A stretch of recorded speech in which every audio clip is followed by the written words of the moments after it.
Well, we should jump in here to Leviticus 19 and 20. Hey, we're sort of, I guess, 3/4 of the way here through Leviticus. Who would have ever thought? But 19 and 20, there will be some repetition, again, to some of the things we've covered already. I'm going to try not to spend the time going over the familiar territory, but picking out a few interesting things. And there are a couple really kind of puzzling things in these two chapters. And I think people are going to find it really interesting that some of these sort of classic puzzles actually relate to what we would call, again, the supernatural worldview of ancient Israel. Again, getting into that divine council, otherworldly kind of stuff when you really wouldn't think it. But we're going to see examples of that today, again, just popping up where, like I just said a moment ago, you wouldn't expect it. So two chapters, 19 and 20. Chapter 19, if I could summarize that, it's basically like a mini Torah, and that means there are a number of laws in chapter 19 and commandments that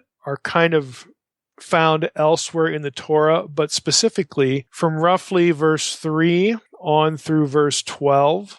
And even a little bit beyond 12, you get to the latter end of Leviticus 19. There are going to be half a dozen or so commands that mirror the Ten Commandments. And so scholars tend to, again, look at a good part of Leviticus 19 as this idea of a mini Torah for that reason. You have a repetition of the Ten Commandments, and then you have laws that show up in Exodus after, the giving of the law that are specifically brought up here. So hence the characterization. Chapter 20 sort of restates or rearticulates a lot of the things we saw last time in chapter 18 on the subjects of, sexual prohibitions, forbidden sexual behaviors. It has a little bit of overlap in some respects with chapter 19, but there are two primary differences between chapter 20, again, and the prohibitions, the sexual prohibitions here in this chapter, chapter 20, and then chapter 18, which we talked about in the last episode, at least the previous episode on Leviticus. And I have a little pull quote from Levine to explain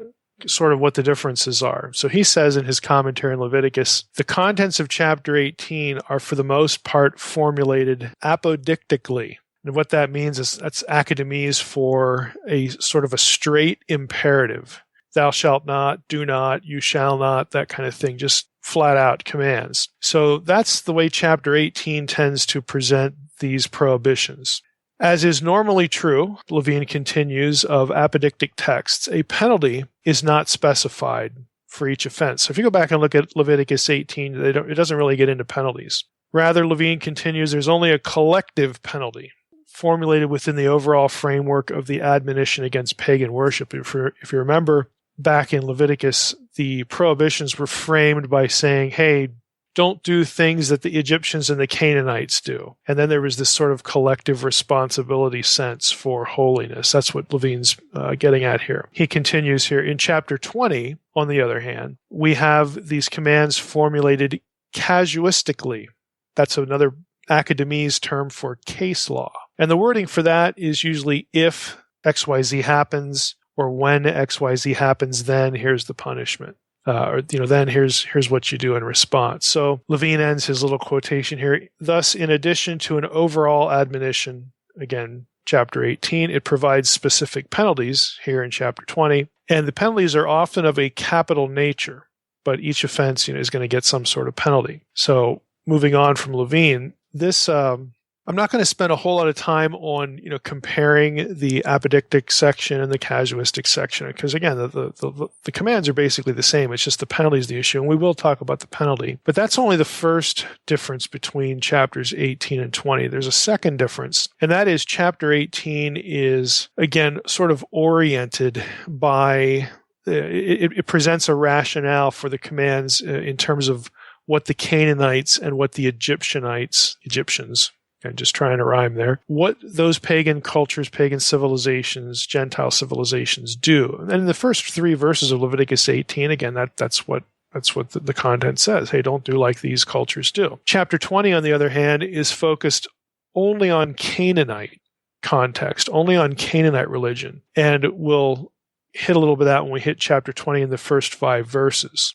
Now, what that means, again, just by way of a general introduction, and I thought I'd throw this in because there are some people I know who follow the podcast, the blog, they're interested in these sorts of things. But since you have the same laws, the same commands in two different chapters, but one is framed by Canaan and Egypt, and the second one is framed by Canaan. Scholars will tend to look at things like that and say, okay, it looks like these respective chapters were written at different periods of Israelite history. Again, you take that for what it's worth, but in chapter 18, if we have Egypt and Canaan, that really reflects the Mosaic context, the Mosaic period, because you have the Exodus from Egypt, then you're going on into Canaan. Whereas chapter 20, Egypt's not even in the picture, and so it seems to, again, be framed by a later period, maybe during the monarchy, after they're in the land, that kind of thing. Specifically, Molech worship is focused on in chapter 20. And again, the idolatry was a big problem during the monarchy. Molech, again, gets mentioned in the prophets, that sort of thing. And so these are the sorts of things that lead scholars to wonder about the time of composition of certain portions of the Pentateuch. So it's not all, sort of like, again, source critical theory and that kind of thing. There are actually things in the content of books of the Torah that make people wonder, well, why is it this and that? Or this versus that? Why do we have the sameness and then yet we have a difference? And in this case,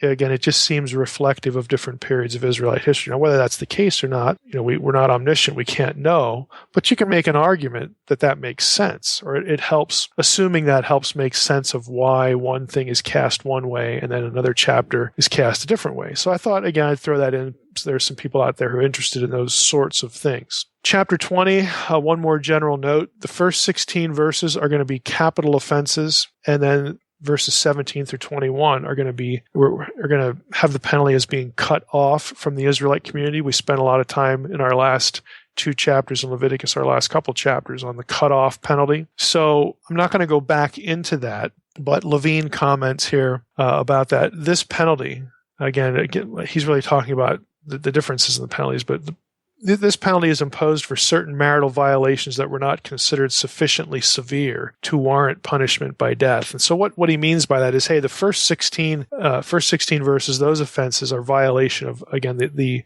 what we talked about last time, sexual relationships between members of the nuclear family, the immediate family. And since those were viewed as more offensive, then they get dealt with more harshly, capital offense, whereas the other ones, again, other violations that occur with people not included in that inner group, again, you get this penalty of being cut off from the Israelite community. And again, we talked about that last time, how that might be exile and that sort of thing. So again, there are differences there. Just wanted to throw that in because, again, some people I know are interested in those sorts of things. But let's jump into chapter 19, do some specific things. I'm going to read the first four verses. So let's just jump in here. And the Lord spoke to Moses, saying, Speak to all the congregation of the people of Israel and say to them, You shall be holy, for I, the Lord your God, am holy. Every one of you shall revere his mother and his father, and you shall keep my Sabbaths. I am the Lord your God. Do not turn to idols or make for yourselves any gods of cast metal. I am the Lord your God. Now, the first thing I want to park on here is this statement, and we're going to actually come back to it a little bit later, but every one of you shall revere his father and his mother. Of course, what it actually says, it inverts those. See, we're used to putting father ahead of mother, like it occurs in the Ten Commandments and other things like that. But here we have, every one of you shall revere his mother and his father. They're reversed. Literally, it's every one of you shall, or each one, his mother and his father you shall revere. Again, so even in the original, the mother is placed before the father. Again, this is kind of unusual. And commentators think that in this case here, it's deliberate. The mother precedes the father, whereas, again, the father usually comes first. Again, that's usually what we think of. Then that's what you'd expect, again, in a patriarchal, patrilineal society. When you actually go back and look at the commands, though, honor thy father and thy mother, you have, the expected father first order. And scholars look at this and say, what's probably going on here, the reason for the change in order, is that the two statements need to be understood together. And so that the two statements amount to an equal estimation, an equal exaltation, an equal honoring of both parents. So someone in Israel could not get away with saying, I just offended my mother, but not my father. It would have been worse if I'd offended No, you can't do that. Even in the patriarchal culture, because, again, of the inversions of the word order, again, most scholars are going to say we need to understand these together. And each parent was put at the same level in terms of honoring them for the sake of, avoiding punishment or just in general pleasing God, that sort of thing. So we're going to come back to this father and mother honoring point in a bit, but I wanted to start off by saying that. We continue on in Leviticus 19, verses 5 through 8, talk about the peace offering. Again, that's not territory we're going to revisit. From about verses 9 through 11, you get, again, some things about what to, when you're gleaning in the field, you leave some for the poor. Don't strip your vineyard bare, verse 10. Again, a provision for the poor. We're going to come back to this when we hit some of the Jubilee legislation, that sort of thing later in the book. So I'm not going to camp on it now. But in verse 11, we get thou shalt not steal. Again, very familiar. Again, this is a mini Torah. And in verse 12, we get this line, you shall not swear by my name falsely, and so profane the name of your God. I am the Lord. Now, again, this harkens back, to some of the familiar language of Torah in the Ten Commandments about lifting up, taking the name of the Lord thy God in vain. Here, the verb is changed to swearing falsely.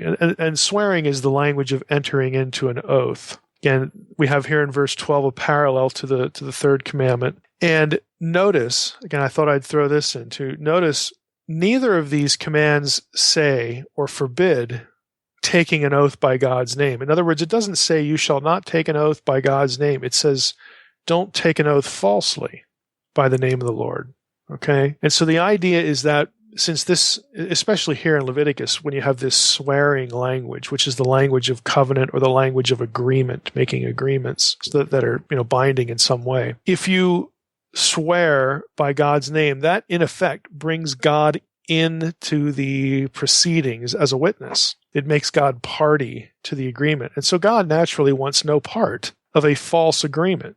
And the result of that is profaning the name of your God. In other words, you treat God's name as if it were not holy. And we've talked before about name theology, that the name of God isn't just this abstract, consonants or kind of, pronunciation of particular. It's more than that. It refers to God's person, God's presence, his identity. Okay. So when you swear falsely by the name of God, you bring him into the agreement and you're not going to keep this thing, or you end up just, sort of just treating it as a light thing, a contemptible thing, and just not honoring it. You have brought God into the process. You've brought God into the agreement. And again, God wants no part of a false agreement. It treats him, not just his name. Again, we're not worried about revering consonants here. We're worried about revering a person. Okay, Yahweh of Israel. It treats him as if he were not holy, as if he were not distinct, as if he were not special. In other words, you treat him like you treat him with contempt the same way you would treat an equal or a lesser person with contempt. And God is not your equal. God is not your lesser. He is your superior. And he's far superior. He does not want to be represented by anyone who is corrupt. He does not want his own renown diminished. Okay? So when we enter into agreements, and we need to be careful to obey an oath that involves making, saying God is my witness or something like that, because we want to sanctify God's name. We want his name to be elevated. We want, when people think of you, they think of you in good ways, and they would think of your God in good ways, that sort of thing. Again, not to just make it mundane or drag it down. That sort of thinking, that sort of thought goes behind it. Now, we continue on in Leviticus 19. We've got in verse 14 something interesting. Well, I'll just go back to verse 13. You shall not oppress your neighbor or rob him. The wages of a hired worker shall not remain with you all night until the morning. In other words, pay people what you owe them. Verse 14, you shall not curse the deaf or put a stumbling block before the blind, but you shall fear your God. I am the Lord. Again, the point of this is one of the few instances where physical handicaps are brought up in the text, and specifically the treatment of people that are in these situations. So the point is not obviously to restrict good treatment of the handicapped only with respect to these two handicaps. That would be kind of silly. But rather the point is you're not supposed to prey on someone by using their weakness or their handicap against them. Again, it's just a moral principle that shows up pretty clearly in this passage and some others. You keep going. You shall do no injustice in court. You shall not be partial to the poor or defer to the great, but in righteousness you shall judge your neighbor. Now that's interesting because, again, of all the social justice talk you hear, especially in our cultural context, you almost come away with this idea, and I've blogged a lot about this before, but you almost come away with this idea that if someone's poor, they're somehow better in the eyes of God, or, God like favors them more or smiles at them more or whatever. And this verse actually makes it pretty clear that is not the case. It says, you shall do no injustice in court. Don't be partial. You shall not be partial to the poor or defer to the great. Don't be partial to either. In righteousness shall you judge your neighbor. So there's not supposed to be any favoritism at all. Even, if someone is in a certain situation where you're naturally, at least if you're human, you're going to be instinctively sympathetic towards someone because, again, of their situation, their poverty, and who, might really need help. But if it's unjust, if you're actually crossing a line of justice to help that person at the expense of someone who doesn't need as much help, it's still an unjust act. So the point of the Torah is that there should be no favoritism at all. Everyone should be viewed equally in this setting. And this is actually stated again in Exodus 23:3. Again, that's going right back to that section that's after the Torah is given on Sinai. Exodus 23:3 says, nor shall you show deference to a poor man in his dispute. In other words, just because he's poor doesn't mean he wins the dispute, doesn't mean he gets treatment that would result in injustice to someone else. Now, of course, there's plenty of laws in the Old Testament about the reverse, about oppressing the poor. But the reason I bring this up is because typically in this discussion, that's the only thing that's discussed, the laws about oppressing the poor. And it's very clear in Torah, it's very clear in the law that the point is equity, complete impartiality in matters of justice, no matter who the decision is between, rich or poor, small or great, whatever. Everybody's even. So again, that tends to be minimized in a lot of the social justice discussions we get today, at least again in our culture. Let's go down to verse 19, and there's something interesting here. We have an interesting parallel. This is going to get us into one of the main subjects of our time today. We have, again, a very strange verse that comes up a lot of times when people, if they talk about Leviticus, they'll end up here at some point. Leviticus 19:19 says, you shall keep my statutes. You shall not let your cattle breed with a different kind. You shall not sow your field with two kinds of seed, nor shall you wear a garment of cloth made of two kinds of material. Like what? What in the world? What's up with that? Again, it's this weird law. There are these laws against mixing things, against mixtures. Leviticus 19:19 has a parallel over in Deuteronomy 22, verse 9 says this, you shall not sow your vineyard with a second kind of seed, else the fullness from the seed you have sown and the yield of the vineyard may not be used. Verse 10, you shall not plow with an ox and an ass together.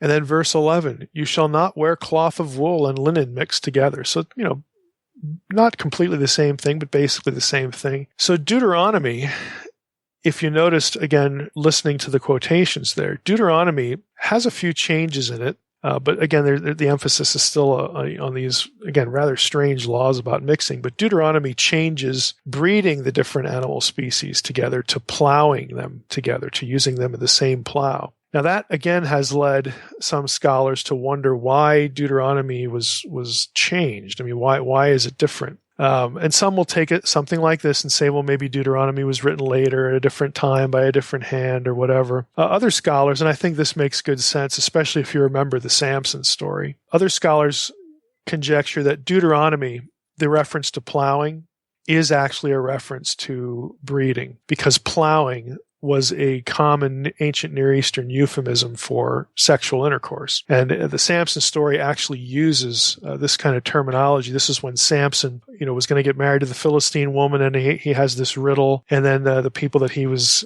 essentially aren't going to win the prize. They keep harassing, his wife to get her to harass Samson to tell them what the answer is. And Samson says this after the fact, after they've gotten the information out of his wife. He says in Judges 14:18, the men of the city, or let's just go back to get the full context here. The men of the city said to him, Samson, on the seventh day before the sun went down, what is sweeter than honey? What is stronger than a lion? Of course, that was the answer to the riddle. And he, Samson, said to them, if you had not plowed with my heifer, you would not have found out my riddle. So again, plowing with the heifer, again, has this implication of, to use a sort of a euphemism, a double entendre in our culture, screwing around with, if you hadn't screwed around with my wife, this is the idea that Samson is using kind of a sexual pun to say, or an idiom, and saying, hey, if you hadn't messed around with my wife, you would have never gotten the answer to this. And so some scholars look at that passage and say, well, maybe the plowing here in Deuteronomy is really, again, sort of another way of referring to the breeding, and there's really no difference here. Again, take it for what it's worth. It's kind of a piece of trivia.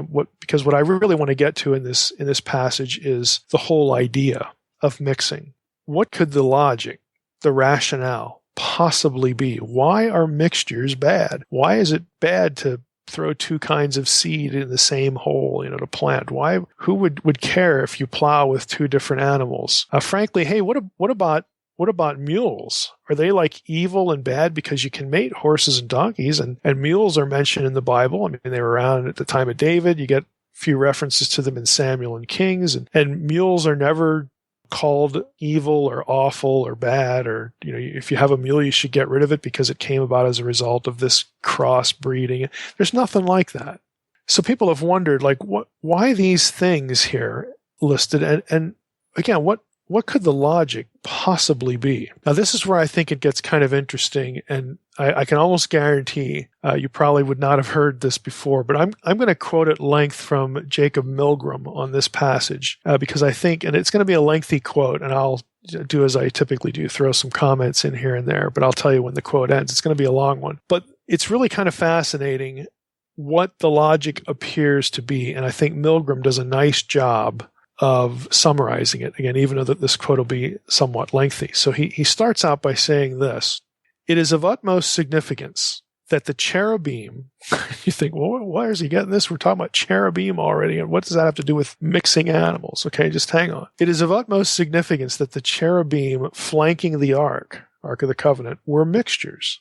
Okay, we get, again, descriptions of cherubim in Ezekiel. Again, whenever they're fully described, they have different parts. They're mixtures. And Milgrom continues, he says, they're mixtures, as were the divine guardians in Mesopotamia, which is, Karuv is an Akkadian word. It's where the cherubim idea comes from, Mesopotamia. If you go back and look at the artwork, again, they're these mixed creatures, different animal parts, even mixed with humans, okay? Milgrom says, this is the initial indication which will be corroborated in the two following prohibitions. And he's in this passage that we're in here. This is the indication that mixtures, catch this, mixtures belong to the divine realm, on which the human being, except for divinely designated persons like priests, may not encroach. The most favored explanation for the prohibition against mixtures is that of a violation of the order God brought into the world by separating species. So Milgram's going to say, okay, you've probably heard this one. This is the answer you typically get. Oh, well, God separated the species, and that's why the two animals shouldn't breed. Again, never mind the fact that mules are okay, but again, it's not consistent. Milgrom says, now that theory could explain the mating prohibition, maybe, but it has no relevance for the following two prohibitions about mixing seeds and clothing. God didn't create different kinds of clothing that you shouldn't mix. Okay, and seeds, again, it's not the same kind of mixture because the seeds never fuse together. They sprout. Maybe they're in the same hole, but they don't fuse together. And so it's not the same as the intercourse idea. So Milgram's point is that, well, you can argue for this separation of species thing and creation order, but it doesn't work with the other two. I think he's right. It doesn't work. He continues in his treatment. As intimated above, the most plausible explanation, in my estimation, is that mixtures belong to the sacred sphere, namely the sanctuary, again, sacred space, as do its officiants, the priests. Thus, the lower cover of the tabernacle and the curtain closing off, again, that part of the sacred enclosure, are a mixture of linen and wool. So you actually have a mixture. of the two fabrics in the tabernacle. The high priest's ephod, breastplate, and belt contained the same mixture as well. Exodus 28, Exodus 39. The tabernacle curtain was Exodus 26. Milgram continues, for the ordinary priest, this mixture is limited to his belt. Exodus 39:29. And the Israelite is conceded this mixture by the insertion of a single blue thread of wool in his linen tassels, as recognized by the rabbis. Since linen is flax, blue must be wool. And as astutely perceived by Bechor Shor, again, another authority he quotes, quote, it is as if the tassel served the layman as a royal scepter. In other words, having this one tassel go through the clothing of the average Israelite sort of made them part of the more sacred group, even though they were lesser. Again, they're still the people of God. They're still going to be able to, again, if they're pure, they're still going to be on sacred space, or at least parts of it. Then ordinary priests, again, have a little bit more of the mixture in their belt. But again, the high priest has mixture all over the place, because he's the most holy. He's the closest to the sacred area, the most sacred areas. So the argument here is that this mixing of cloth, this mixing of textures was, again, something you would associate with sacred space. He continues, Milgram continues. Shor sees an analogy between the violet cords of the layperson's tassel and the high priest's turban. Again, because of the descriptions, Exodus 28. However, the high priest's violet cord is only an accessory to bind the holy gold plate to the turban. It's not as big a mixture deal as some of the other things he wears. Nonetheless, a connection between the two can be deduced. Whenever Israel sees the blue thread in any of his tassels, the high priest's tassels, or their own tassels, or any of the high priest's garments or the Israelites' own tassels, he is reminded of the blue cord banding the plate that bears the inscription, Holy to Yahweh, again on the high priest. And thus he is constantly called, by virtue of looking at his clothing and getting this reminder in his head, he is constantly called to seek holiness by fulfilling the divine commandments. Again, the point of what Milgram is saying is, if you look at what the high priest wears, what the normal priests wear, and what the average Israelite wears, even though it's only one thread running through their garment, they're mixtures. And they're mixtures to degree. The greater the degree of mixture, the closer to the most holy place that person can go. And so the mixing of the cloths is about sacred space. Now we'll go down a little bit in what Milgram says. He says, of the three colors in the tabernacle curtains and priestly clothing, the blue is always listed first, thereby signifying its greater importance. Exodus 25, 26, so on and so forth.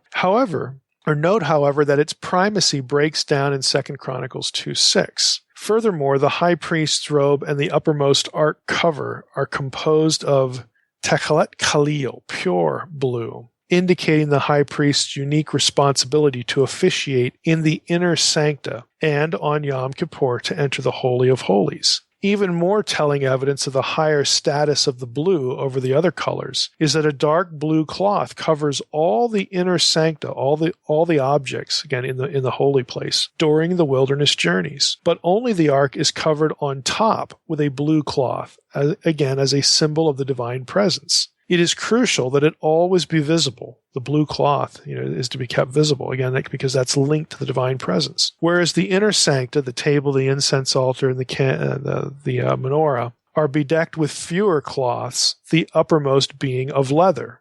Again, Numbers 4, various verses there. Thus, the priestly command to add a blue thread to the fringes that must be worn by all Israelites indicates avid desire to inspire all Israelites to aspire to a life of holiness, the theme of this whole chapter. Above all, Milgram continues, this explanation clarifies the insertion of this prohibition in this chapter. Again, Leviticus 19. Israel is commanded to be holy, but is warned that it is not allowed the privilege of breeding different animals, sowing mixed seed, or wearing fabrics of mixed seeds, for these are reserved for the sacred sphere, and, in the case of clothing, to the priests. The mythology of the ancients was rife with mixtures, hybrid animals, cherubim, guarding temple entrances and flanking royal thrones, Gods mating with humans, Genesis 6. Animals are changing into human form. They are biblical allusions to this background, as in the myth of celestial beings mating with earth women. He quotes Genesis 6:4 there, or 6:1 through 4. Cherubim exist in Israel's cult, more precisely, inside the sanctuary, in woven form on the inner curtains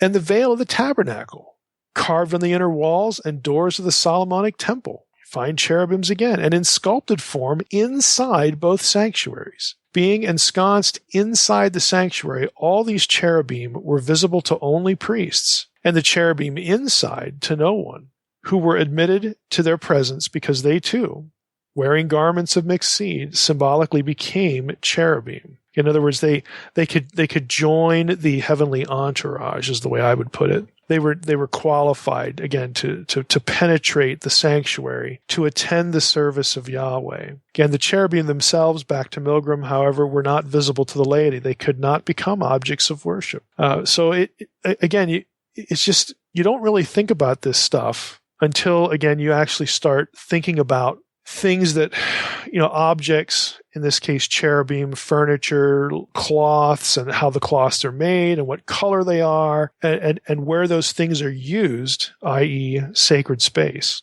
When you start to notice that, hey, a lot of that stuff, and frankly, just that list that Milgram went through is fairly thorough. A lot of this stuff would sort of violate Leviticus 19 because it's made of mixture. And so the idea here that Milgram is trying to communicate is that mixtures characterize holiness in the sacred space, in the sacred sphere, and those people authorized to be in that space. The laity can't penetrate that far because they have, again, less mixture. That their clothing is a signal to them. Yes, that you're part of a holy people. You do have the blue thread going through your garments, but you are not a member of the priesthood, and you can't cross certain boundaries. Your clothing, think of it as a uniform. Your clothing identifies you with where you should be and shouldn't be. Again, Milgram says, this is no different from the cherub guarding the entrance to the sacred garden, so armed Levites guard the entrance into the sacred enclosure. Again, it's just another parallel he mentions. Unauthorized encroachers must be put to death. Numbers 1, Numbers 3, Numbers 18. He quotes a bunch of passages here. Again, I think there's something to what he's saying here. I think we can boil it down to a generalization like so, that these laws against mixtures, whether they be animals or mixing the seeds or, again, the cloth, the clothing items, the principle to focus on is the mixture itself, not what is being mixed or prohibited from being mixed, but the focus is on the idea of mixture itself. Since mixture is approved in the Torah for sacred space, again, and it had something to do with each area of sacred space, the people who were allowed to occupy those areas, the sacred objects, what they were covered with, again, the veils, all that sort of stuff, to communicate the idea that, again, these areas are distinct. These areas are special. Sacred space is different than common space. People who are allowed on sacred space are different than people who aren't. God has chosen the priests from the tribe of Levi and then Levites to do certain things. He has not chosen the other tribes. To enforce this idea sort of in a sweeping way, or in a redundant way, might be a better way to say it, through the congregation, these prohibitions in Leviticus 19 and Deuteronomy later are given to remind people that mixture is associated with sacred space. These are visible reminders, and they're reminders that are drawn that affect everyday life: plowing, breeding cattle, planting crops. This is an agrarian culture. So there are little reminders sprinkled in through the culture that teach this larger, again, theological point about sacred space. Again, I think there's really something to that, and it might sound really odd, but when you think about it, when you think about, again, the dramatic contrast between where mixture is allowed and where it's condemned, I think it has a good deal of explanatory power. So it actually takes something as odd as these really weird laws in Leviticus 19, and it shows how even those laws are a part of this, again, supernatural worldview. That the Israelites, this was their everyday reality. This permeates their culture. It permeates their everyday lives to reinforce, again, theological points. And now we're down to even what they wear. Where they go, we sort of covered that before with the system of sacrifices and offerings. We know about where to step and not to step. But now it's down to, hey, breeding my animals, planting my crops, what I wear. Again, these constant reminders of the sacred versus the normal, the sacred versus the profane or mundane. Again, I think it's really fascinating, actually. Let's move into Leviticus 20.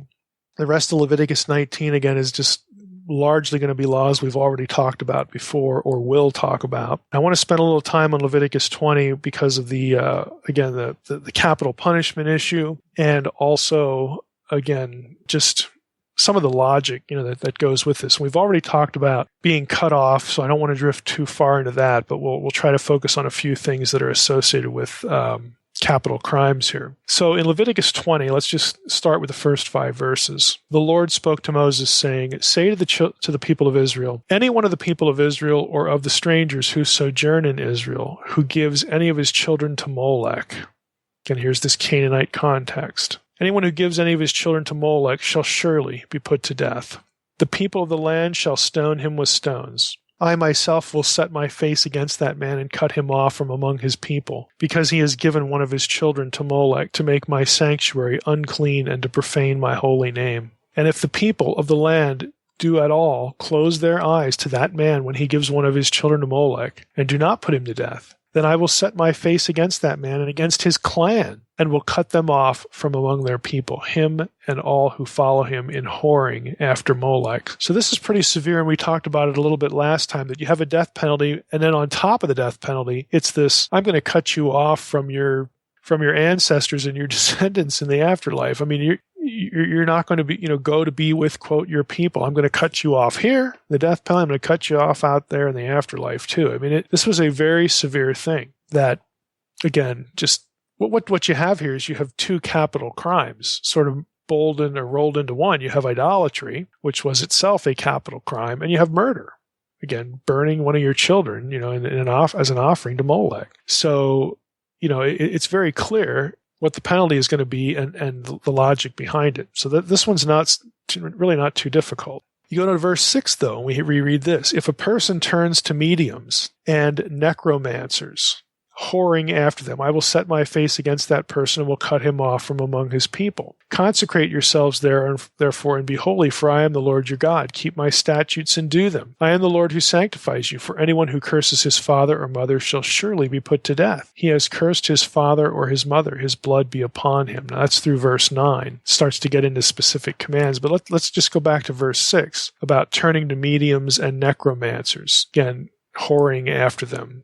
In Leviticus 19, mediums and necromancers were also brought up. Okay, I waited to get to this point to read it, but verse 31 in chapter 19 said this, "Do not turn to mediums or necromancers, do not seek them out, and so make yourselves unclean by them. I am the Lord your God." Later, in Leviticus 20, okay, we had read verse 6, verse 27 says this, "A man or a woman who is a medium or a necromancer shall surely be put to death. They shall be stoned with stones. Their blood shall be upon them." Now, again, what you have here is you have a reference to the people who are doing this thing and people who are consulting with people who do that thing. Again, there's the medium and the necromancer, the ones who are communicating with the spirits. The term for medium is ovot. If any of you have read my article on the Old Testament response to pagan divination, and I'm going to give that to Trey, and he can post that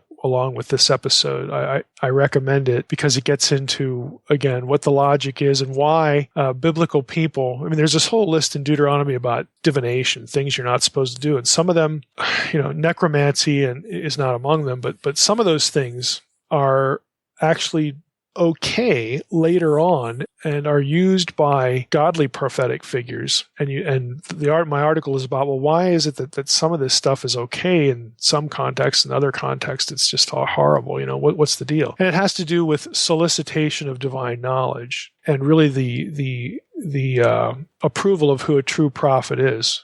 A true prophet is the one who has been called and ordained and had an encounter with the source of true knowledge, that is God, Yahweh of Israel. And the article gets into the whole thing about prophets having to appear before the divine council. And this is discussed in Unseen Realm as well, to sort of validate their ministry and who is their source of information. So if you try to tap into the spiritual world, again, the unseen realm, and solicit secret knowledge, divine knowledge from any other source, if you're the person doing that, right here in Leviticus, the man or woman who's a medium or necromancer shall surely be put to death, because you've betrayed Yahweh. And not only have you betrayed Yahweh, but you're trying to solicit other people of Yahweh into departing from the worship of Him and from trusting Him as the source of divine knowledge. Yahweh has already given you a means to get divine knowledge. It's called the priesthood, it's called the Urim and the Thummim, it's called the prophets, all this kind of stuff. So if you want to consult in some other way with some other God,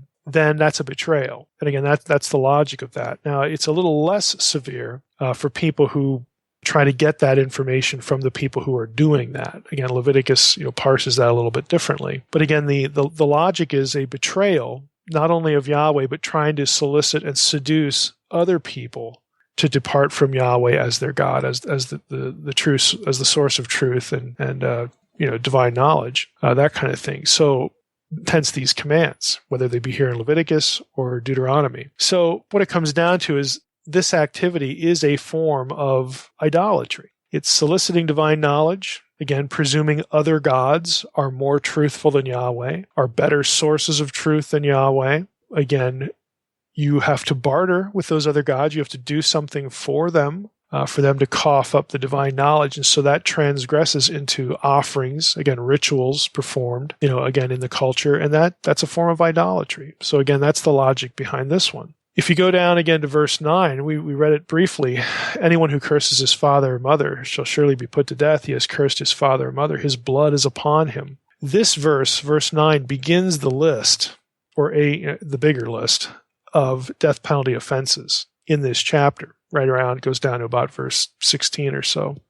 And Milgram notes in this regard, and I think this is really kind of interesting. He says, the fact that a law regarding dishonoring parents heads a list of prohibited sexual unions, because that's where the list starts. Verse 10 jumps into adultery, and then we get incest, we get homosexuality, we get all this other stuff that we've seen before in Leviticus 18. Milgram says the fact that this list of death penalty offenses is led by a law regarding the dishonoring of parents is hardly an accident. On the contrary, it is crucial in understanding the provenance of the entire list. He says, it reflects a patriarchal society that relates all familial relationships by the twin principles of consanguinity and affinity back to one's father and mother. We talked about this last time in the previous episode about how sexual relationships were allowed or condemned based upon, again, who's in the inner group, the immediate family, and who's in the other group. Milgram says, again, this, having the list start this way, directs our attention to the unstated premise that dishonoring parents, that is, the breakdown of obligations to one's father or mother, specifically in relationship to not violating sexually the people in your inner family and thus destroying the family. The breakdown of obligations to one's father or mother, that leads, according to Milgram, what he says, that leads to the breakdown of relationships with the other members of the familial chain. So essentially he's saying, look, the reason why this list of prohibited sexual relationships that get the death penalty begins with the dishonoring your father and mother is because all of these are perceived as efforts to destroy the family. Again, and when you destroy the family, you destroy the whole society. Because if you recall from the last episode, again, the entire society, the entirety of Israelite society was based upon the relationships of these two groups. Again, the consanguine group, groups that are, again, related in a certain way, children that you produce, okay? And then the affinity group, basically family relationships that you get by virtue of marriage. So those are the two building blocks to the whole culture, to the whole society. And when you destroy the inner group, it's going to take everything down with it. And so this was viewed, these acts were viewed as attempts to do precisely that. So in the Israelite mind, again, in their perception of this, if you have a person doing this, they're not just doing it because, oh, I think that woman is hot, even though she's too closely related to me. Let me gratify myself. Get out of my bedroom, that kind of thing. No, that isn't the logic. The logic is you're doing that knowing full well that the result of what you're doing will destroy the family unit and will encourage other families to destroy the family unit. You are attacking our very existence as a people and as a culture. In other words, you're trying to undo us. Again, it's going to sound kind of, to our ear, maybe a little bit really odd. But if you have a bunch of people doing this, to the Israelite, it would look like you're trying to exterminate us as a people. Because this is going to be the result. The intermarriage, the violation of the family. You are trying to literally destroy our culture. And it's another means to erase us, not just as a holy people devoted to Yahweh, but as a people. Because if these boundaries are not observed, everything's going to break down because of all the things tied to it. Not just theology and religion, but property, the ability to sustain yourself. To the ability to stay alive, because if the family units are broken apart, it's very easy to deny women and children, especially. They're the real victims here. It's very easy to deny them livelihood and provision and sustenance because this is a subsistence culture. Now, it's going to grow into an urban culture eventually when they get settled in the land. But at this point, this is an agrarian culture, not much beyond a subsistence culture. And especially if you're a woman and a child, if you don't have a man who will honor their commitment to you because of physical birth, consanguineous relationships, and basically the men saying, well, they're not mine, it's not my wife, it's not this, it's not that, you're toast. You don't have a means of survival unless it's something like prostitution or just a life of crime or something like that. Again, it just breaks everything down. And so it was viewed as extraordinarily these are terrible things to do, again, within that cultural context. And Milgram's point is that this is why the whole list begins with dishonoring your father and mother, because you are attacking. This is where the attack begins. You are attacking the nuclear family. And that's why, for all these things, that person must be put to death, that kind of thing. And it's kind of interesting, the language there that we read at the end, his blood guilt. His blood is upon him. Their blood is upon them. Again, at the end of verse 16, all this language about blood guilt. That tells us, the reader, that people who committed these crimes were not put to death at the whim of the parents. Oh, the mom and dad just get mad and start stoning somebody. That is not the way it worked. It was the decision of an authorized court, of an authorized authority structure. Yeah, the statement, let's just go to Deuteronomy 21, 18 to 21. Says this, if a man has a stubborn and rebellious son who will not obey the voice of his father or the voice of his mother, and though they discipline him, he will not listen to them, then his father and mother shall take hold of him and bring him to the elders of his city at the gate of the place where he lives. And they shall say to the elders of the city, our son is stubborn and rebellious. He will not obey our voice. He's a glutton, a drunkard. Then all the men of the city shall stone him to death with stones, and you shall purge the evil from your midst, and all Israel shall hear and fear. Again, that's a cross-reference to illustrate the fact that the elders... There was an authority structure in the community, the elders of Israel, which began even before Sinai. Remember back in Exodus 18? These were the people who would look at a case and evaluate it and say, yeah, this person has committed one of these offenses. And they view it culturally, not as just a violation of, some sexual rule and some guy is mad about what happens to his daughter or whatever. To their mind, it's bigger than that. You are attacking your nuclear family. If we do not punish this, other people will be encouraged to attack their nuclear families in these ways, start to break down, again, the two major groups of our society, two major groups of relationships, the consanguine and the affinitous relationships. And that puts us as a people in jeopardy. And so we're not even going to go down that road.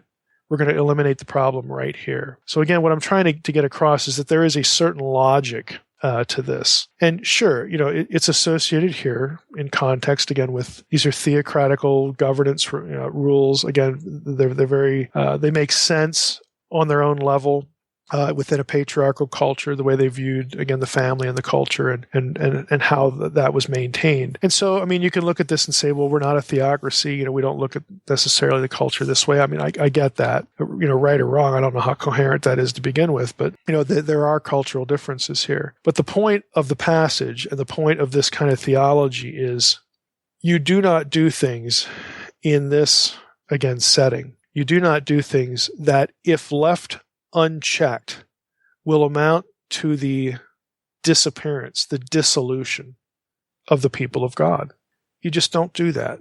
And so the rules are basically meant to be stopgaps to immediately halt any sort of progress down that road. So to our ear, they sound terribly harsh, and they are harsh. If someone winds up dead, of course that's harsh. But again, there's a thought process behind them. Now, one last note, again, this whole thing about the mixture issue, what's going on there, and the family unit here, again, this possibility of transgression and dissolution. I hope you're seeing that the two main points here in these two chapters, again, to work toward wrapping up here, is that the whole mixture thing was, again, designed to reinforce the notion of there's sacred space and there's non-sacred space. And they have to catch this point, because I didn't mention it earlier.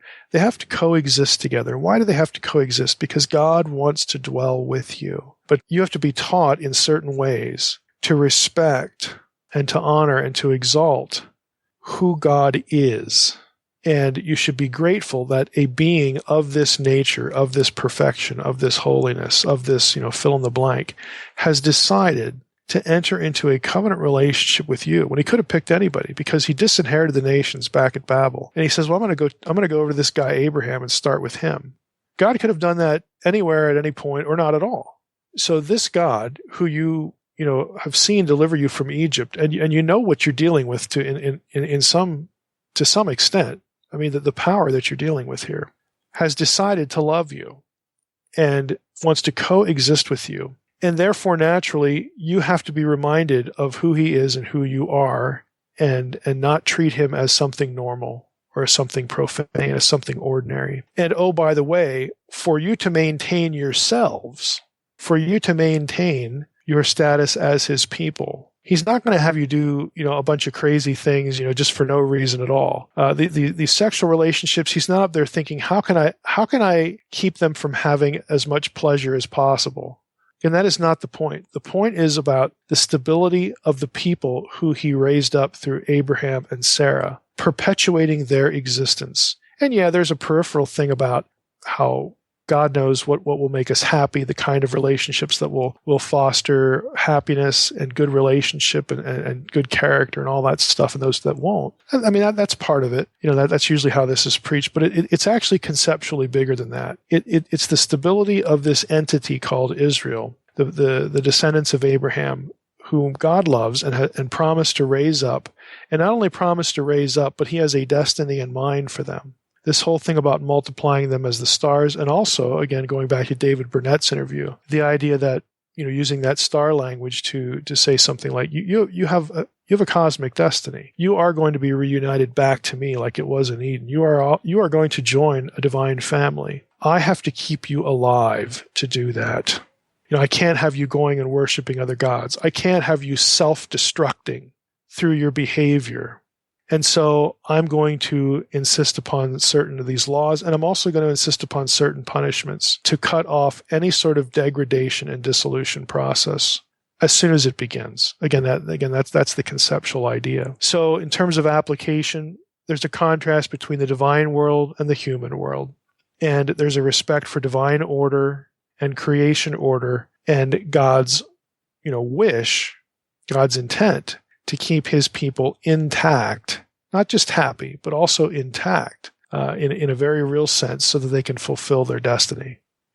Mike, I know I've touched on this before, but why doesn't modern day Judaism apply the punishments in Leviticus 20 since they're not saved through Christ? Mm-hmm. I think it's the same sort of situation. You could ask the same question back in the Roman era on one level. I mean, some Jews would say, well, we can't do this because we're not a theocracy. So a lot of these rules are just right out the window. Other Jews who are for lack of a better term, liberal, Reform Judaism would say, well, we're not going to do this stuff because it's crazy. Others would say, well, maybe we should be doing this stuff, but we can't because if we're living inside the United States or inside some European country, legally we'll never get away with it. Again, that's the Roman situation, back in the first century. Over in Israel, I think it's a combination really of the first two to get away from. No, not get away. That's the wrong kind of word. But the parsing of the question through the lack of an ancient Israelite context, and also, at least in terms of the reform idea,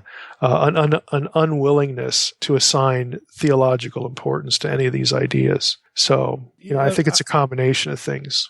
I mean, these punishments are coming from the Lord. So I'm trying to draw parallelisms with the Quran, with how as violent as that is and how the Quran can be interpreted violent, and it's the radicals that interpret the violence and actually act out the violence that's in the Quran. Mm-hmm. And here I think you have some violence too that the modern day Christian wouldn't agree with necessarily with the punishments in Leviticus, but yet Judaism doesn't practice that.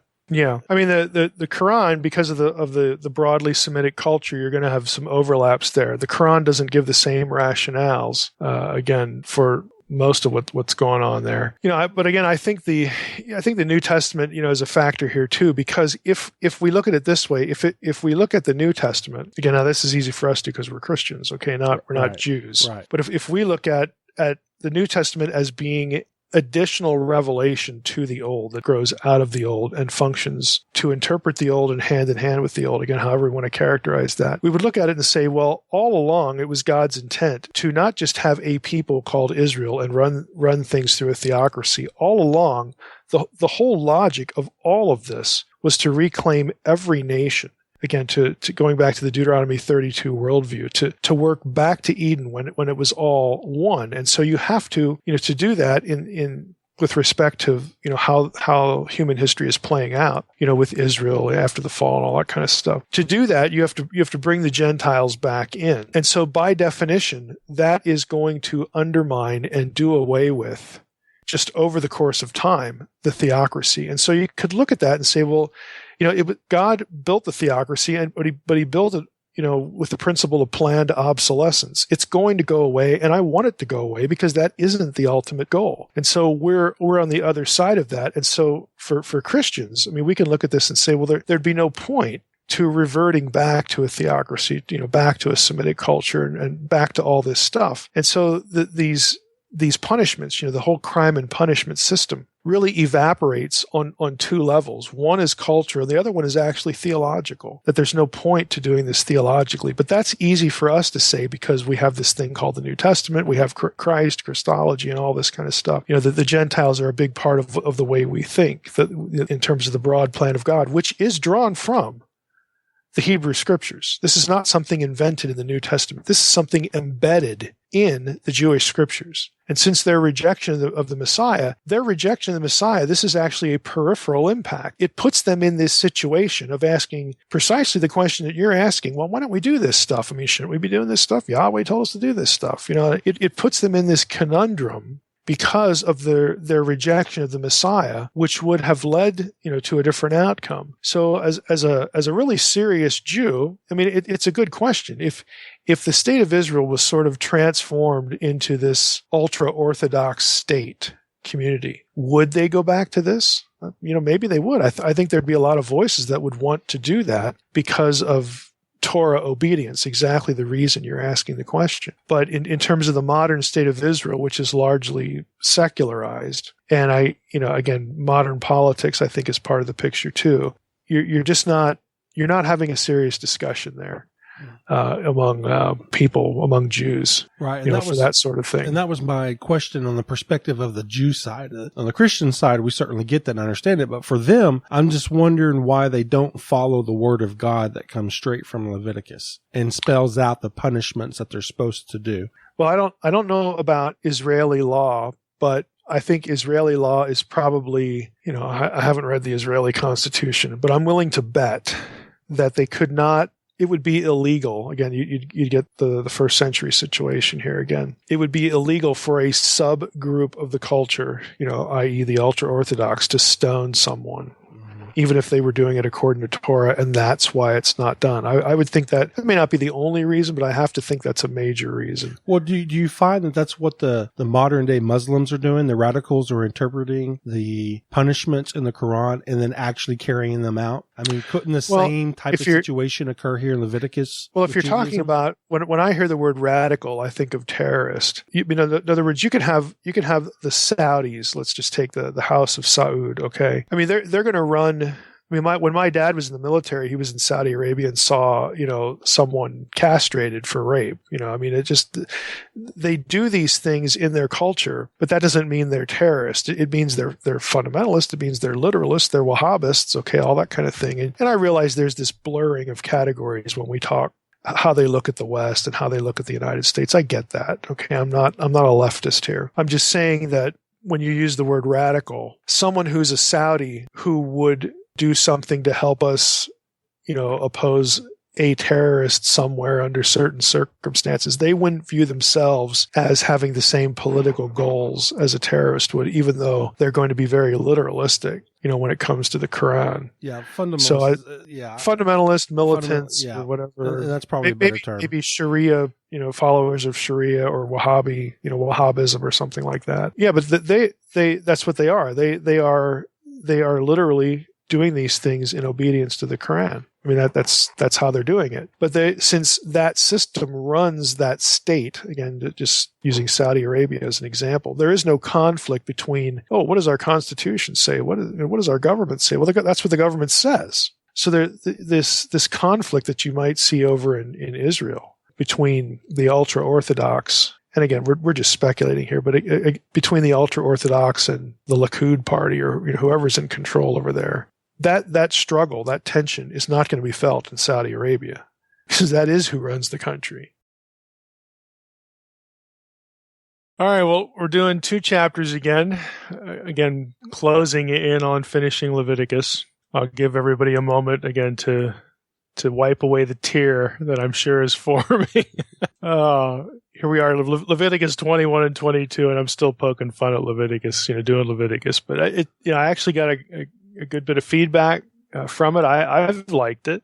People seem to like it. So, hey, why not? Here we are. And I hope today, again, we learned something. We're going to take 2 chapters, 21 and 22. And there's actually going to be one thing I sort of park on for the most part. I mean, we'll hit more than one thing, but believe it or not, we're going to get into the tattoo question.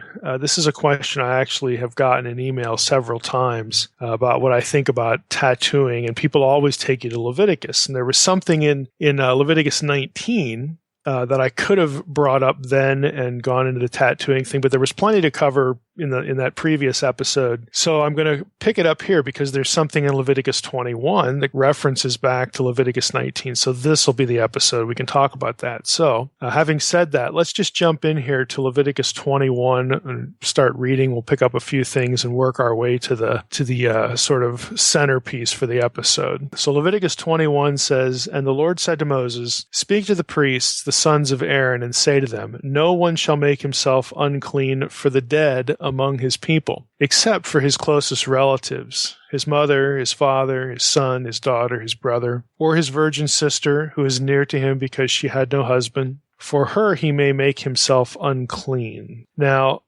let's just throw in the 4th verse. He shall not make himself unclean as a husband among his people and so profane himself. Now, these first 4 verses are about they're essentially about, okay, since contact with the dead makes you unclean. We talked about this earlier in Leviticus, whether it's a dead human being, a dead carcass of an animal, contact with death or with the dead makes a person ritually unclean, which again is unfit for sacred space. And so in this chapter, the issue comes up, well, what about the priests? Because the priests, are in some way responsible ritually with, again, sanctifying people in this situation. They're invariably going to be in contact with the dead because, again, of the distress of someone dying, and they may ask a priest to come over and comfort them or do this or that. So they're in need of some special commentary for what happens with the priests, and what we have here in the first 4 verses gets us into initially the ordinary priest. In other words, the first 4 verses here are dealing with just your run-of-the-mill priest, not the high priest. The high priest is going to come later and have even stricter rules. But in the first 4 verses here, we get the parameters for whether a priest can willingly make himself unclean with respect to contact with a dead relative. And again, there's a list of what's allowable here. There's a similar verse in Ezekiel 44 that says, this is verse 25, Ezekiel 44:25, a priest shall not defile himself by entering a house where there is a dead person. Again, because you're a priest, you have, your job is to occupy sacred space and do things. So, you shouldn't just go into this situation where you could be defiled, okay? But the exception occurs again in Ezekiel 44. The rest of the verse says, he shall defile himself only for the sake of father or mother, son or daughter, brother or unmarried sister. So it mimics the situation here that we just read in Leviticus 21. So if we go back to that, in the very first verse, no one shall make himself, again, speak to the priests, no one shall make himself unclean for the dead among his people. Okay, the word Hebrew for people is which again can be an entire people group, an entire nation, or more limited group. And here in this context, it's obviously a reference to somebody's near kin. And so the principle laid down is generally priests should not go into homes where there's a dead person. Okay, you're just going to be defiled, and your job is in sacred space, so then that's going to just mess things up. But for the ordinary priest, if it's father, mother, son, daughter, brother, unmarried sister, okay, it's okay to enter that house, comfort people. Whereas before, this is something you shouldn't do, even though people might want you to do, or you might think your duty as a priest, might involve this. Don't defile yourself by contacting the dead. Don't enter a house where there's a dead person, except, in this situation, this narrow group. So as a general rule, an ordinary priest should not become defiled by contact with the dead, even of his own extended clan, but only for the members of his clan who are the most closely related to him, and again, his immediate family. So it's an issue because attending the burial of clan relatives was sort of a traditional thing to do in the culture. But the priests here are actually a little bit restricted from doing that. They can only do that in certain situations. So right away, again, we're starting off, and I think it was important to mention that because Leviticus 21 very clearly, again, is in a context of priestly duties, sacred space, again, something religious. Let's just be as broad as we possibly can. There's a religious context to what we're reading now in Leviticus 21. And if we want to use the word, a ritual context, a priestly context, so whatever the vocabulary is we want to use. Now that becomes an important setup. It helps us, again, get the flow of things for when we hit verse 5. Leviticus 21:5 says, they, again, the priests, because that's who he's talking to, speak to the priests in verse 1. They shall not make bald patches on their heads, nor shave off the edges of their beards, nor make any cuts on their body. Now, this is a verse that typically comes up with the tattooing situation. So right away, the context for this is, we're talking about priests here. We're not talking about anybody in general. We're talking about priests. That's the first thing. But this comment in Leviticus 21:5, notice what's grouped here. Make bald patches on the heads, shave off the edge of the beards, or make any cuts on their body. Now that harkens back to Leviticus 19. And I didn't bring this up in the previous episode, but we'll pick it up here. Let's just get a few verses, the cluster of verses here, and you can see where this same kind of language, where it falls into here. Leviticus 19:26-29 says this: You shall not eat any flesh with the blood in it. You shall not interpret omens or tell fortunes. You shall not round off the hair on your temples, nor mar the edges of your beard. You shall not make any cuts on your body for the dead, or tattoo yourselves. This is the ESV. I am the Lord. Do not profane your daughter by making her a prostitute, lest the land fall into prostitution and the land become full of depravity. Okay, so it's grouped in here with a bunch of other rules. And the eating of the flesh, again, the blood of an animal was only, blood of a sacrifice was only for God. Blood was really only for God. We talked about how, people would have to bury it, put dirt over it so that it couldn't be used in ritual purpose. We talked about that in the last episode. The life force belongs to God. It goes back to God. That's the idea. That's why you shouldn't consume blood. Then we go from that to interpreting omens or telling fortunes. Again, treading on the area of divine knowledge, sacred space, really the other world, the spiritual world, contacting beings who inhabit that world to get special divine information. You're not supposed to do that. And we talked about that a little bit last time, what the logic is. And then we get right after that, Leviticus 19, don't round the hair off your temples or mar the edges of your beard. Don't make cuts on your body or tattoo yourselves. Okay, and then we go to profane your daughter by making her a prostitute.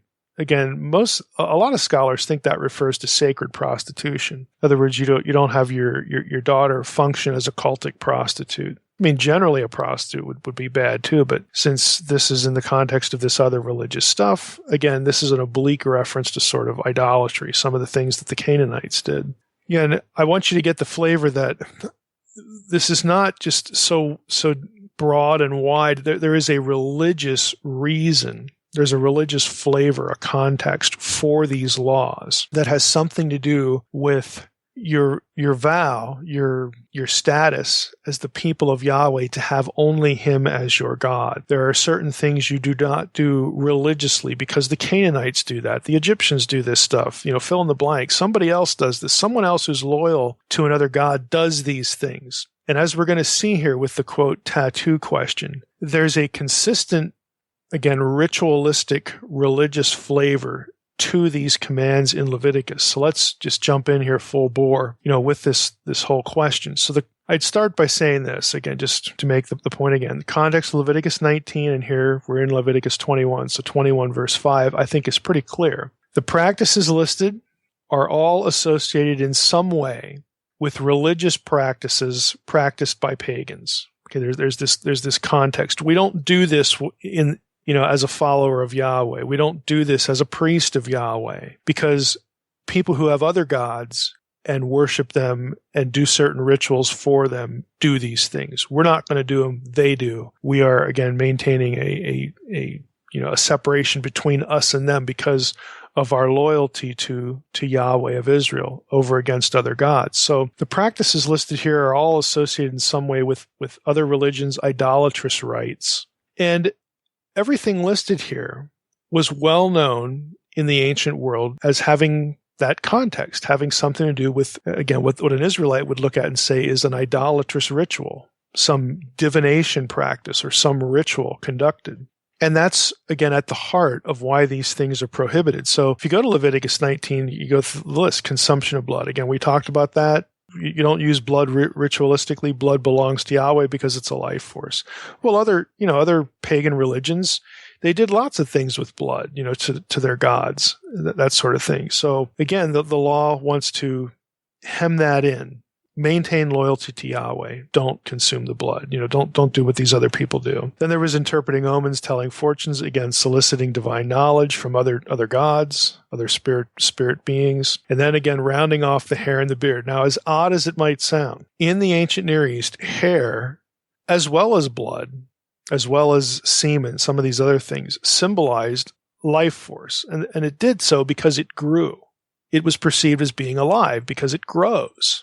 Just like a plant, all right? So consequently, people who occupied sacred space, in other words, priests, were not to cut their hair or their beards short. This is one of the bits of logic, part of the rationale that goes into this. It's kind of interesting, but locks of hair have been found, and there are ancient texts outside the Bible that describe the practice, but hair has been found laid in tombs, put on funeral pyres, again in ancient Syria, some of these other archaeological sites. Hair is described as being brought to sanctuaries, temples as part of dedicatory offerings to some god. Again, it was, just because of the way it was perceived. And again, we have a religious context. Now, for those of you, I'm not going to get into 1 Corinthians 11 again, but for those of you that I sent those articles to that asked for them, this ought to sound familiar right now because even in the 1 Corinthians 11, the head covering thing, that whole situation, the hair was the key to understanding what Paul is thinking when he's talking about the woman's head covering in 1 Corinthians 11. It had something to do with life force, with fecundity, with the ability to conceive children. And again, as odd as that sounds to us, this is part of ancient thinking, ancient, pre-scientific thinking, ancient religious thinking. So the hair trimming described, again, would also be something associated with pagans, because they would take that hair and make it part of an offering, or they would make it part of a mourning ritual or some other temple ritual. And so the rule is, don't do that. Don't round off the side growth of your head. Don't do this kind of stuff.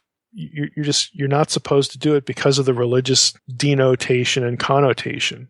The fourth item, don't cut. Don't make cuts in your flesh, or, cutting marks on your body for the dead. Okay, did we catch that? Now, back in Leviticus 19, let's just go there.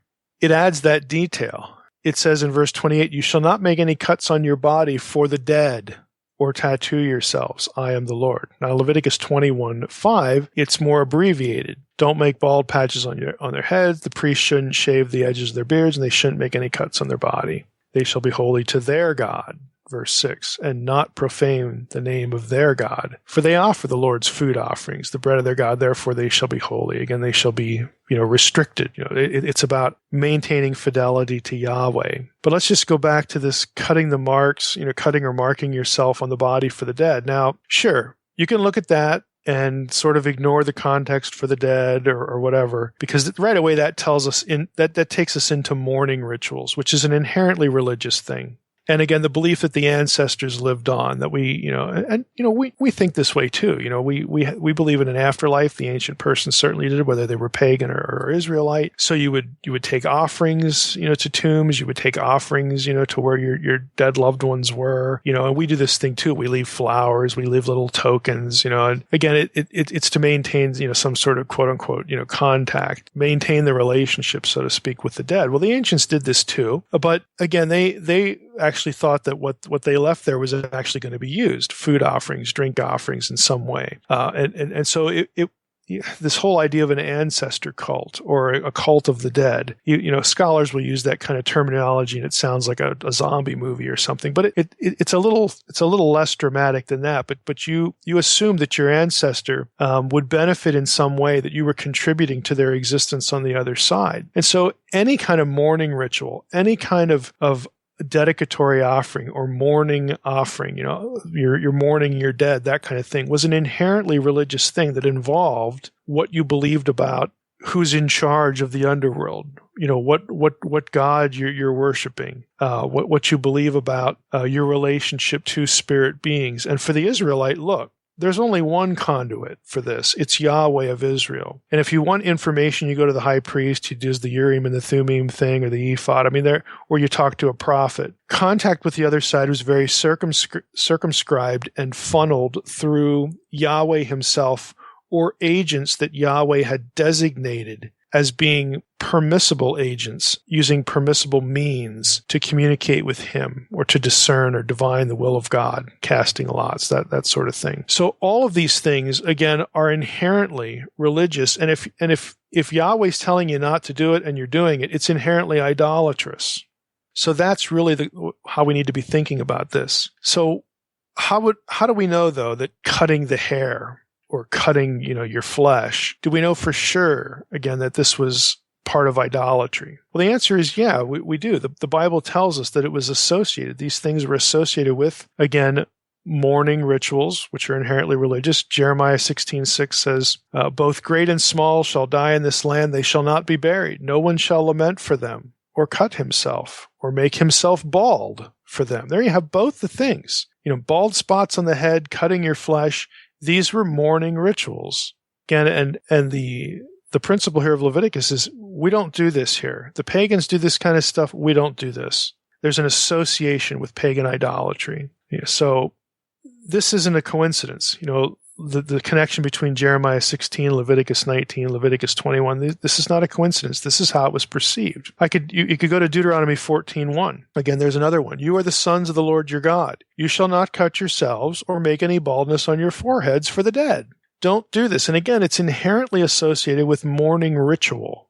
Don't do this. So as mourning practices, again, inherently religious practices, pagan religious practices, that's how we need to be reading this text. We shouldn't be thinking of modern tattooing, getting a little flower on my hand or something like that. Again, there's an immediate context. So we have to judge what's being done by, hey, maybe somebody who walks into a tattoo parlor is doing the, I want a picture of Satan. I want a picture of this deity, or I'm doing this, for some religious ritual. Who knows? That certainly can happen, but that's not inherent to the situation as we know it today. Back in the Israelite time, there was no ambiguity there. This is why you did these things. Probably the classic passage is 1 Kings 18 on this, the prophets of Baal and Elijah confronting the prophets of Baal. And, again, we know the story, about how they're trying to, the God who sends fire and all this kind of stuff, he's God. We know the story. I'm not going to read the whole story, but there's part of it in 1 Kings 18:28 where we read that the prophets of Baal cried aloud and cut themselves after their custom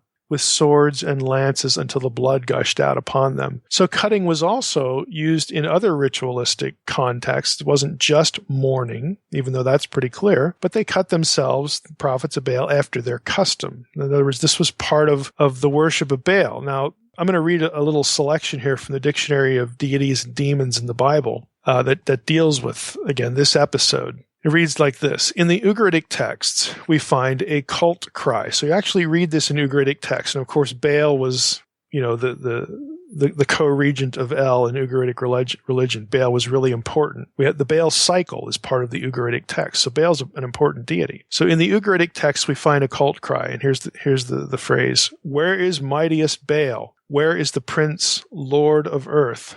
By the way, that's Prince's Zabul, Lord of Earth, the Baal Aretz, that kind of thing. So Baal Zabul, Baal Prince, is where we get that. So, you kind of know where that's going to end up. But anyway, this Ugaritic text says, where is mightiest Baal? Where is the Prince, the Lord of the earth?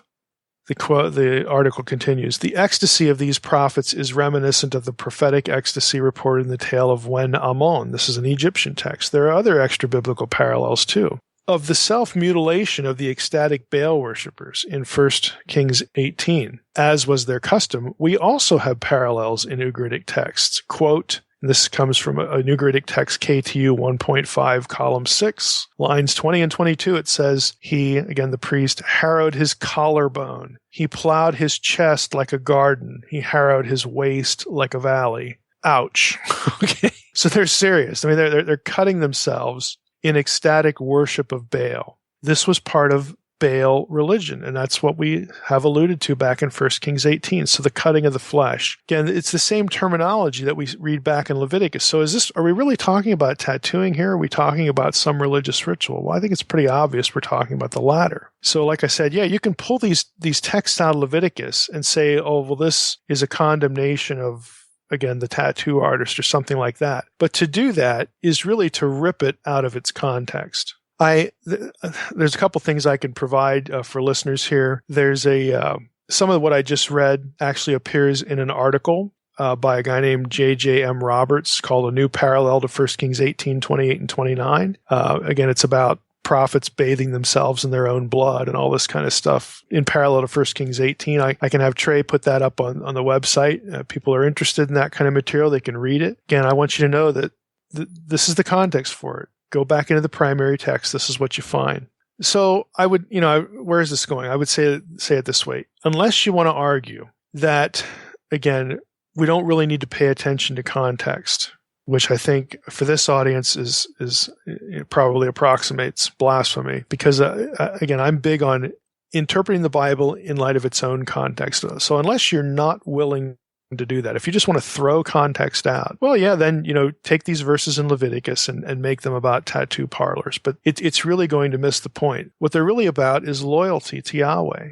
What they're really about is fidelity here with respect to the priests. We do the rituals Yahweh says we can do, and the ones he says not to do, we don't do.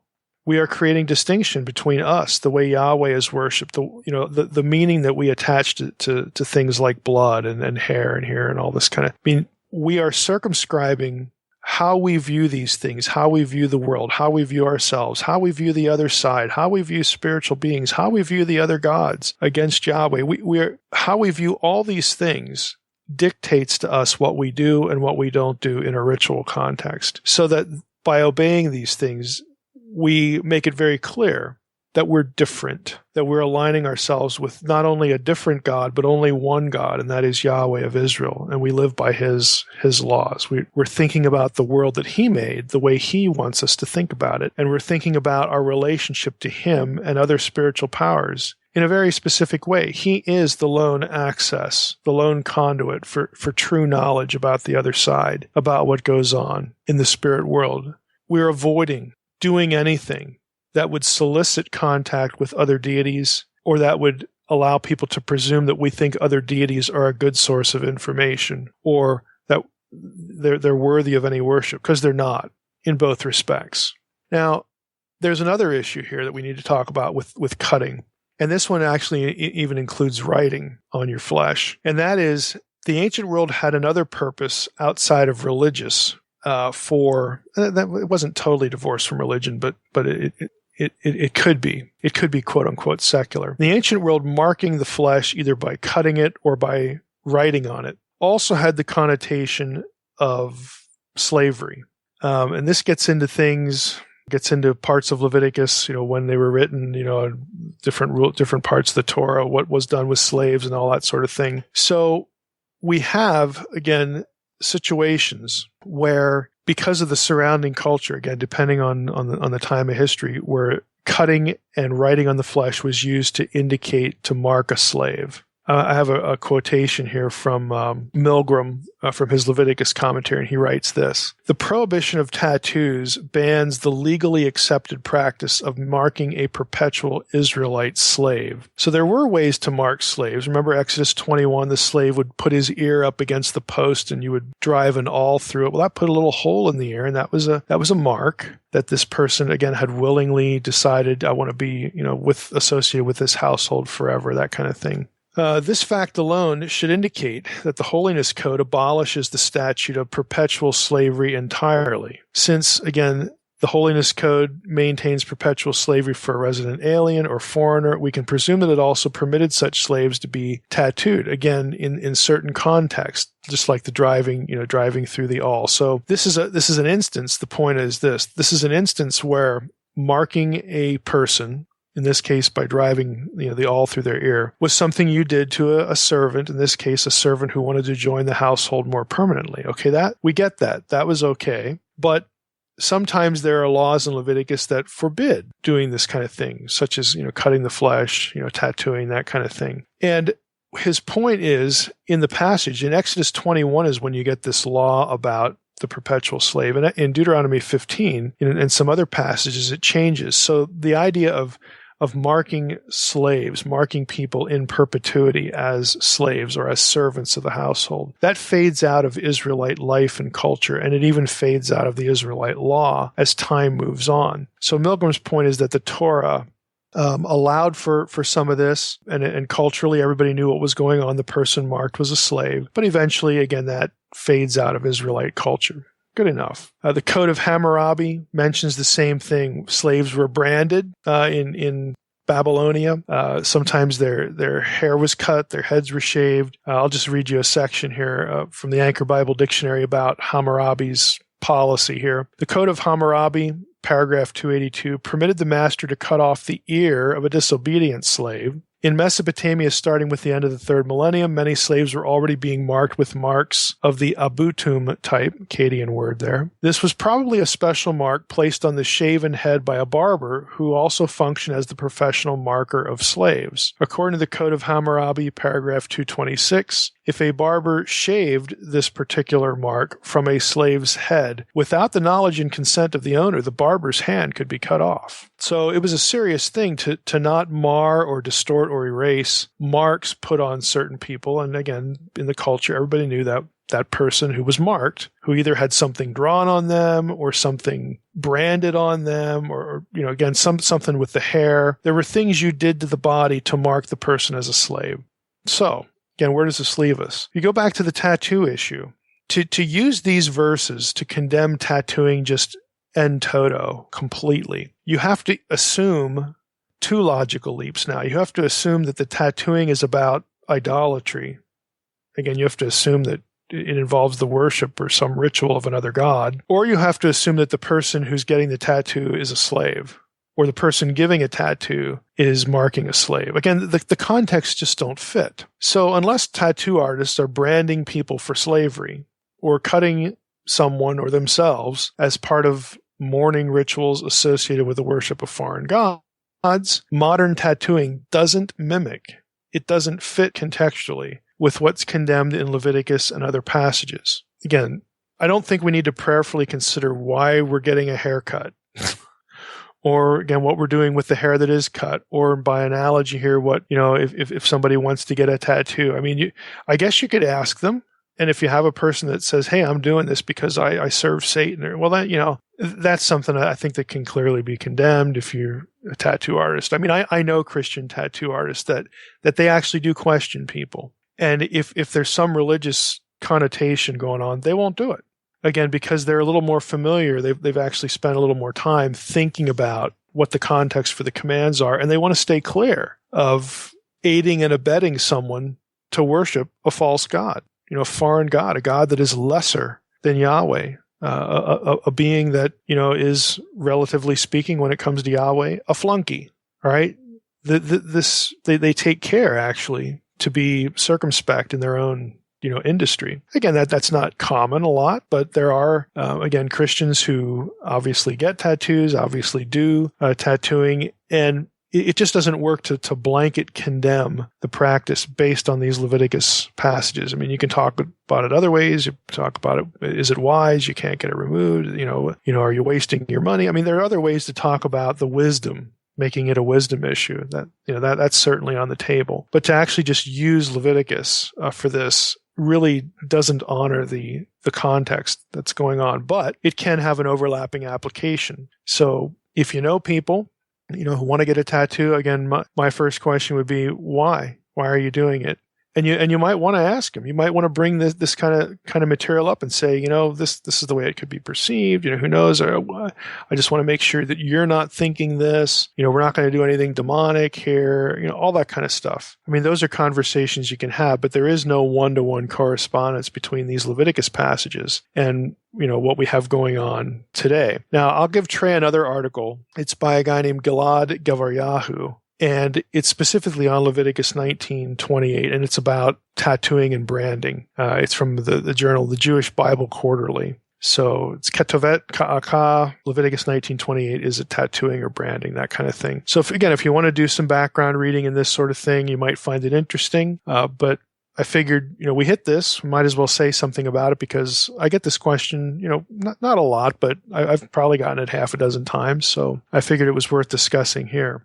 Let's move on to, we'll just go to verse 7. The priests shall not marry a prostitute or a woman who has been defiled. Neither shall they marry a woman divorced from her husband, for the priest is holy to his God. You shall sanctify him, for he offers the bread of your God. He shall be holy to you. The Lord who sanctifies you, I, the Lord who sanctify you, am holy. Okay, the daughter of any priest, if she profanes herself by whoring, profanes her father, she shall be burned with fire. So it's a capital offense. And again, the whoring there, it might be general. It's certainly going to be cultic prostitution, or at least that possibility has to be wrapped into this. But again, this is something talking about willful prostitution in verse 9. But let's go back to verse 7. Defiled by whoring, by harlotry. And this whole thing about the priest can't marry a woman divorced from her husband, all that kind of stuff. Well, verse 7, again, the whoring translation, or harlotry, again, depending on what your translation is the Hebrew word zonah,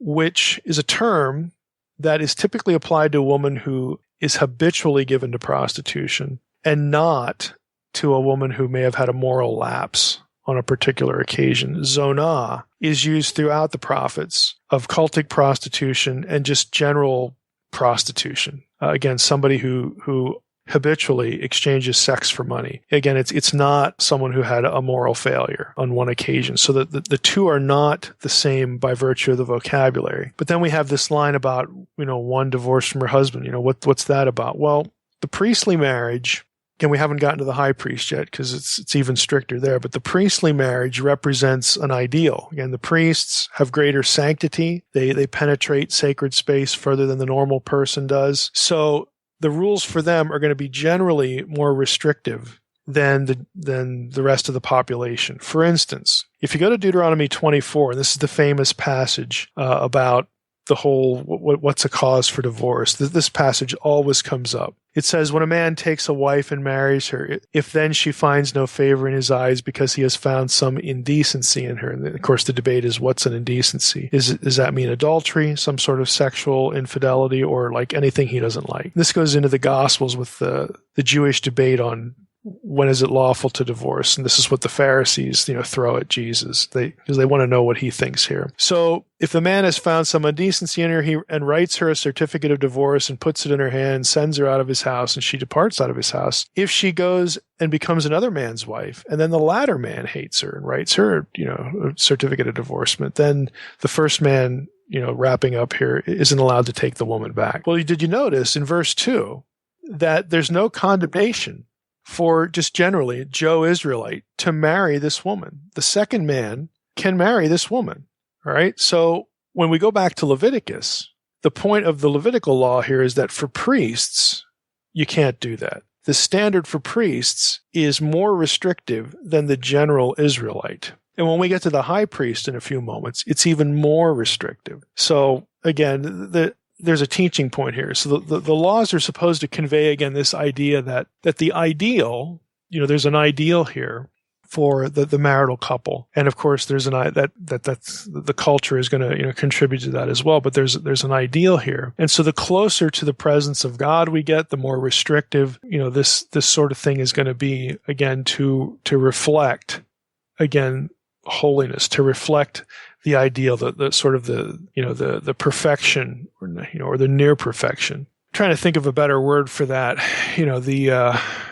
Sort of getting back to the original marital couple. They were innocent, they were pure, that kind of thing, that kind of thinking. So the idea is that we make things more restrictive for the people who are closer to the presence of God in terms of the sacred space they're allowed to occupy. And so when we get to the high priest, I'll just read it here. He has the high priest begins in verse 10, the priest who is chief among his brothers. Again, an expression referring to the high priest. He is not allowed to go into any dead bodies, even for his father or his mother. That's verse 11. So there's a restriction there greater than the normal priest. Verse 12, he shall not go out of the sanctuary, lest he profane the sanctuary of his God, for the consecration of the anointing oil of his God is on him. I am the Lord. And he shall take a wife in her virginity, a widow or a divorced woman or a woman who has been defiled or a prostitute. These he shall not marry, but he shall take as his wife a virgin of his own people. And so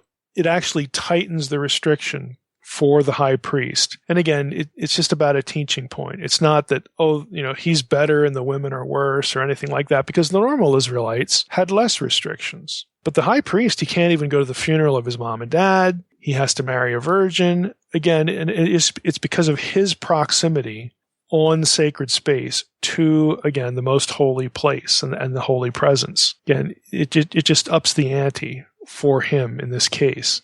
It's the same kind of logic that when you go beyond these rules for the high priest and you get to Leviticus 21, 16 through 24, that's the end of the chapter. This is the part in Leviticus where we have a list of people who are excluded from sacred space. Okay, I'll just start off here. The Lord spoke to Moses, saying, speak to Aaron, of course Aaron's the high priest, saying, none of your offspring throughout their generations who has a blemish may approach to offer the bread of his God.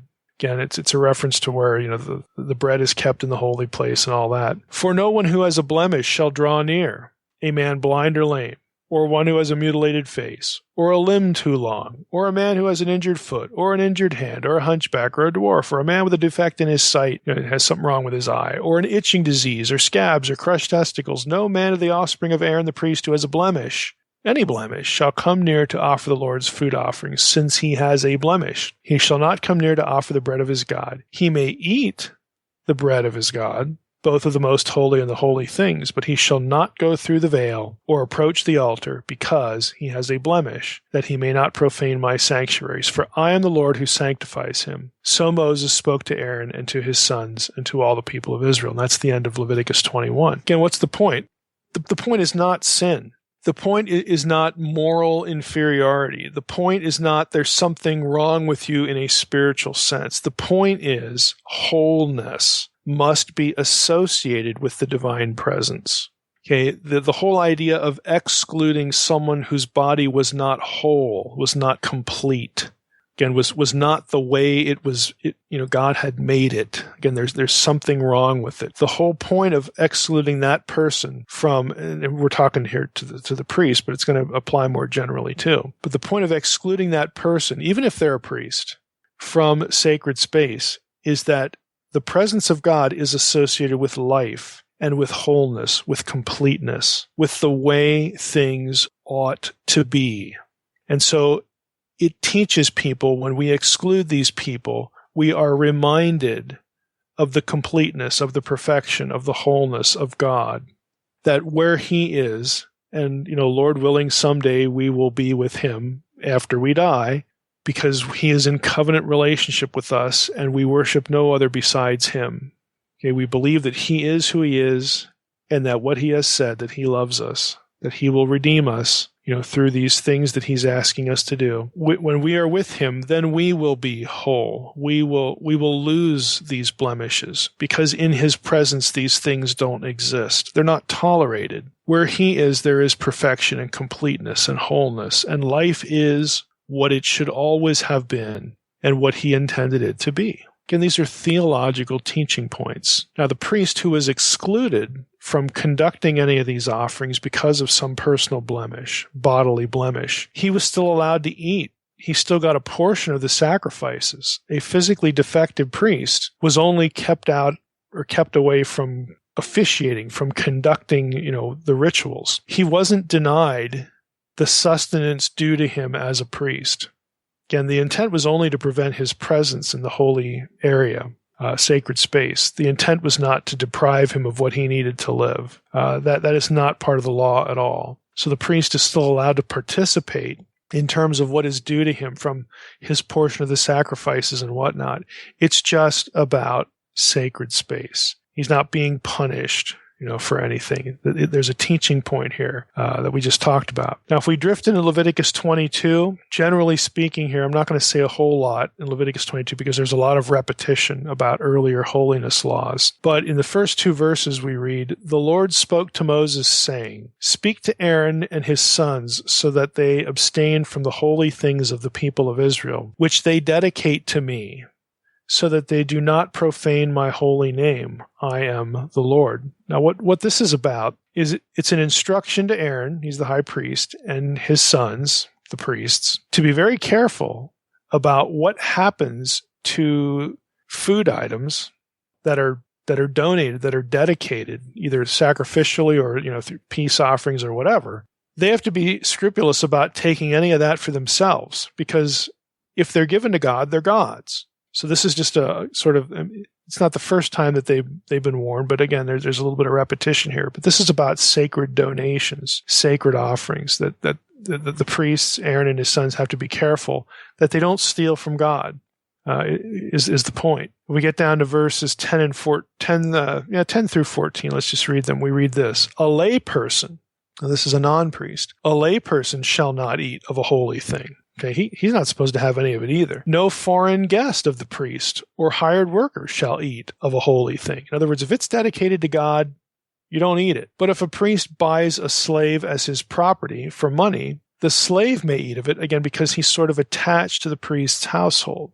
Okay, again, whatever the priest gets, again, whatever the priestly portion is, those in his household may eat. But if there's a portion that's been given exclusively over to God, that you don't eat. Again, the rules here again are just who is part of the priest's family, who can eat part of the priest's portions, and even the priests themselves. Look, you don't eat what's God's. What is given to you, only you and those in your immediate family may eat, because again, we want to distinguish you from the non-priest, and we also want to distinguish God from all of you. Again, it's about this distinction, this quote unquote holiness, which is again, there are things that are set aside, set apart for God, and that means they are off limits to others, to anybody else. Now, if somebody makes a mistake, Verse 14, if anyone eats of a holy thing unintentionally, he shall add the fifth of its value to it and give the holy thing to the priest. So, if something that was designated for the priest is somebody who shouldn't eat that, eats it, well, they have to restore it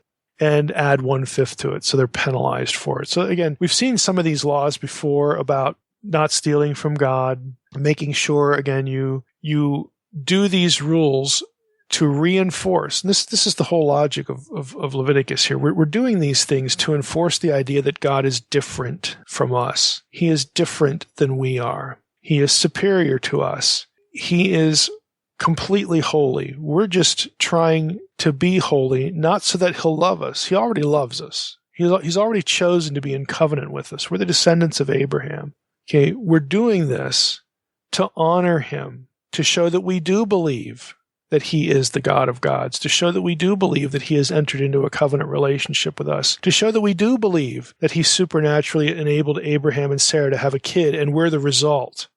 Okay, we do believe these things, and we align ourselves with the God of Israel. So we are doing these things to distinguish him from us. And really, you've got God, you've got the priesthood, and within the priesthood, you got the high priest distinguished from the other priest. Then you have the laity, you have the community. There are things that tie them together. We talked in the last episode about the blue thread running through everybody's garment. Again, it was supposed to remind them of something. Okay, there are ways that the community, participates in the system, and there are ways that the community is kept apart from the system. So again, without repeating earlier content, this is the logic of Leviticus. It's not about, this group of people is better than this other group of people. This group of people sins less than this other group of people. That is to misunderstand the whole logic of it. The logic is to elevate the Holy One and set him apart from all others.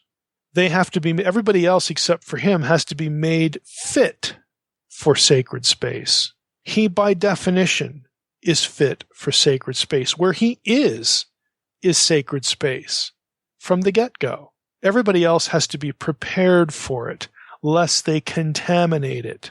And so these laws of exclusion and inclusion just reinforce the idea. I wanted to make one comment before we're done here. Again, because a lot of Leviticus 22 is repetitive to places we've been before. And we'll find that's going to be the case with later episodes too as we finish up the book. But in verse, let's see here. Let's just go to verse 26. The Lord spoke to Moses, saying, when an ox or a sheep or a goat is born, it shall remain 7 days with its mother, and from the 8th day on it shall be acceptable as a food offering to the Lord.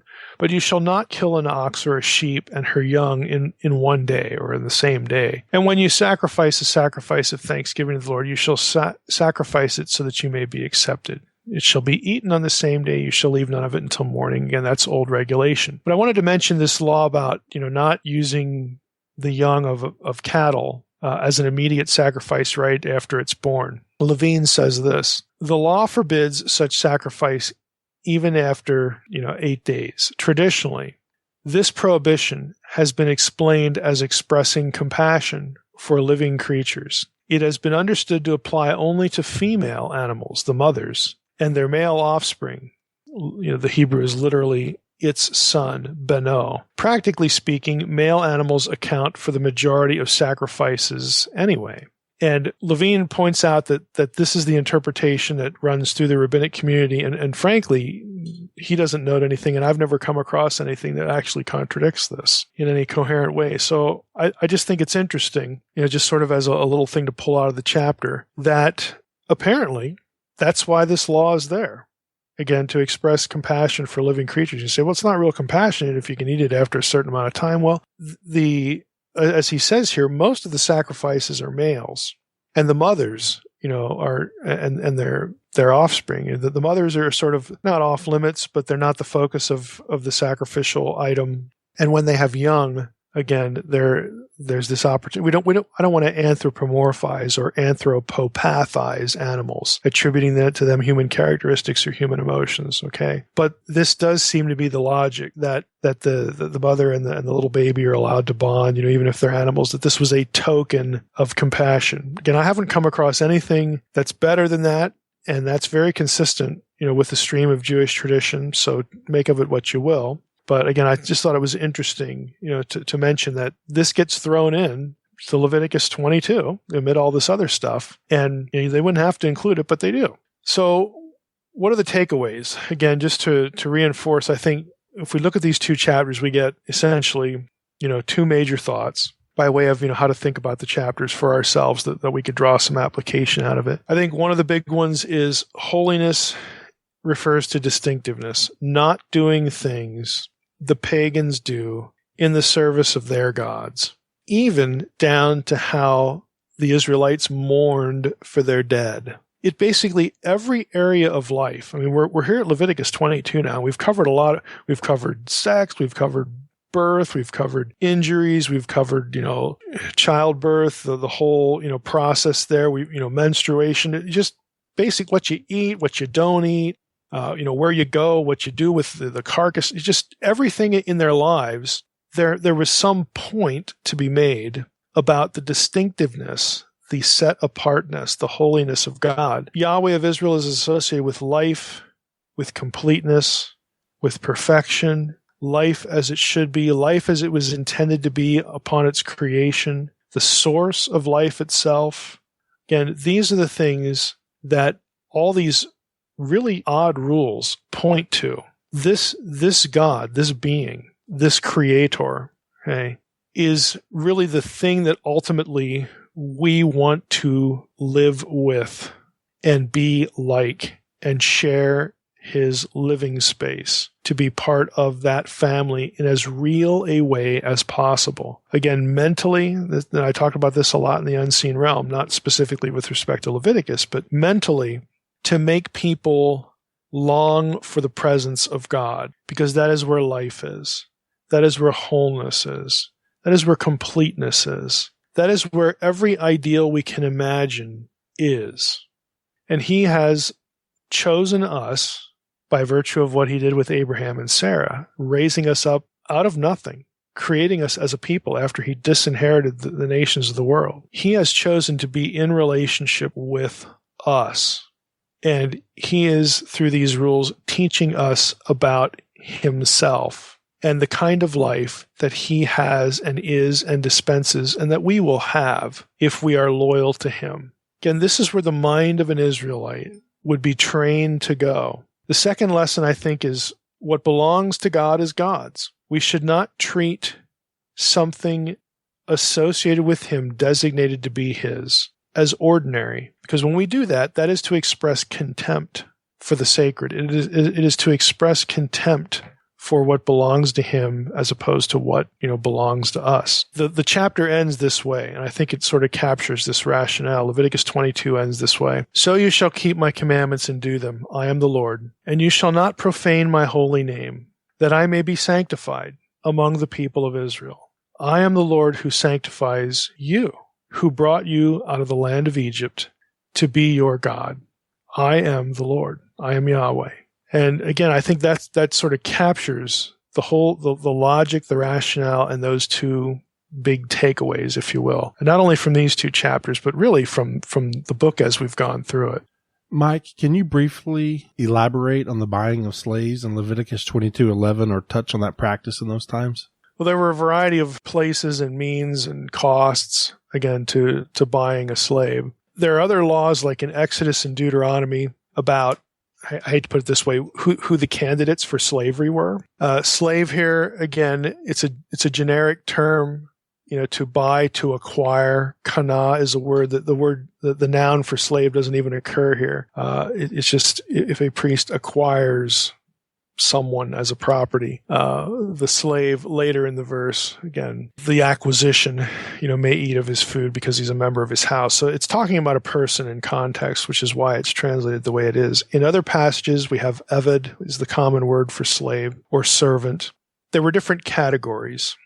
If you were a non-Israelite, there could be slaves who were captives, slaves or servants. Again, captives of war. We have this with the conquest situation, for example, with the Gibeonites. They were made workers in the community because they tricked Joshua into signing a covenant with them. So there was that situation. There's no racial component to it. It's typically a wartime situation, a foreign enemy kind of situation. But slaves were supposed to be set free after a certain amount of time. We're going to get into that later in Leviticus. If you were an Israelite, you might be a slave/servant in the sense of an indentured servant to pay off a debt. And these are really the focus of a lot of the Jubilee regulations, that an Israelite especially was only allowed to be a servant for a certain amount of time. But even a foreigner, who maybe either sold himself into servitude, again, to make a living. People did that. That was very common in the ancient world. It wasn't always a violent, unwillful thing. This was just like in later European history, this was a way to survive.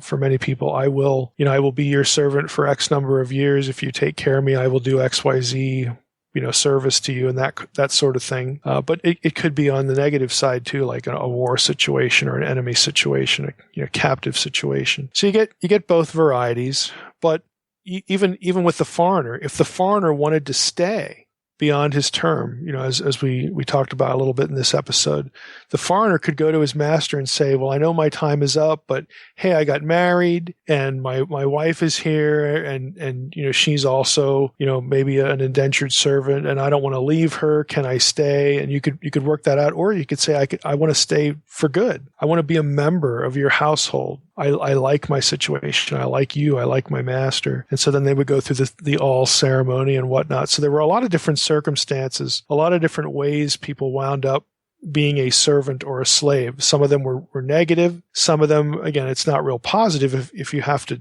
do this to make a living or pay off a debt. I mean, I'm not trying to portray that as a positive thing, but it's not this violent, coercive thing either.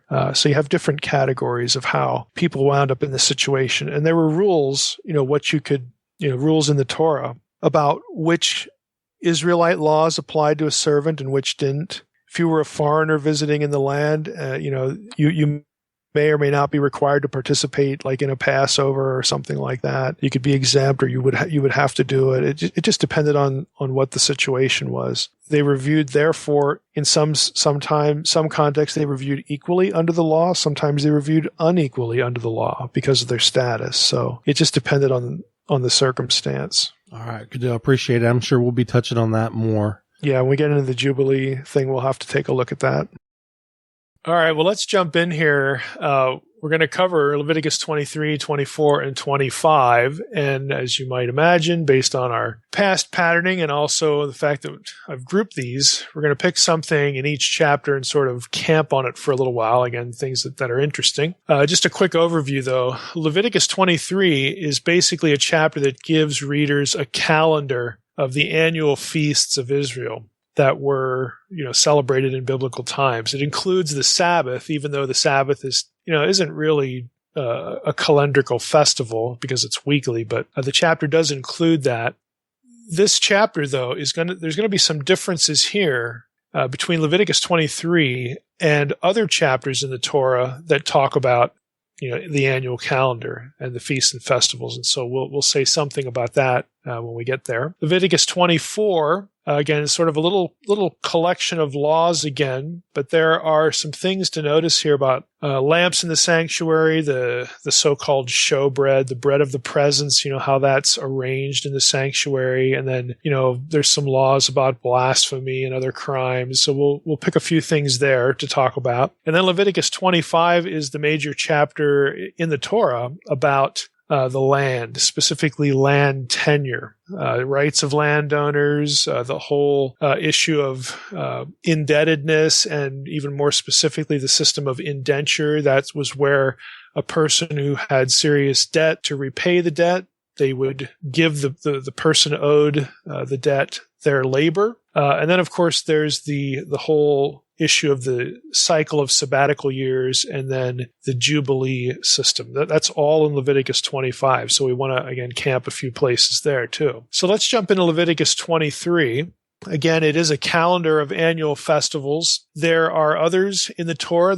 You'll see some of this kind of material in Exodus and Deuteronomy as well. And when you compare Exodus, Deuteronomy, and Leviticus here in chapter 23, you will get some divergences in the way the annual feasts and festivals are described. They're actually sort of three systems. This is the way scholars would look at this whole situation. The scholars would talk about there being three systems, one in Exodus, one in Deuteronomy, one in Leviticus 23, to sort of outline the festal calendar and these events, these feasts and festivals that were observed. And the reason for their differences would be that they derive from or reflect three different contexts or times in which the material was actually written down. So you can already tell that the issue with the feasts and festivals and the fact that when they're discussed in the Torah that they don't always agree, that this is, again, sort of a subcategory, a sub-item to the whole issue of Mosaic authorship. Because if it was all written at one time by one person, why in the world would you have these differences? And it's a good question. It's a legitimate question. And, listeners to Naked Bible and readers of the blog know that while I don't buy into the typical, JEDP documentary hypothesis. Again, I think that's based a lot on circular reasoning. So while I don't buy that, I also don't buy this notion that Moses wrote every word of the Torah, or even, the lion's share of it. I don't see any reason to reject Mosaic input, whether that meant him telling somebody to write something or him contributing something, and then it was accrued later. I'm what used to be called a classic supplementarian when it comes to what's in the Torah. But what we're going to talk about here is sort of a classic illustration of why the question even comes up. It doesn't come up because, there's lots of evil people out there, critics that just hate the Torah. Well, yeah, in the 19th century, you had some of those. They were driven by anti-Semitism and other forces. But there are actually things in the text that create the question. So in Exodus 23, for instance, verses 12 through 19, that passage talks about the Sabbath, the three pilgrimage festivals, namely the Feast of Unleavened Bread, Feast of the Harvest, or the Spring, and the Feast of Ingathering. It's very straightforward. Deuteronomy 16, first 17 verses in that chapter talk about Passover. So, not the Sabbath. And it talks about the Festival of Weeks in the late spring and the Festival of Booths in the autumns. And you might wonder, well, what happened to the Feast of Unleavened Bread? Again, that gets lumped in with the Passover. Okay, and that this is between the three passages, it's going to be one of the differences. What about the Feast of Unleavened Bread? Is it part of or ancillary to the Passover? 6 of one, half a dozen of another. But it's just the point is that it's discussed in different ways. Now, when you get to Leviticus 23, and in Numbers, I should mention Numbers 28 and 29, that's also part of this picture, but specifically in Leviticus 23, where we're at today, that passage, that chapter details the festivals throughout the year, so it's a bit more comprehensive. It sort of gets pride of place when it comes to this kind of thing. So it talks about the Sabbath in verse 3. If we read that, 6 days shall work be done, but on the seventh day is a Sabbath of solemn rest, a holy convocation. You shall do no work, so on and so forth. Then in verses 5 through 8, we read about the Passover and the Feast of Unleavened Bread. Then in verses 9 through 22, we get offerings from the new grain crop. And that's sort of new material compared to the other passages in the Torah, specifically the grain crop during a 7-week period. They were, observing that, counting it, doing it. Then in verses 23 through 25, we have a note about the first day of the 7th month being a day of commemoration. That's when they blew the shofar. Again, that's not in the other ones, the other passages. And then following that, verses 26 through 32, we get the 10th day of the 7th month, which is the Day of Atonement. And then finally, verses 33 to 36 and on to the end, we get the Festival of Booths, okay, which we're told began on the 15th day of the 7th month. So again, it's a little more comprehensive. Now, I don't want to get bogged down into sources and all this kind of stuff. When was this and that written?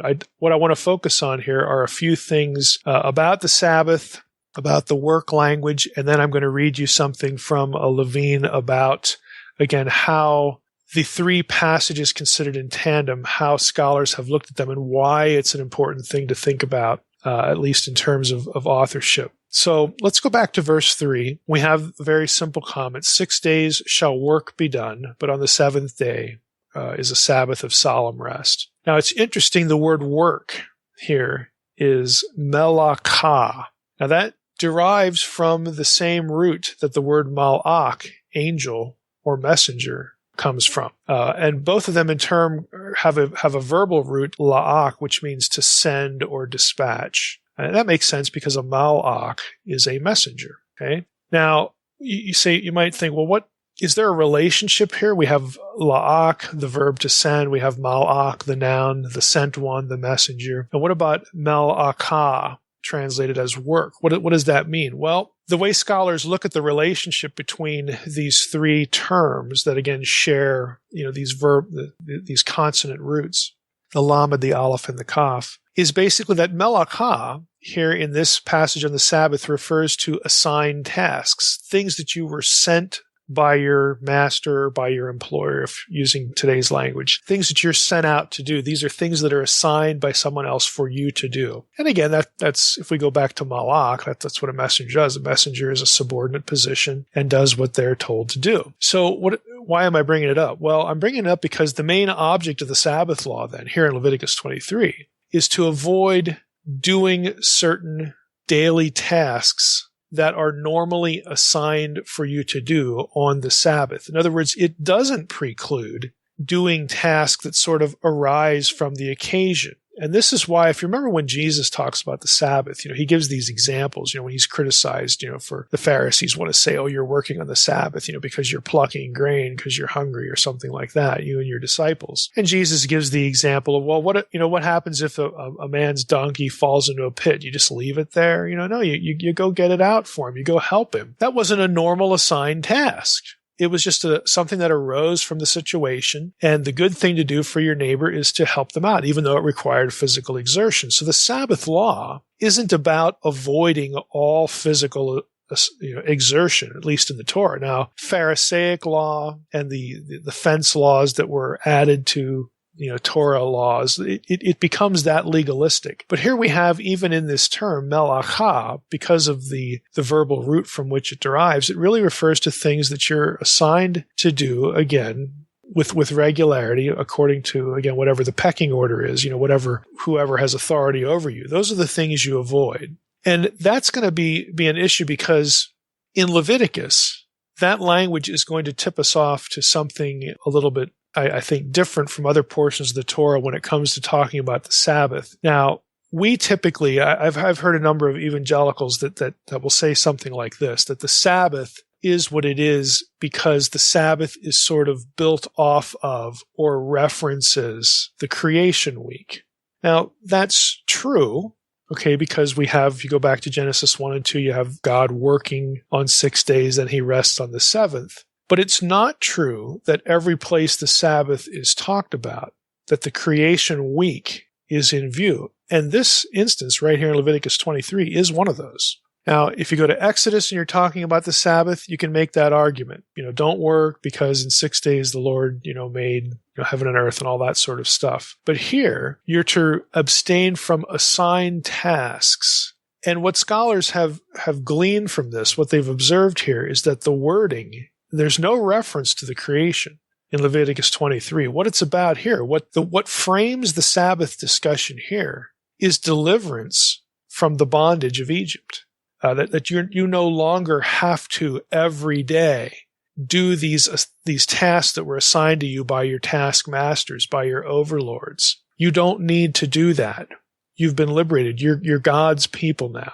And so there's a different rationale that lays behind the wording here about the Sabbath. The Sabbath rest is the expression of liberation or freedom from bondage. It's not referring back to the creation week. So again, even though that makes sense, even though that's true in certain contexts, it's not true to say that all of the Sabbath language has the creation week in mind. And I bring that up in turn because lots of people will say, well, you have to affirm a literal 7-day, 24-hour solar day creation week, or else you're somehow denying the Sabbath. Well, that just says too much. That overstates the data, as we would say in academic discussion.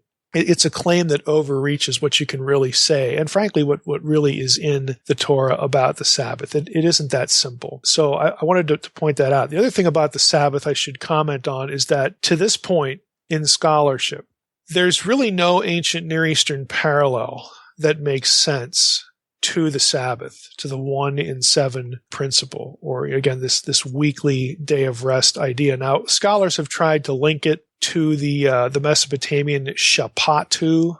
Again, it's very, very similar in terms of the wording, which was a special day. But the problem is, even though this was a special day and it involved, sort of a change in routine, Shapatu in Mesopotamia was associated with phases of the moon. And phases of the moon are not weekly. So it messes up the analogy. The biblical Sabbath has nothing to do with the lunar cycle. It's a 1 in 7 principle. So the division of time into regular periods of 7 that end in a Sabbath day cannot be aligned to a system of lunar months. So the Mesopotamian counterpart here, the Shapatu, really, hasn't worked, and scholars have, for obvious reasons, not been satisfied with it. So apparently, the Sabbath is an original Israelite institution. It's something that's different. Thought I would mention that because I do get that question from time to time, where'd the Sabbath come from? So it appears to be an original Israelite idea. And what's really kind of interesting there is if it is linked to the deliverance of bondage from Egypt, you actually have both things going on. They could say, well, what's the pattern here? That we don't have to conform now to having our regular work schedule and all that sort of thing. And then they could think about the creation idea, depending on again, when the specific creation account was written. That's in Genesis 1. A lot of people would put that late in Israelite history, Genesis 1 through 11, because Genesis 1 through 11 has very, very obvious Mesopotamian backstories to all of it, whether it's creation, whether it's the flood, whether it's the Nephilim with the Apkallu. If you've read The Unseen Realm, you know about that now. Tower of Babel, all this sort of stuff. All of these things have Mesopotamian touch points. And at the Exodus, Mesopotamia is not the context. Egypt is the context. So we could even have the creation week specifically laid out later. And maybe it's reversed. Maybe the creation week is actually designed to be an analogy to the Sabbath idea.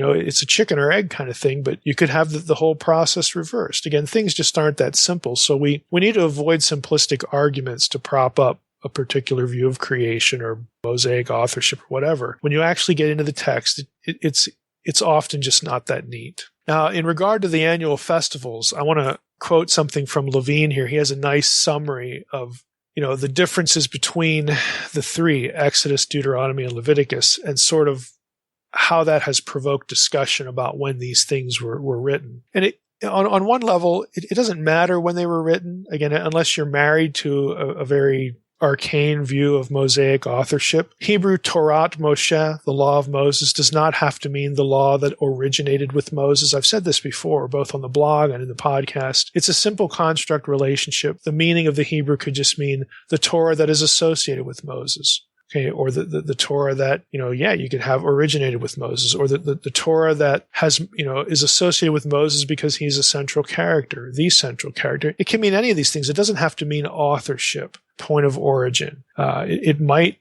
but it might not. So again, we need to get away from these simplistic sorts of ideas, because when you actually dig down into the text, there are things that just mess it up.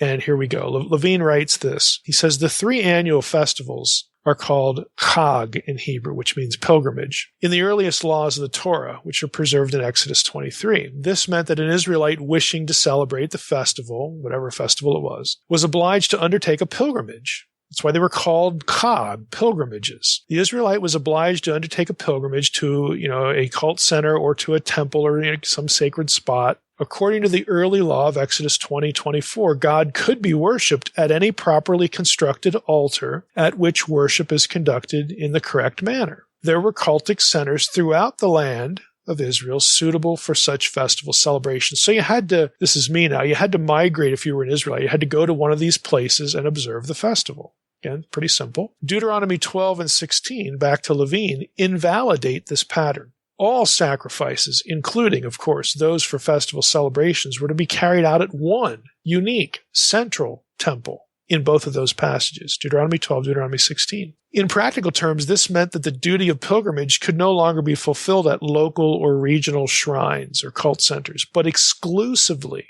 at the central temple. This restriction altered the character of the annual festivals in basic ways, affecting their scheduling, their duration, and the manner in which they were observed. The most thorny problem created by Deuteronomy's restriction of sacrificial worship to one central temple concerned the Passover offering and the Matzot festival, the unleavened bread festival. The Passover sacrifice could no longer be offered near one's home. If you remember back in Exodus, you could do it in your house. Not only rescheduling, but restructuring the entire celebration was called for. Israelites would have to arrive at the religious capital before the eve of the Matzot festival and then remain there, in most cases until the seventh day of the festival when the pilgrimage was celebrated. They might not have time to get home and back in a period of 6 or 7 days. It was therefore ordained in Deuteronomy 6:1-8 that the Passover sacrifice be offered later in the evening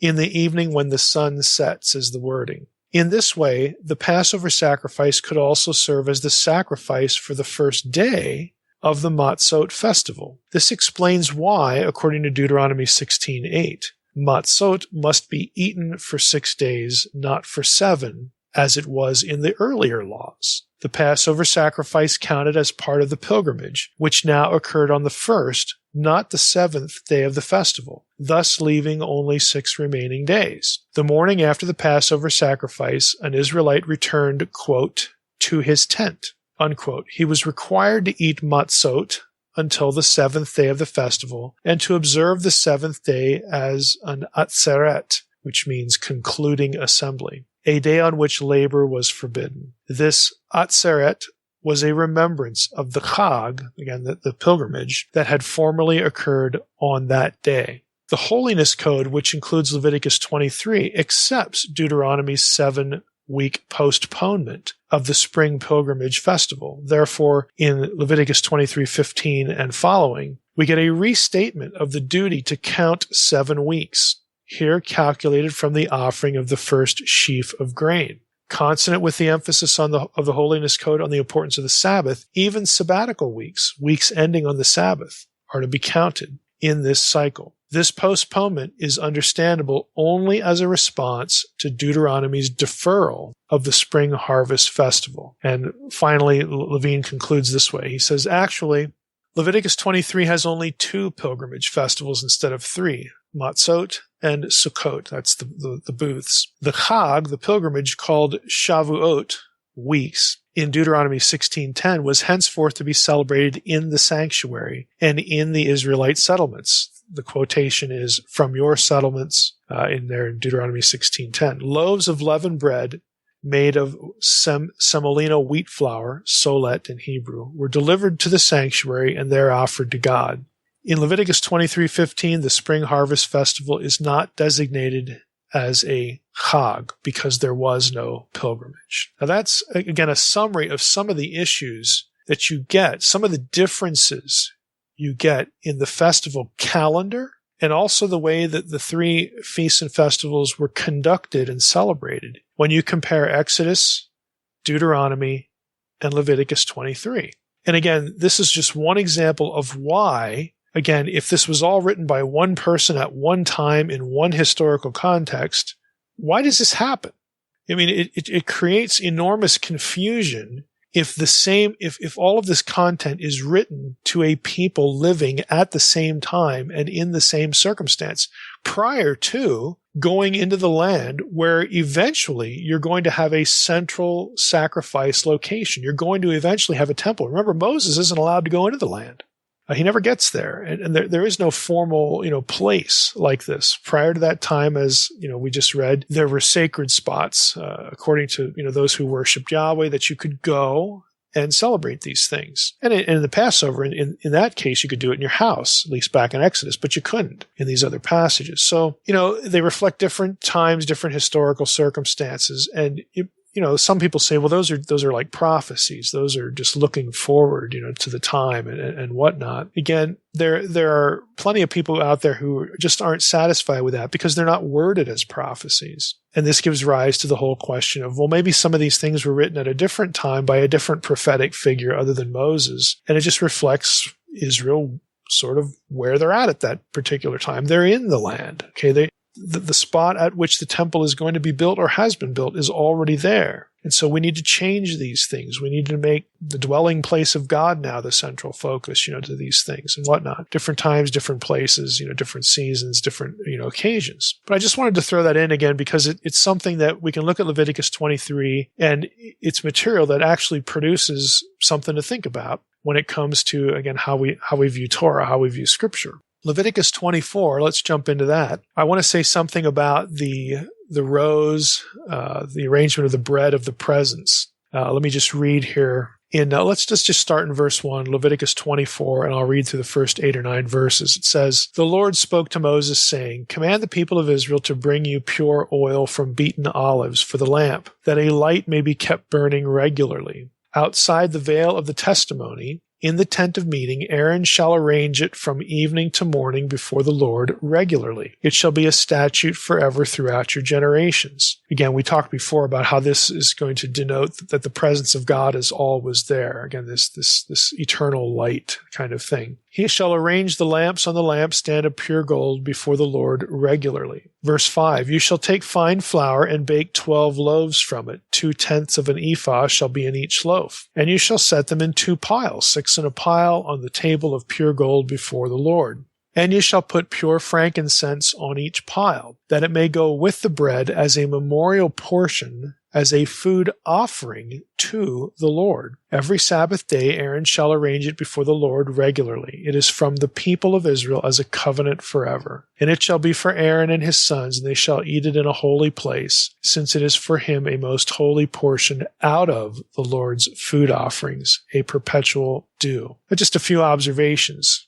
Now, again, when it comes to the description of actually eating, we just read that this is for Aaron and his sons. They shall eat it in a holy place. But yet, again, you've got, this thing about the Lord's food offerings, a holy portion of the Lord's food offerings. The food offerings are, of course, discussed much earlier in Leviticus. Here you have, again, bread that is part of what the priests are going to be allowed to eat. The frankincense that was mentioned was something that would have been burned when the priest removed the bread each Sabbath, when it's time to dispose of the rest of it. The loaves, of course, are a presentation to God. Again, we have frankincense, we've got loaves, we've got it positioned right where God is. The bread was supposed, in one sense, viewed by God. So, you put it right there, quote, before the Lord so God can see it. And by that means, the assumption is, and again, if nothing bizarre happens, the assumption is correct, that God accepts the bread offering here, the bread as an offering. Subsequently, the loaves get a portion of the priest. And the whole picture here is that it kind of mimes what happened in earlier sacrifices that were blood sacrifices, because the frankincense gets burned near the loaves of bread, and so God is, and it's right in front of God, right before the Lord, where the divine presence is, and so God is sort of pictured as, when the incense is being burned and going up, the picture is that God is sort of smelling the aroma of the frankincense. And that sort of becomes an offering by fire, even though the bread isn't consumed, but the bread is going to go, to Aaron and the priest and whatnot. So again, there's a sort of a rationale that goes with it, the way things are arranged, the eternal light and all that sort of stuff. It's consistent with earlier sacrifices. Again, the picture of God inside his house, enjoying, again, in this case, a bread offering, the bread of the presence. I want to read something else here about we have the logic here. The rest of Leviticus 24, again, as I alluded to earlier, is an assortment of laws, and some of these are about blasphemy, cursing, and there's an issue of the severity of the penalties. Some of these merit the death penalty and whatnot. So I want to get into that a little bit, but as part of this, I want to read you. We'll go with Leviticus 24. We'll go to verse 10. We might as well just jump in where we left off here. We have here, so you go from the bread of the presence, and now we get, again, it's just some laws, which seem really, it's kind of an odd place to put a few laws, but I think we'll see the connection here in a moment. Now, an Israelite woman's son, whose father was an Egyptian, went out among the people of Israel, and the Israelite woman's son and a man of Israel fought in the camp. And the Israelite woman's son blasphemed the name and cursed.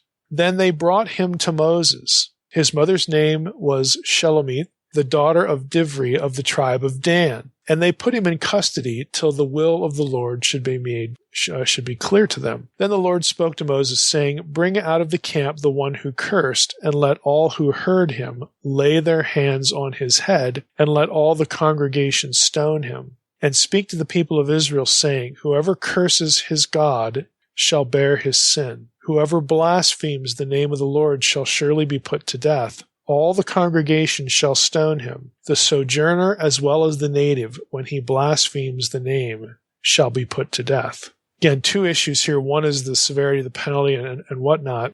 But did you notice the interchange between the name and some of these other designations of God? Again, if you've read Unseen Realm, or if you're familiar with my content, the name Hashem is another way of referring to God himself. And that becomes important when you get to Exodus 23, verses 20 through 23, about the angel of the Lord, in whom is the name. You have a second Yahweh figure, because Yahweh actually is in this angel who appears as a human being in human form. Elsewhere, only in the Exodus, the wilderness wanderings, but other passages as well. I'll read it again. I'll read these parts again. Look at what's done with the language here. The Israelite woman's son blasphemed the name.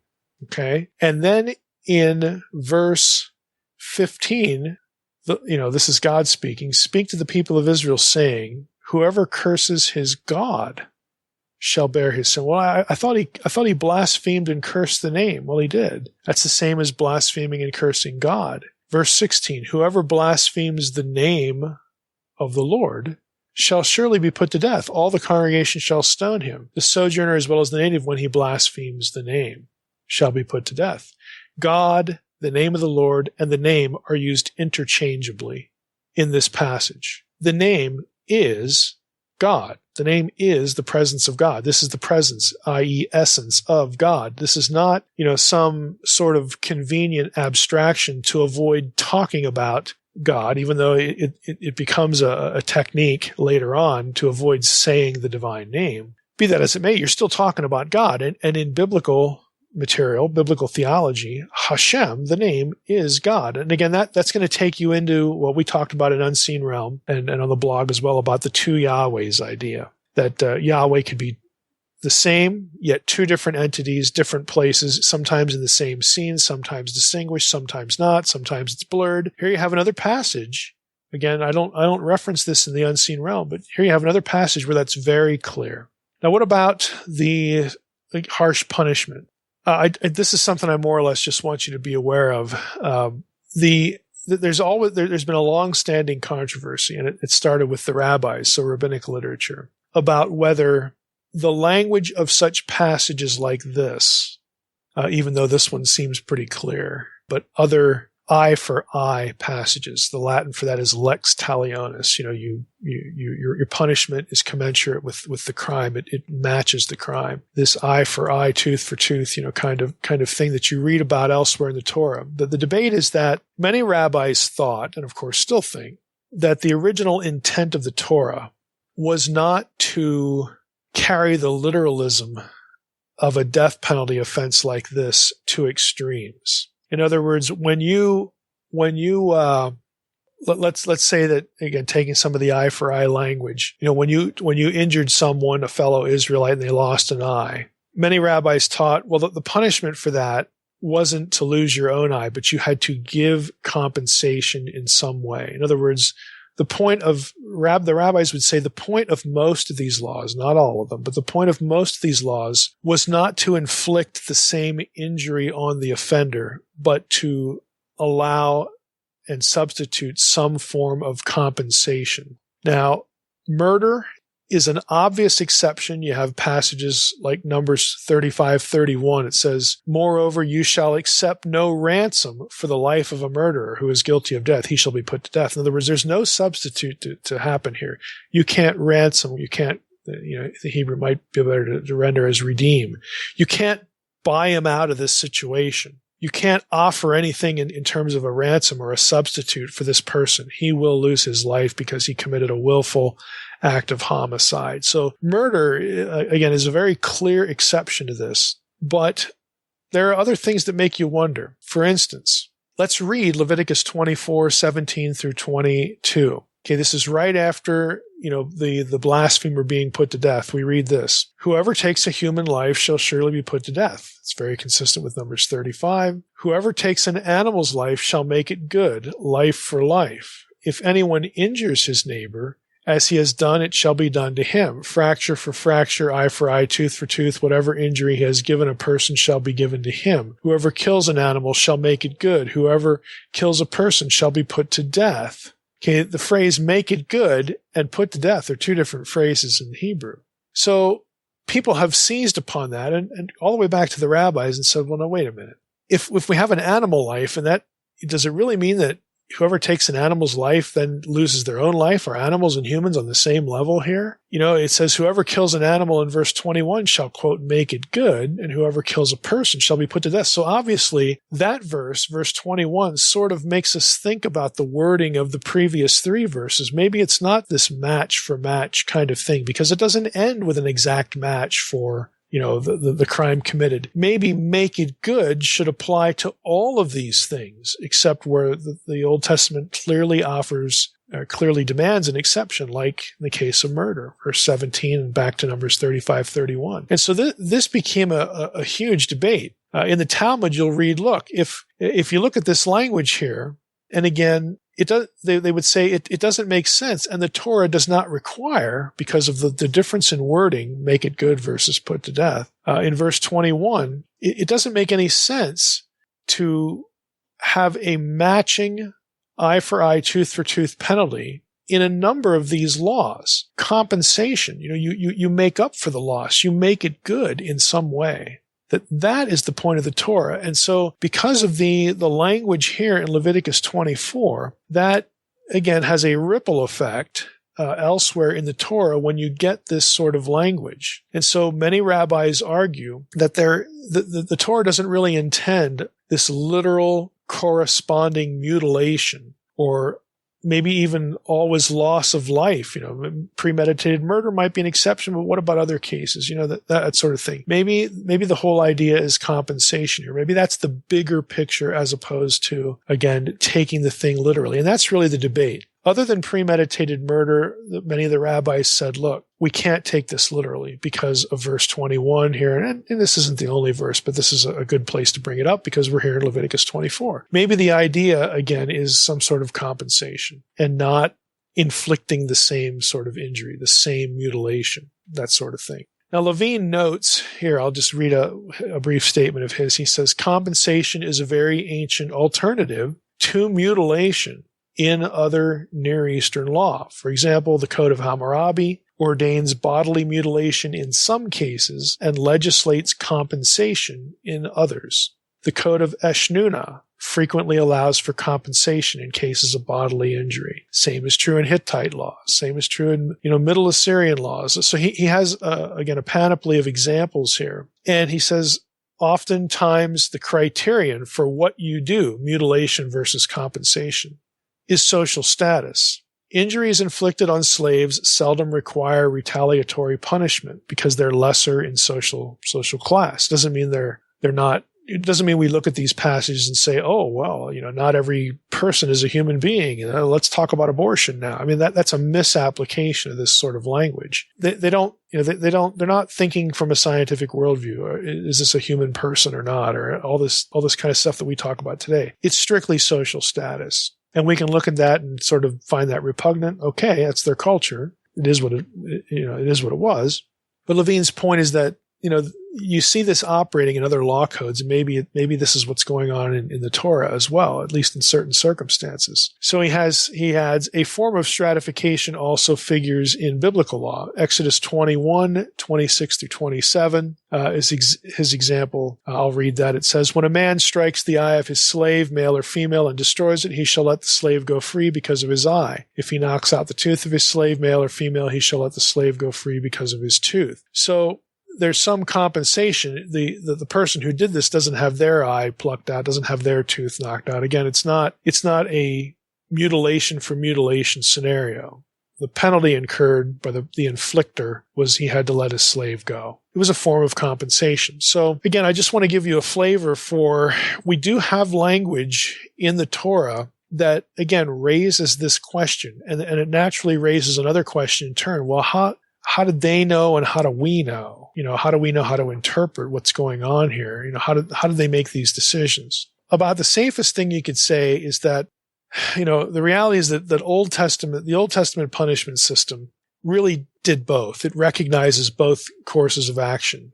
There is death penalty and a life for life. There may be, mutilation for mutilation in some passage, but it also recognizes compensation instead. It's not strict in that regard. It employs both kinds of punishment selectively. And it's a case-by-case basis. It's therefore reasonable, again, to think that maybe something like intentionality factored into this. In other words, let's take a case where one Israelite deliberately maimed another Israelite, deliberately took something maybe and poked out an eye or something, in anger, in a fight or something. Well, if deliberate intent was discerned, chances are, and the Torah would allow them to return the mutilation.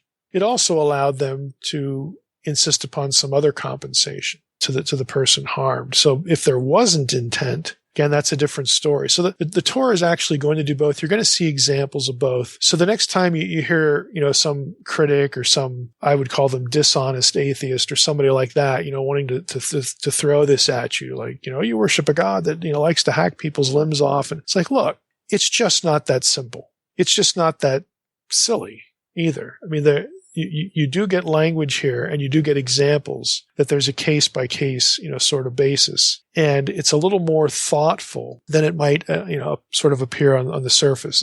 It is still hard for us to understand why different choices were made. We don't have a perfect understanding of this, but there are analogies where compensation was allowed to substitute for mutilation. And you do get that in the Old Testament law as well. So it's not this barbaric thing, again, that people like to portray it as. Homicide, again, that was very severe. Blaspheming God, as we just read, that was a very severe punishment. There were things, of course, that merited the death penalty, but when it came to this mutilation kind of thing, there was a lot of latitude there, and we get glimpses of that in the Old Testament. I want to switch gears here and go to Leviticus 25, and again, the big deal here is the land principle. Again, the whole idea about sabbatical, weeks, sabbatical years, the Jubilee, so on and so forth. Let's just read. We'll jump in here. Well, let's start in verse 3. For 6 years you shall sow your field, and for 6 years you shall prune your vineyard and gather its fruits. But in the 7th year there shall be a Sabbath of solemn rest for the land, a Sabbath to the Lord. You shall not sow your field or prune your vineyard. You shall not reap what grows of itself in your harvest, or gather the grapes of your undressed vine. It shall be a year of solemn rest for the land. The Sabbath of the land shall provide food for you, for yourself, and for your male and female slaves, and for your hired worker, and the sojourner who lives with you, and for your cattle and for the wild animals that are in your land. All its yield shall be for food. Verse 8, you shall count 7 weeks of years, 7 times 7 years, so that the time of the 7 weeks of years shall give you 49 years. Then you shall sound the loud trumpet on the 10th day of the 7th month. On the day of atonement, hold that phrase, the Day of Atonement is connected to the Jubilee idea here. On the Day of Atonement, you shall sound the trumpet throughout all your land, and you shall consecrate the 50th year and proclaim liberty throughout the land to all its inhabitants. It shall be a Jubilee for you, when each of you shall return to his property, and each of you shall return to his clan. The 50th year shall be a Jubilee for you. In it you shall neither sow nor reap what grows of itself, nor gather the grapes from the undressed vines, for it is a Jubilee. It shall be holy to you. You may eat the produce of the field. In this year of Jubilee each of you shall return to his property. If you make a sale to your neighbor or buy from your neighbor, you shall not wrong one another. You shall pay your neighbor according to the number of years after the Jubilee, and he shall sell to you according to the number of years for crops, so on and so forth. Now, you say, well, what's the point with all this? Well, the key principle is sort of summarized later on in verses 23 and 24, where we read, the land shall not be sold in perpetuity. The land shall not be sold in perpetuity, for the land is mine, says the Lord. This is the Lord speaking. For you are strangers and sojourners with me, and in all the country you possess, you shall allow a redemption of the land. The idea is that Canaan belonged to God, and he had granted it. He had, rented it. He had leased it to the Israelites, as Hebrew term is an achuzah, which means and is translated elsewhere as something like tenured land or a land holding. The Israelites could not think of the land as sort of just inherently belonging to them. It inherently belonged to God. It was not theirs to do whatever they wanted to do to it. Okay. It could not be permanently, sold or permanently, given up. Israelite landowners, when they had something happen and they had to sell their land, okay, maybe they owed a lot of money, or they had to, do something with it to pay off a debt or whatever. No matter what they had to do, they retained the right to redeem that property because God had given it to them. We have the tribal allotments, and then within the tribal allotments, you're going to have the exchange of land and whatnot. What this system is basically a system of reset. After so many years, things get restored to the original owner. People can go live in their original home, if they've been alienated for some reason. Maybe they had to indenture themselves or something like that. Land had to go back to the original owner. It was sort of a reset button. And the whole idea behind it was these relationships you create when it comes to the land, whether it's buying or selling or indenturing or mortgaging or lending or leasing, all of those are secondary because the real owner of the land is God.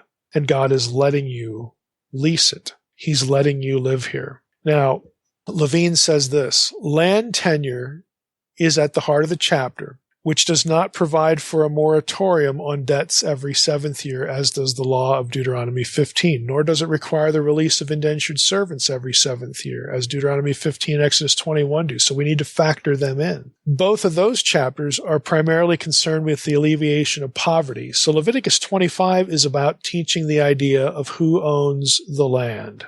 Part of that system gets applied in different ways, Deuteronomy 15, Exodus 21, with how God, who is the ultimate landowner, wants the land used to care for the poor, wants the land used to alleviate, situations of indentured servitude and whatnot. So all of these chapters together, they're not contradictory. They have to be taken together because there are different situations to which the idea of God's ultimate ownership is applied. God is the one telling you, okay, since I'm letting you live here, and we're describing that here in Leviticus 25, okay, over here in these other passages, here's something else I want you to do with my land. This is how I want it handled. And so, again, we have to factor this into the, into the system. And if you think about it, back in these days, most people made their living, their livelihood was linked to land. This is an agrarian culture. It's an agrarian society. Whether you were in debt or out of debt,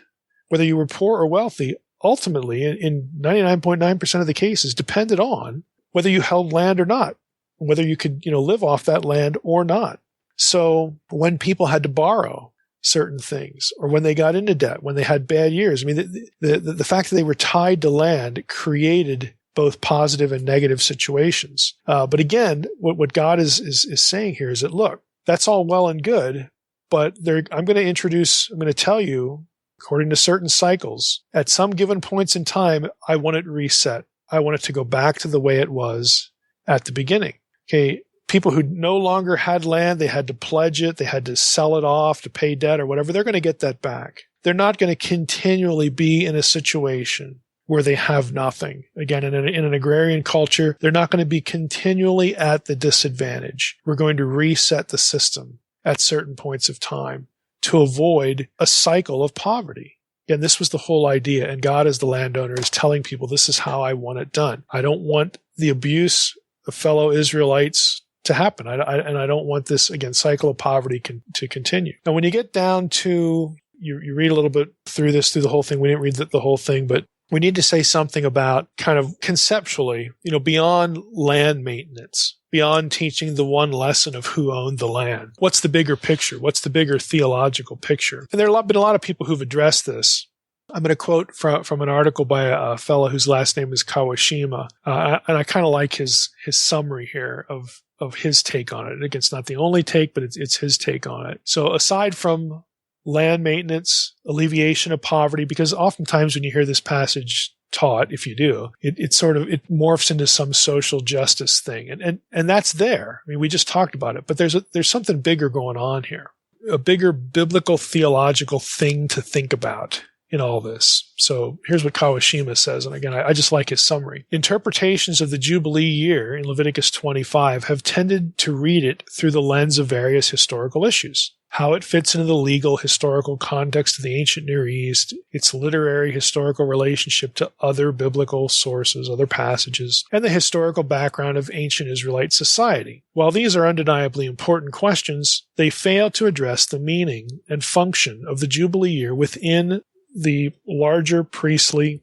cultic system of ritual and thought. Now, what he believes here is that the Jubilee year, continuing with what he says, the Jubilee year symbolizes and completes an atonement of socioeconomic pollution and spiritual pollution, because it's linked to the Day of Atonement.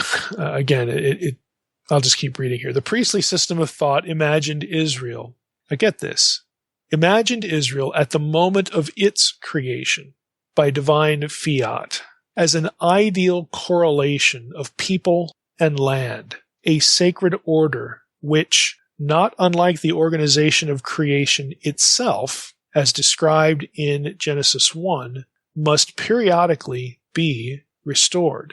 In other words, what he's saying is that not only is this a reset to take care of things like poverty, but the land of Israel and the people of God, the land of Yahweh, the people of Yahweh, Yahweh gives his people the land to live on. And then they manage it, and going throughout the cycles of life, people lose land, people gain land, you have debt, you have poverty, you have wealth, all this kind of stuff that just happens in life.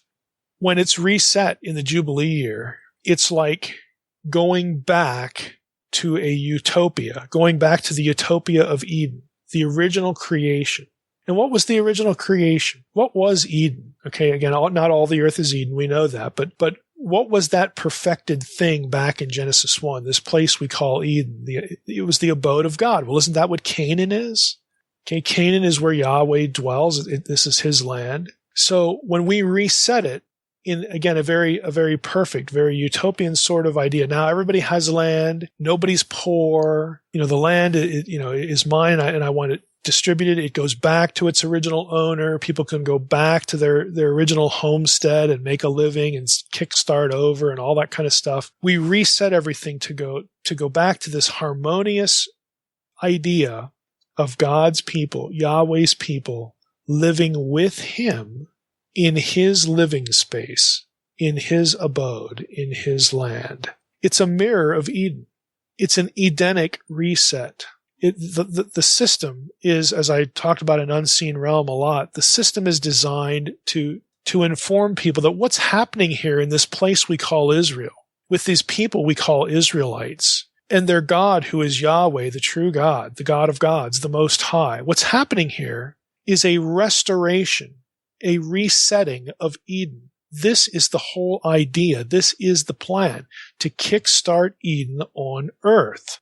Again, I've repeated this many times, in the podcast and of course in Unseen Realm and other sources, but this is always lurking in the background, the restoration of humans, God's family living with God in his living space, in his abode. It's right here in Leviticus 25. This is the bigger picture of the Jubilee reset.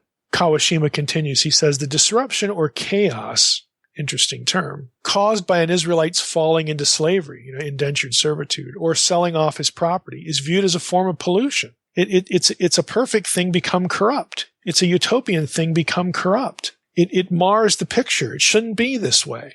It's viewed as a form of pollution because people have been separated from their ancestral land, compromising the nation's geopolitical order in order to eradicate the possibility of an irremediable pollution. the Jubilee year abolishes slavery and selling of land. One can only sell one's labor, Leviticus 25:40, or the crops of one's field, Leviticus 25:16, but not one's actual person or field, for both already belong to Yahweh.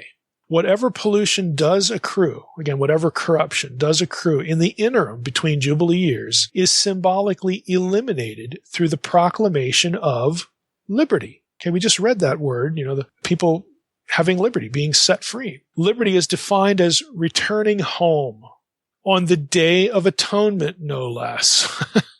Leviticus 25:9. On the very day, think about this, on the very day that the goat for Azazel, the scapegoat in some translations, carries away or disposes of the people's sins out into the wilderness.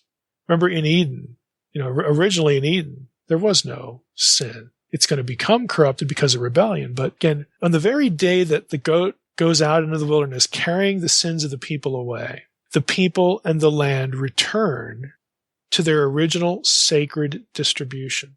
Eden is restored. Again, it's a utopian reset.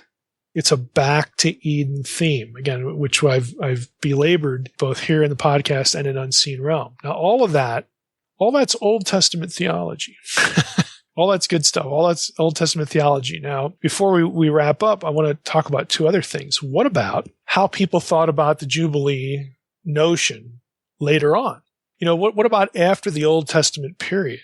In the intertestamental period, the Second Temple period. What about how did people think about the Jubilee then? Because now we're under dominion of foreign powers, the Romans or whoever, and of course we have this spiritual sense of Deuteronomy 32, where the nations around us are under the dominion of other gods, and this is Yahweh's portion. And look at our situation. We know why we're here. We were sent into exile because we apostatized. This is why idolatry, disloyalty to Yahweh, was linked to being in the land or not. It's as if Dad, Yahweh is saying, you don't want to live in my house. You don't want to honor me. Go live somewhere else.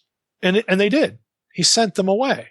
But again, it wasn't permanent. There was always this restorative idea. Well, when you're in this situation, the Second Temple period, how are people thinking about that? And that includes the New Testament. New Testament's part of the Second Temple period, time period. Now, most Bible students will know that Jesus was considered to be the eschatological or ultimate fulfillment of the Jubilee liberty. And that's because of the episode in Luke 4:16 through 19. And if we go to Luke 4:16, this is the scene. Okay, Jesus goes into the synagogue at Nazareth. And in verse 17, it says, the scroll of the prophet Isaiah was given to him. He goes into the synagogue on the Sabbath day. He's there to read. Scroll of the prophet Isaiah was given to him. He unrolled the scroll and found the place. So he finds it deliberately. He finds the place where it was written. Quote, this is verse 18 in Luke 4. The Spirit of the Lord is upon me, because he has anointed me to proclaim good news to the poor. He has sent me to proclaim liberty to the captives, and recovering of sight to the blind, to set at liberty those who are oppressed, to proclaim the year of the Lord's favor. And he rolled up the scroll and gave it back to the attendant and sat down. And the eyes of all in the synagogue were fixed on him, and he began to say to them, today this scripture has been fulfilled in your hearing. And again, we know the rest of the story, how he's, their reaction to this. They don't like it. Now, most Bible students will know that in that episode, when he quotes Isaiah 61, that Isaiah 61 is borrowing from Leviticus language, Leviticus 25, this whole idea of proclaiming liberty to the captives. Now, it's kind of interesting to see how Luke is thinking about this, and again, reflecting how Jesus was thinking about this. If you go to Isaiah 61, which is about the servant of the Lord, okay, the tasks are as follows. If you just stick with Isaiah 61, if you start there, tasks are to bring good news to the poor, to bind up the brokenhearted, to proclaim liberty to the captives and freedom to those who are bound. Fourth, to proclaim the year of Yahweh's favor and the day of his vengeance. And 5, to comfort those who mourn. Now, in Luke, what Luke does with it, here are his tasks. They're different. To bring good news to the poor, to proclaim liberty for the captives and sight to the blind, And that wasn't in Isaiah 61. To proclaim the year of the Lord's favor. Number 4, to set the oppressed at liberty. So in other words, Luke omits the second and fourth tasks from Isaiah 61. He makes the third task a little shorter, and then he adds a new task, which is taken from Isaiah 58, verse 6. This idea of about oppression. Now, I'm not going to get into how those things are reconciled. A lot of it involves comparing the Masoretic text and the Septuagint and all that stuff. We're going to skip all the technical stuff, and I'm going to ask 2 questions instead, because they're interesting questions. What were the people in Jesus' day, and presumably us, what are they liberated from? And second, what about skipping the day of the Lord language, the judgment language from Isaiah 61? Why did Jesus do that? Back to the first question, what are they liberated from? Now, most people would assume it's sin. It's their sins. Okay, that's true. But elsewhere in Luke, when Luke talks about liberation language, when he uses these terms, there's a bit of a different perspective. In the story, in Luke 13, for example, with the woman who has a disabling spirit for 18 years, she was bent over, couldn't straighten herself. Jesus sees her and he says, "Woman, you're freed from your disability." He lays his hands on her and then she stands up straight. Again, then the ruler of the synagogue has a cow. Again, the familiar story. Jesus says, the Lord answered him, "You hypocrites, does not each of you on the Sabbath untie his ox or donkey from the manger and lead it away to water it? Ought not this woman, a daughter of Abraham, whom Satan bound for 18 years, be loosed from this bond on the Sabbath day?" Okay, the loosing language here is the same as the loosing language, the liberation language elsewhere, including Luke 4, and of course going back to the Septuagint of Leviticus 25. And so a lot of scholars are saying, well, because it's Jesus, and because he's the Messiah, and because of the implications of the cross, if we ask the question, what were people in Jesus' day liberated from? Yeah, it was their sins in a salvation sense. But it also speaks about the idea of the defeat of Satan and liberation from the captivity of a world held in bondage to spiritual forces of darkness. That is part of the picture. Now that's going to become important because when you think about what we talked about in Leviticus 25 with the Jubilee, that it's a utopian reset. It's a reset of Eden. It's not just about poverty. It's not just about sin. It includes this idea again of spiritual bondage, and not just referring to one's sins, but also referring to the defeat of Satan and again the dominion of the nations. Didn't Jesus come as the Messiah, as the liberator, as the resetter for the Gentile also? Well, if that's true, that links all of what we've been saying to the Deuteronomy 32 worldview. The reclamation, the reclaiming of the nations, and the defeat of the spiritual powers who are in dominion over them. If you're going to reset the land, and by the way, since the church is the circumcision-neutral people of God, and the people of God are no longer bound to one geographical region, this thing we call Israel, or this thing we called Canaan, since now the people of God and the domain of God is the entire globe, to reset the globe, you have to reclaim the nations. You must defeat the powers that hold the nations in dominion. You have to defeat the fallen sons of God. And this is part of the picture of a Levitical, a Jubilee reset associated with the Messiah. It's a whole lot bigger than, again, some of these other things we've been talking about. Now, the second thing, what about the judgment language? Because isn't this reclaiming of the nations idea, isn't the ultimate reset, the global reset, where the land of Yahweh is the world, and the people of Yahweh are all believers, Jew or Gentile, extracted from the nations held captive? Isn't that something that's going to happen at the end of the eschaton, with the day of the Lord, and then the second coming, and all this stuff? Yes. The answer to that is yes. But Jesus skips that part, the ultimate eschaton, the day of the Lord language. He skips that part when he quotes Isaiah 61. Because he knows how this is going to play out. He knows that what he's doing now, what he will do on the cross, okay, is the inauguration of all of that. It's not the consummation of the kingdom. It's not the ultimate reset back to Eden, but it begins it. It's the inauguration of all of this. So this language, again, that he skips, this language of eschatological judgment is, again, a nod to the notion of the already but not yet notion of eschatology in the New Testament, of what the Messiah is doing. The ultimate retribution means the judgment of the nations. It means the restoration of the entire people of God from every tribe of Israel and from every nation held, under dominion by the forces of darkness, the fallen sons of God. To get a genuine Jubilee fulfillment, it all has to come back. Everything has to be liberated.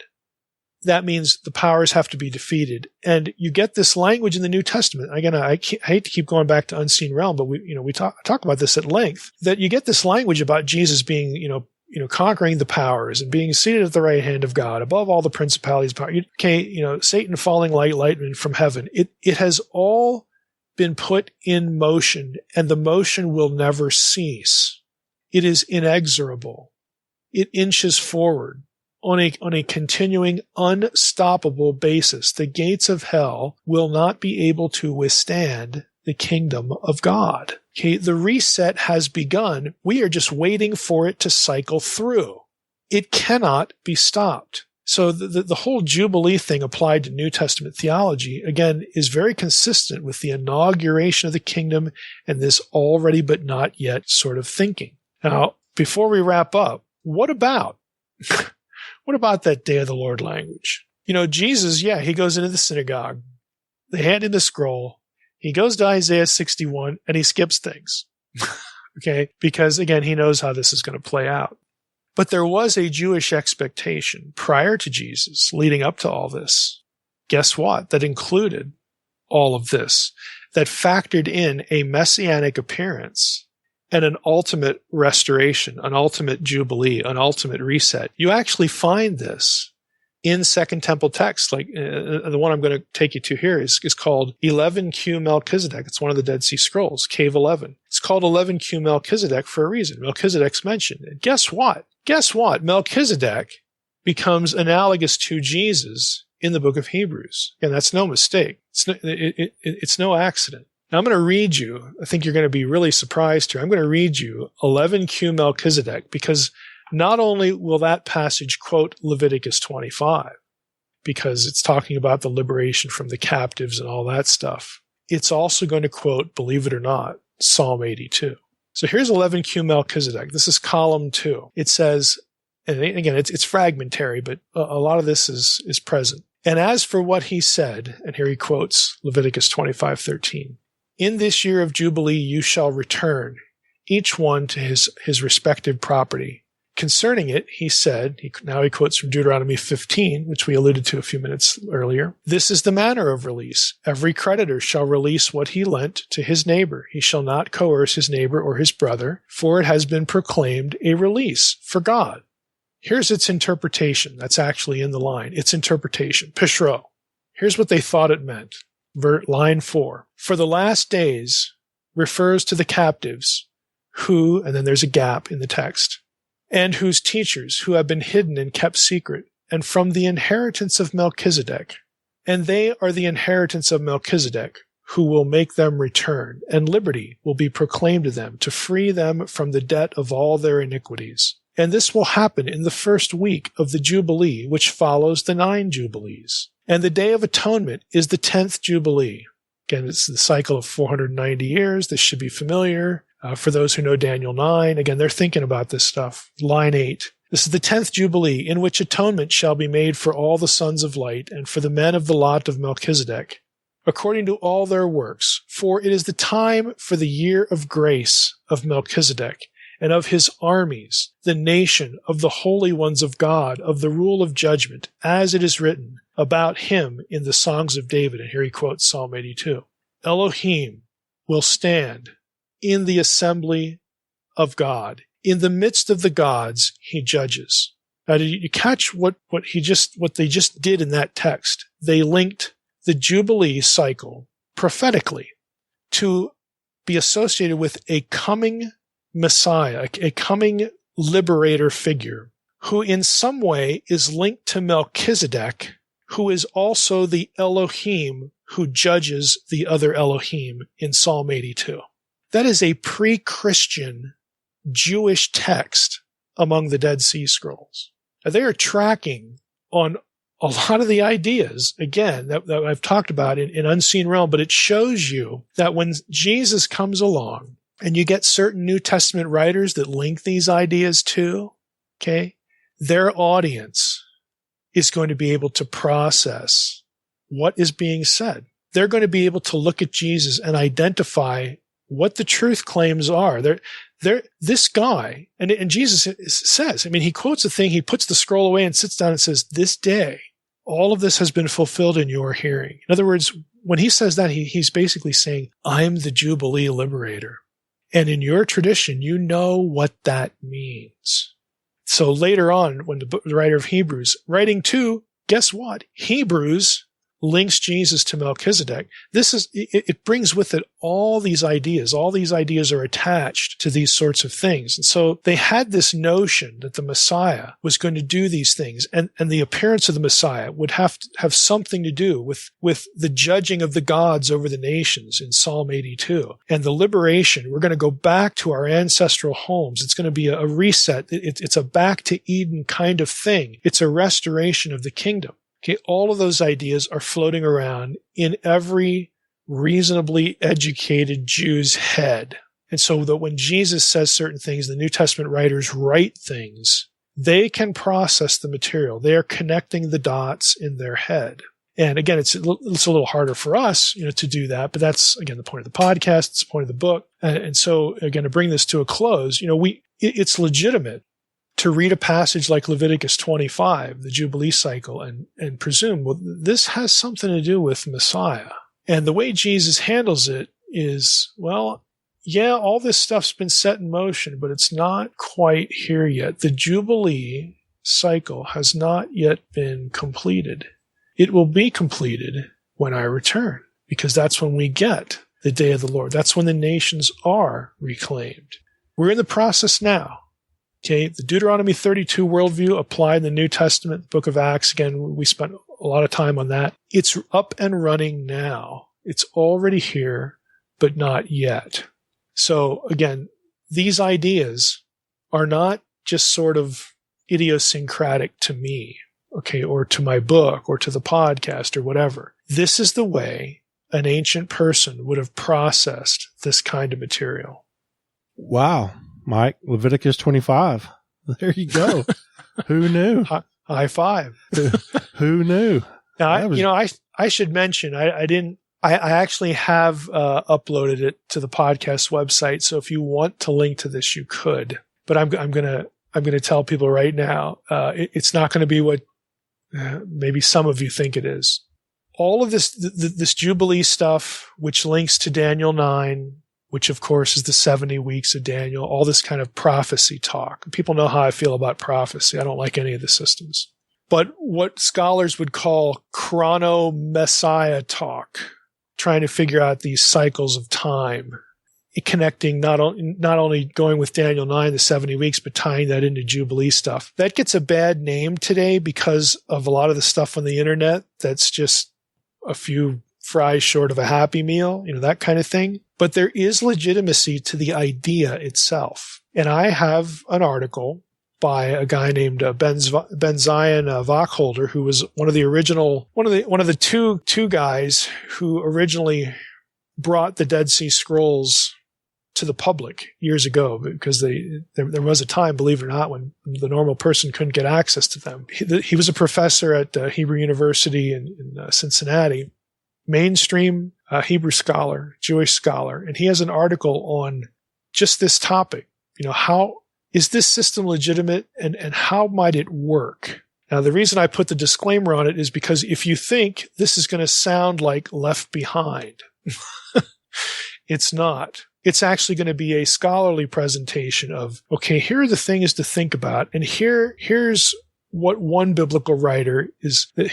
They're quoting from this text over here, and he's going to show you the dots so you can put the pieces together. If you're interested in this sort of thing, you can download the article and read it. But this is not John Hagee. This is not, again, your popular presentation. What I'm saying is, the idea, and this is not blood moon nonsense, okay? But the idea of these sorts of cycles playing a role in messianic prophecy is legit. It's just, how good is our work when it comes to handling the text? So if you're interested in this sort of thing, by all means, check out the article. Give it a read.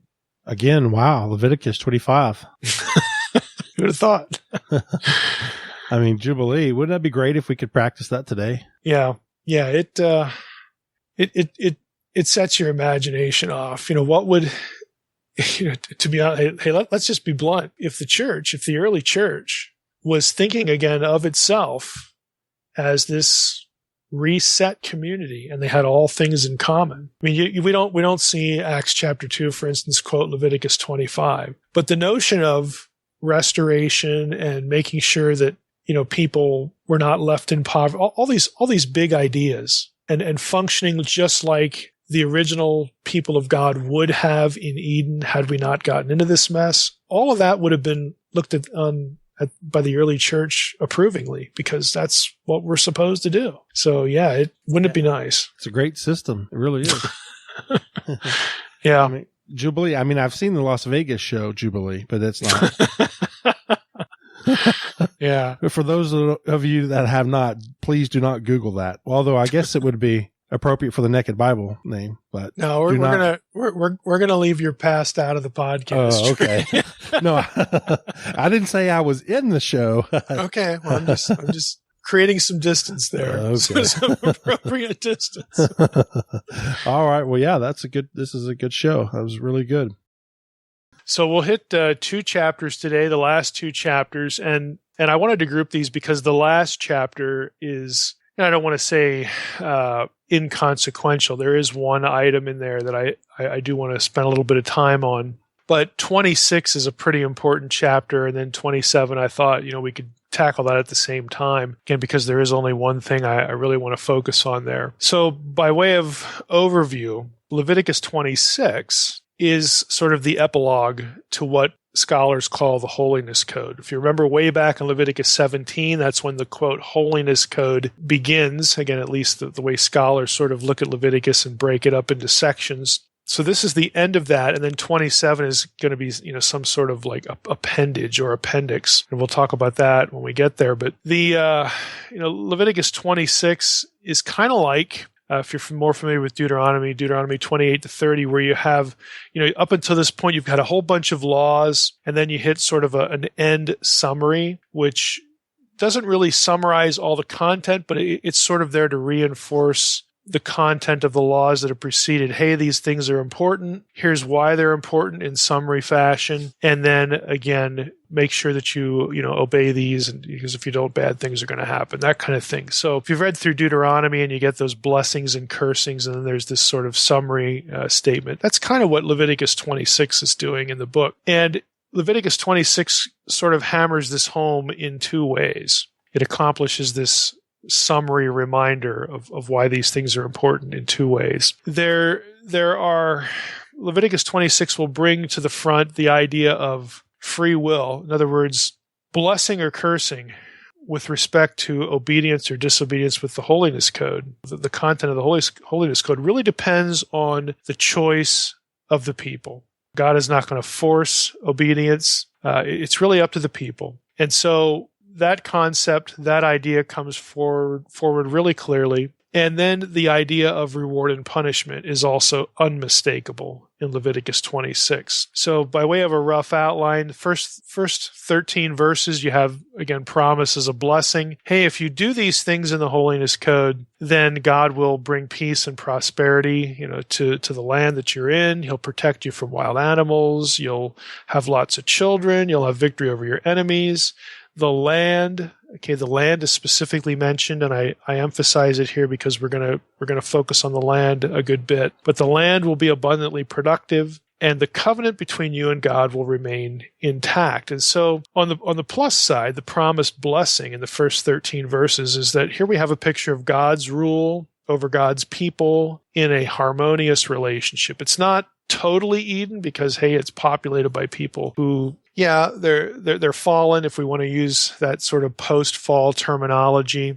It's not a perfectly Edenic environment, but some of this imagery evokes the Edenic situation. It does sort of capture the re-inauguration, or the kickstarting of an Edenic relationship. Bringing that back. So God's saying, look, when you get in the land, here's how I want you to behave and live. This is what will make you happiest. It's what will make me happy. We'll have a harmonious covenantal relationship, and all these wonderful things will extend, flow out from that. It reminds you of that Edenic situation, and that's the point. We're reinaugurating this rule of God on earth. But then it transitions. Verses 14 through 45. If you don't obey, there's just a litany of disasters and curses that will befall you and your people Israel in the land for violations. And there's kind of an escalating tone to it. It's like one set of awful things after the other, leading to this crescendo of really terrible things. So you have, you're going to lose wars to your enemies. You're going to have diseases. Natural disasters will come.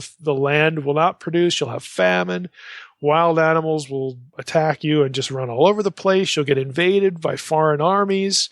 There'll be pestilence. You're going to be reduced to cannibalism. At one point, Leviticus 26, and ultimately you're going to be exiled and be threatened with extinction. So by the time you get to, right around verse 34, verse 35, you have this litany of disasters. And then there's this sort of editorial comment that, while you're gone, while you're gone, the land's Sabbaths will be restored. There'll be a recovery of the land's Sabbath. And the language there anticipates, I think listeners can already tell, and if you've read through Leviticus 26, you can pick up on it pretty clearly. The language here anticipates what actually happened in the exile, which again has led a lot of scholars, and there'll be other things that I'll point out in our episode today that have led scholars to believe that this chapter, at least this chapter, maybe the Holiness Code more generally, was written in a post-Mosaic era, and tying the circumstances when it was written, the conditions of the people, the conditions of the land, back to the original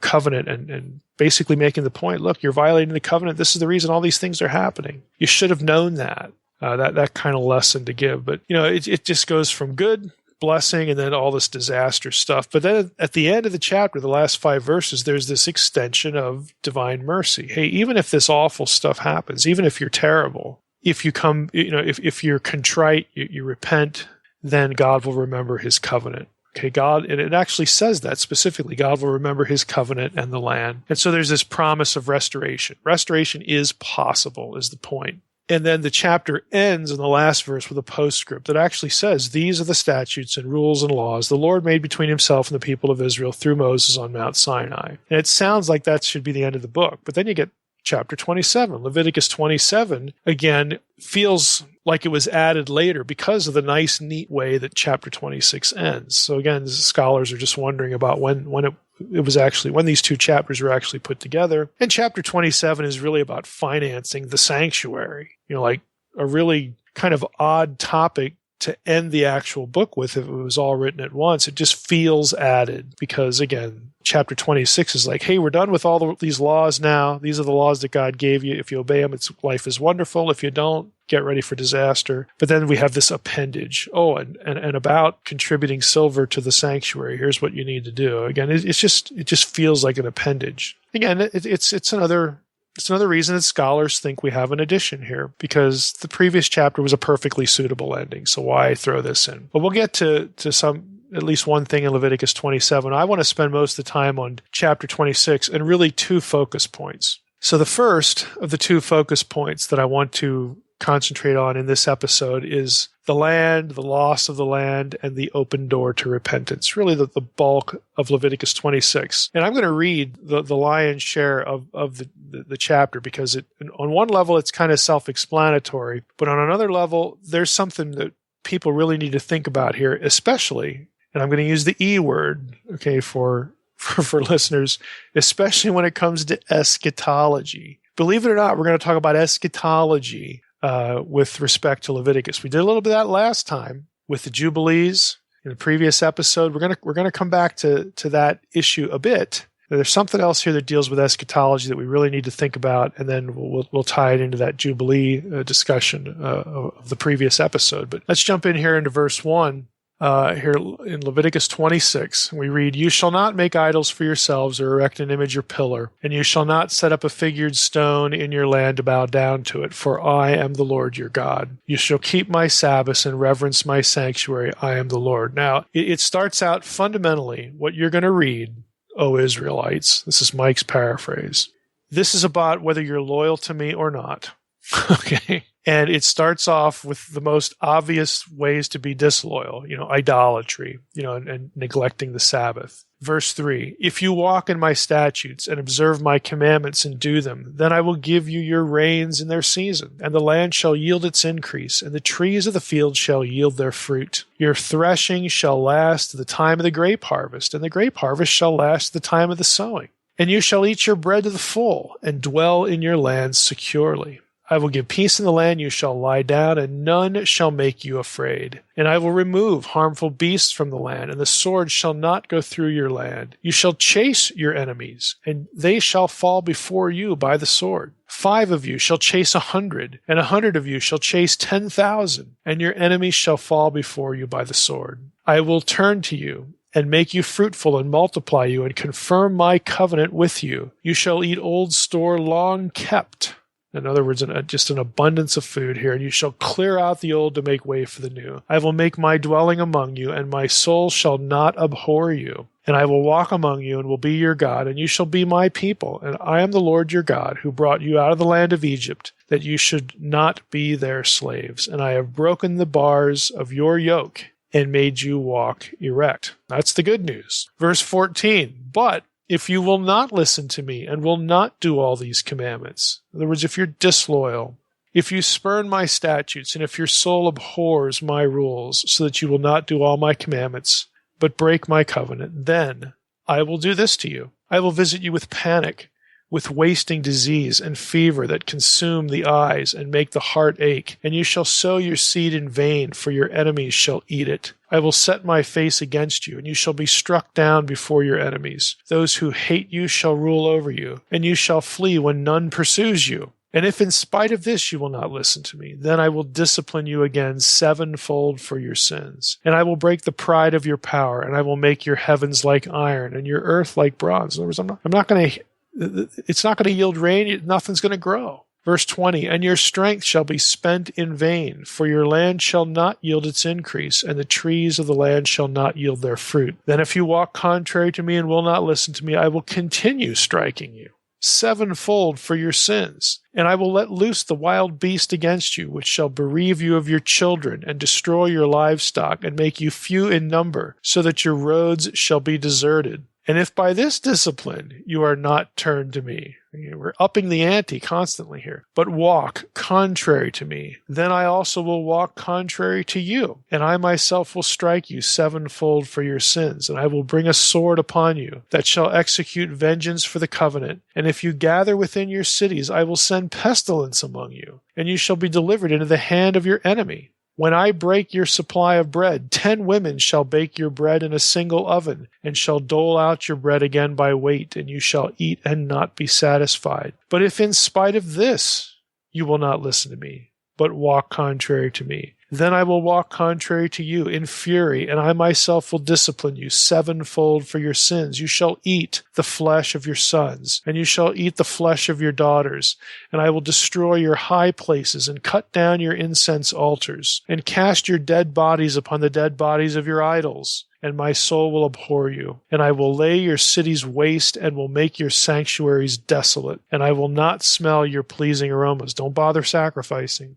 Verse 32, "And I myself will devastate the land, so that your enemies who settle in it shall be appalled at it. And I will scatter you among the nations, and I will unsheath the sword after you. And your land shall be a desolation, and your cities shall be a waste." Again, that is really grim. I mean, there's just no other way to describe it. And then we have this comment, this offhanded comment in verse 34, at least it seems that way. "Then the land," after I've done all these bad things to you, "then the land shall enjoy its Sabbaths, as long as it lies desolate, while you are in your enemy's land.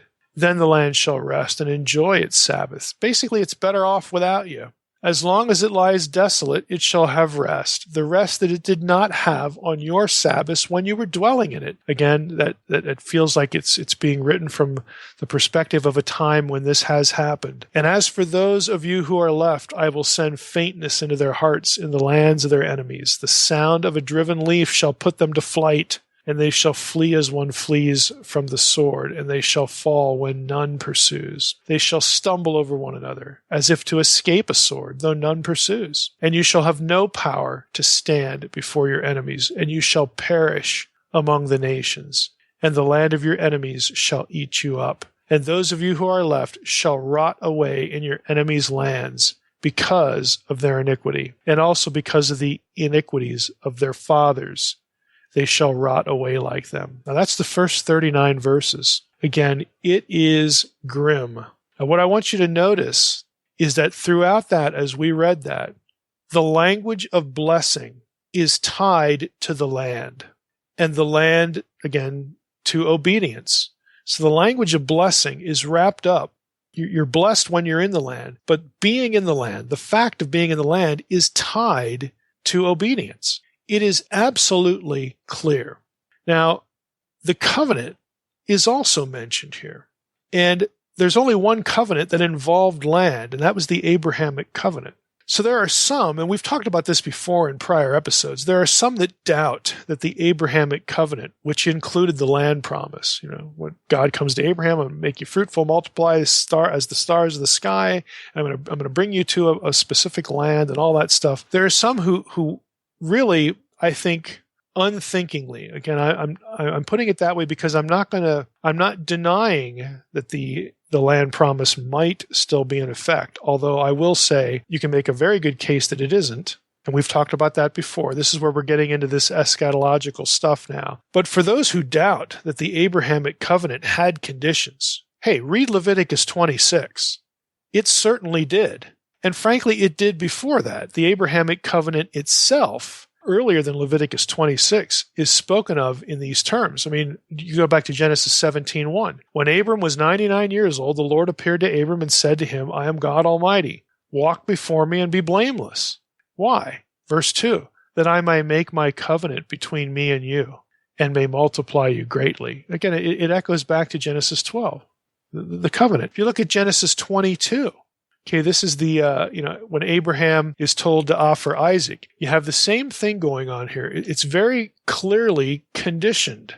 We have when we know the story, Abraham about offering Isaac, and the angel of the Lord stops him. And here's what we read in Genesis 22, verse 15. I'm going to read 15 through 18. The angel of the Lord called to Abraham a second time from heaven and said, By myself I have sworn, declares the Lord, because you have done this. He was about to offer Isaac, and not withheld your son, your only son. I will surely bless you, and I will surely multiply your offspring as the stars of heaven, and as the sand that is on the seashore, and your offspring shall possess the gate of his enemies. And in your offspring shall all the nations of the earth be blessed, because you have obeyed my voice.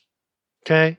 The Abrahamic covenant actually is both conditional and unconditional. The point is not that the covenant depended on human beings. Okay, it doesn't. God has purpose to raise up for himself a people. Deuteronomy 32 worldview. His allotment is Israel, Jacob. God has purposed to have a people on the earth who he will use to be a conduit, some mechanism by which he will restore the nations and reclaim them. Okay, we get that.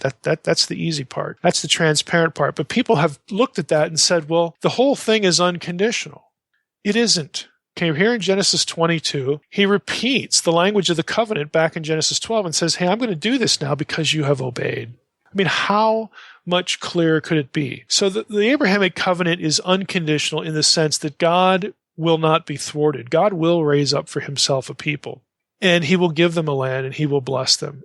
But the covenant is conditional in that if you're going to participate in it as a person, as an Israelite, as a son of Abraham, child of Abraham, if you're going to participate in it and enjoy its blessings, you cannot worship other gods. You must be loyal to the God of Israel. Now, this is not a question of meriting the covenant by your own works. The issue is remaining loyal to Yahweh above all gods, who has decided in the first place to make the covenant with you.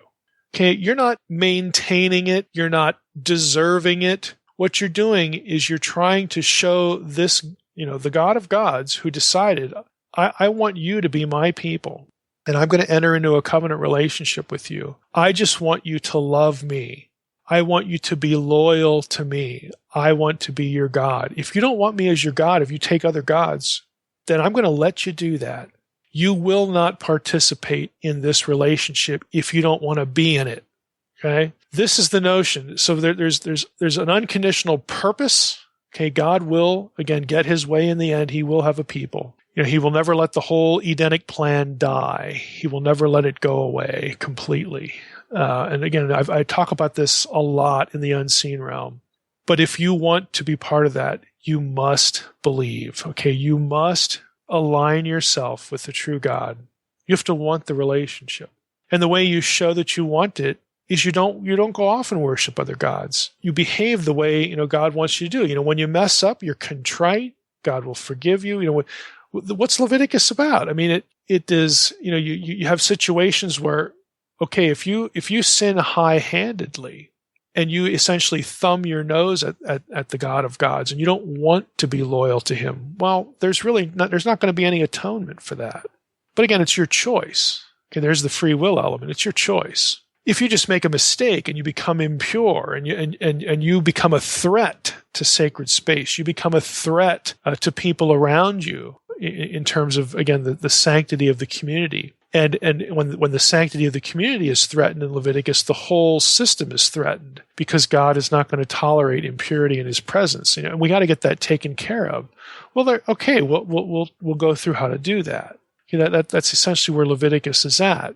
And we have these mechanisms like the Day of Atonement, like the Jubilee system for a reset.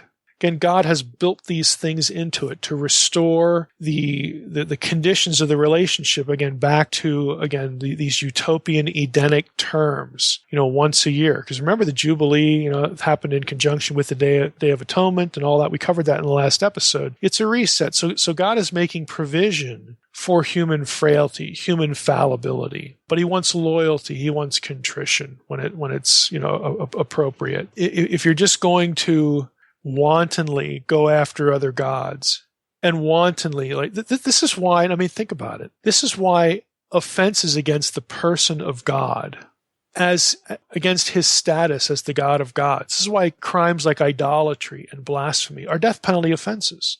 It tells God, I don't want to be in this relationship. God says, fine, got it. Here's what happens now. Again, this is why when you commit murder, willful murder, it's killing God in effigy. We learned that back in Genesis 9, verse 6. Whoever sheds man's blood, by man shall his blood be shed. Because in the image of God made he man. Okay, it's as though you're killing God in effigy. You're killing his imager. It's a high-handed, deliberate slap in the face of God's original Edenic plan to have imagers, to have created, beings, intelligent beings that represent him on earth. When you start killing them, okay, when you kill them off, and they are God's imager, it's as though if you could, you would kill God.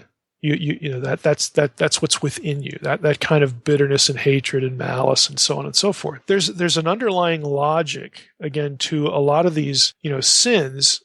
And the murder is the most obvious because in Numbers 35 it says there is no ransom for this. Again, it's one of those big differences between Old Testament system and New Testament system. We don't have that kind of thing in the New Testament. All sin, is covered by the blood, of Christ and all that. But here we're in a different setting. But you can see, I think, the rationale being about loyalty to God. This is what salvation means, really, in both Testaments. Who do you align yourself with? And it's up to you. And you make your choice, and then you have to suffer or deal with the consequences. Now, let's go back to Leviticus 26. The disloyalty that's described in the chapter is in really clear, stark terms. They're exilic terms. Verse 17, I will set my face against you. Okay, your enemies those who hate you will rule over you. Okay, verse 23, If by all this discipline you're not turned, but walk contrary to me, I will walk contrary to you. I will bring a sword upon you. If you gather within your cities, I'll send pestilence among you. You shall be delivered into the hand of the enemy. Okay, verse 29, we get the cannibalism. We get laying the cities waste. We get the enemies overrunning the cities. Verse 33, I will scatter you among the nations. Again, this is the picture of the exile. The exile happened. Okay, in Old Testament history, we know this. Any Bible student knows this. And that means that Israel forfeited the right, if we want to say it that way, really forfeited the ability, forfeited the status of one who belongs in the land. It's gone. They did the things that God said not to do, and they got the results that God outlined would happen. Now, the key issue here isn't really the exilic description. That's clear. The key issue is whether the offer of restoration. Here's where we drift back into eschatology. Because the offer of restoration, as we just read the first 39 verses, is going to follow all that bad stuff. Okay, so after God says, you're going to be expelled, you're going to be vomited out from the land. Here's what we read in Leviticus 26. But if they confess their iniquity, and the iniquity of their fathers in their treachery that they committed against me, and also in walking contrary to me, so that I walked contrary to them, and brought them into the land of their enemies. If then their uncircumcised heart is humbled, and they make amends for their iniquity, then I will remember my covenant with Jacob, and I will remember my covenant with Isaac, and my covenant with Abraham, and I will remember the land. Okay, so it's a very clear offer of restoration. Now, two questions. Number one, does that promise, does that offer of restoration, and with it the regaining of the land, remembering the land promise, does that point to the repentance of all peoples who respond to the gospel? In other words, does it refer to the church? Circumcision neutral thing we call the church. Does it point to the repentance of all peoples who respond to the gospel, in other words, the church, so that the land promises are transformed to encompass the whole world? Or does it point more narrowly to a national repentance of modern Jews, because we're still looking for that, a national repentance of modern Jews to embrace the Messiah, in which case the land is only Israel, and that land will be fully regained in a messianic sense. Which one is it? Again, I think you can tell very obviously how this drifts into eschatology. There's one, and it's the dominant popular prophecy school, the John Hagees and whatnot, that's, this is all about national repentance. This is just for the Jews. This is about, a national revival in Israel, Israel becoming a nation and all this kind of stuff. And again, when those Jews are contrite and they embrace their Messiah, that's what Leviticus 26 is foreshadowing, not the general embracing of the gospel, the message of their Messiah the first time around. So that's one issue. Second issue is, will the description of right relationship with Yahweh and his people in the land, way back in Leviticus 26, 11, 13, let me read it for you again. Now catch the description here. When everything's good, here's what God says, I will make my dwelling among you, and my soul shall not abhor you, and I will walk among you and will be your God, and you shall be my people. I am the Lord your God, who brought you out of the land of Egypt, that you should not be their slaves, and I have broken the bars of your yoke and made you walk erect. Does that whole set of circumstances describe the return of the Messiah in the future to the land of Israel, following again a modern conversion of Jews, a modern reconsideration of Jews to embrace Jesus as the Messiah? Or should it be exclusively understood in the context of Jesus, what he did on the cross, and then Jesus as the Spirit?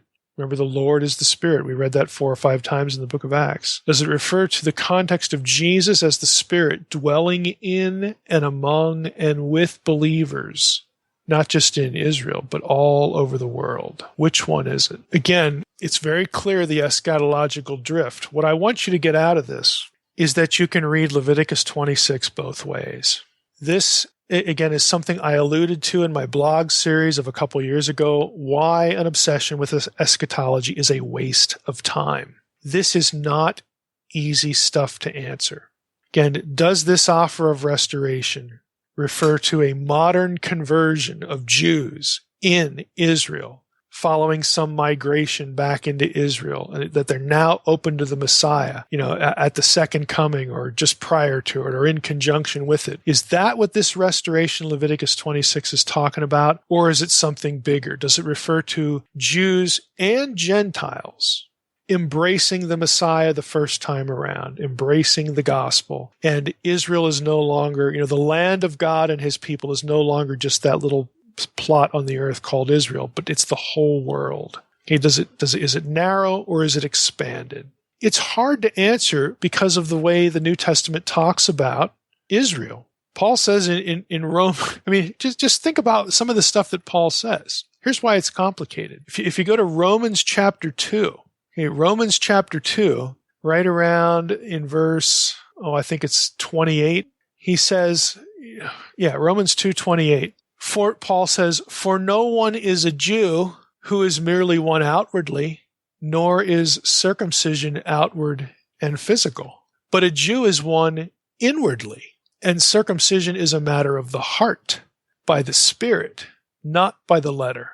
Well, that complicates things because without that, we might think of Jews as those who are ethnically Jewish and living in this land, and then we sort of parse Leviticus 26 accordingly. It just isn't that simple. Paul does refer to the church as the Israel of God. Okay, Paul does say in Galatians 3 that those who are the seed of Abraham are not necessarily those who are physically the seed of Abraham. If you are Christ's, Jew or Gentile, you are Abraham's seed and heir according to the promise. Again, you have all sorts of complicating factors. So this is why, again, we'll add this to my list to read. This is another reason why if anyone comes to you and says, "I have prophecy all figured out," ignore them. They deserve to be ignored.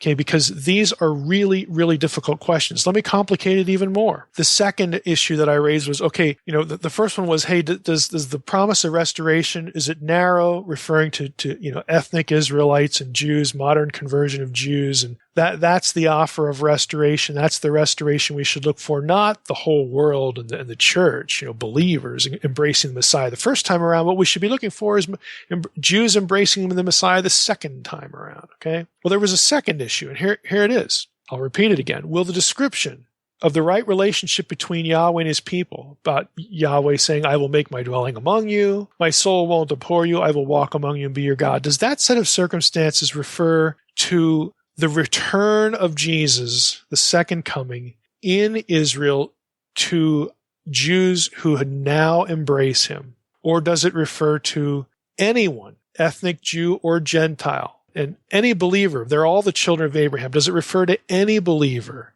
embracing the Messiah the first time around so that the Spirit dwells in and among and with them?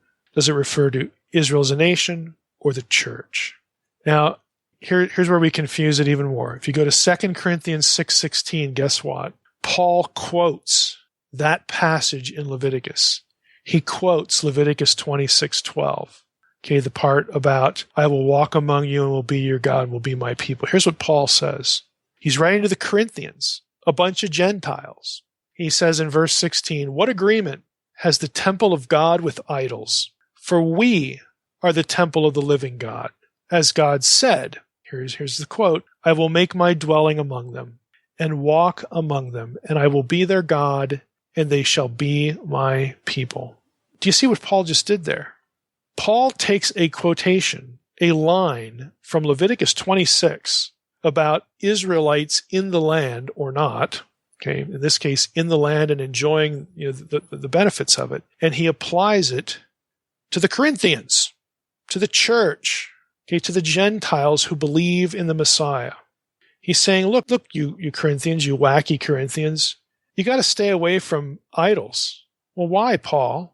Paul says, well, what agreement does the temple of God have with idols? You are the temple of God. Just like God said, "I will make my dwelling among them and walk among them. I'll be their God. They shall be my people." See, gods live in temples, and God lives in a temple, and you happen to be the temple. And he wants to walk among you, dwell among you. And I'm going to quote Leviticus 26 to prove it. Again, these issues of fulfillment. Oh, the prophecy was given to the Jews, and so it's only for the Jews. Well, yeah, until Paul changes it. Until the New Testament does something different with it. So it's just not that simple. Again, and I'll call them simplistic, even though they're enormously complicated and have lots of colorful charts with them. These simplistic prophecy systems. You got to gravitate away from them, and you got to ask yourself, okay, what could the text sustain? How many different ways could this work? And you can build a case for either view. Don't assume that the Christian who takes the view you don't like is just hopelessly wrong, and my position is the biblical one. Well, actually, you can make a good biblical case for a couple scenarios. And frankly, again, my eschatology is we're not going to know how anything works until hindsight, because that's the way it happened the first time around. And that was deliberate because of, the powers of darkness, the rulers, and all that stuff that I talk about in the unseen world. They weren't supposed to know the plan, and they didn't. Now, let's go back. We're still in Leviticus 26. Here's something even more that will probably startle, some of you in the audience. Here's the second focus. That was all the first focus in Leviticus 26. Here's the second one. And this concerns Leviticus 26, 40 through 45. This is where the comment about the Sabbaths. Okay, remember last episode we had we talked about the Jubilee and the Sabbath cycles and how that might work out chronologically in relationship to a Messiah. And I had Trey post an article from Ben Zion Wacholder about chronomessiology or something. I can't remember exactly what is chronomessianism or something like that. Because it comes from Leviticus 26, this thing about counting Sabbath cycles to figure out, to connect that to Daniel 9, when's the Messiah going to come here? Well, let's go back to Leviticus 26, 40 to 45, and now look at what it says.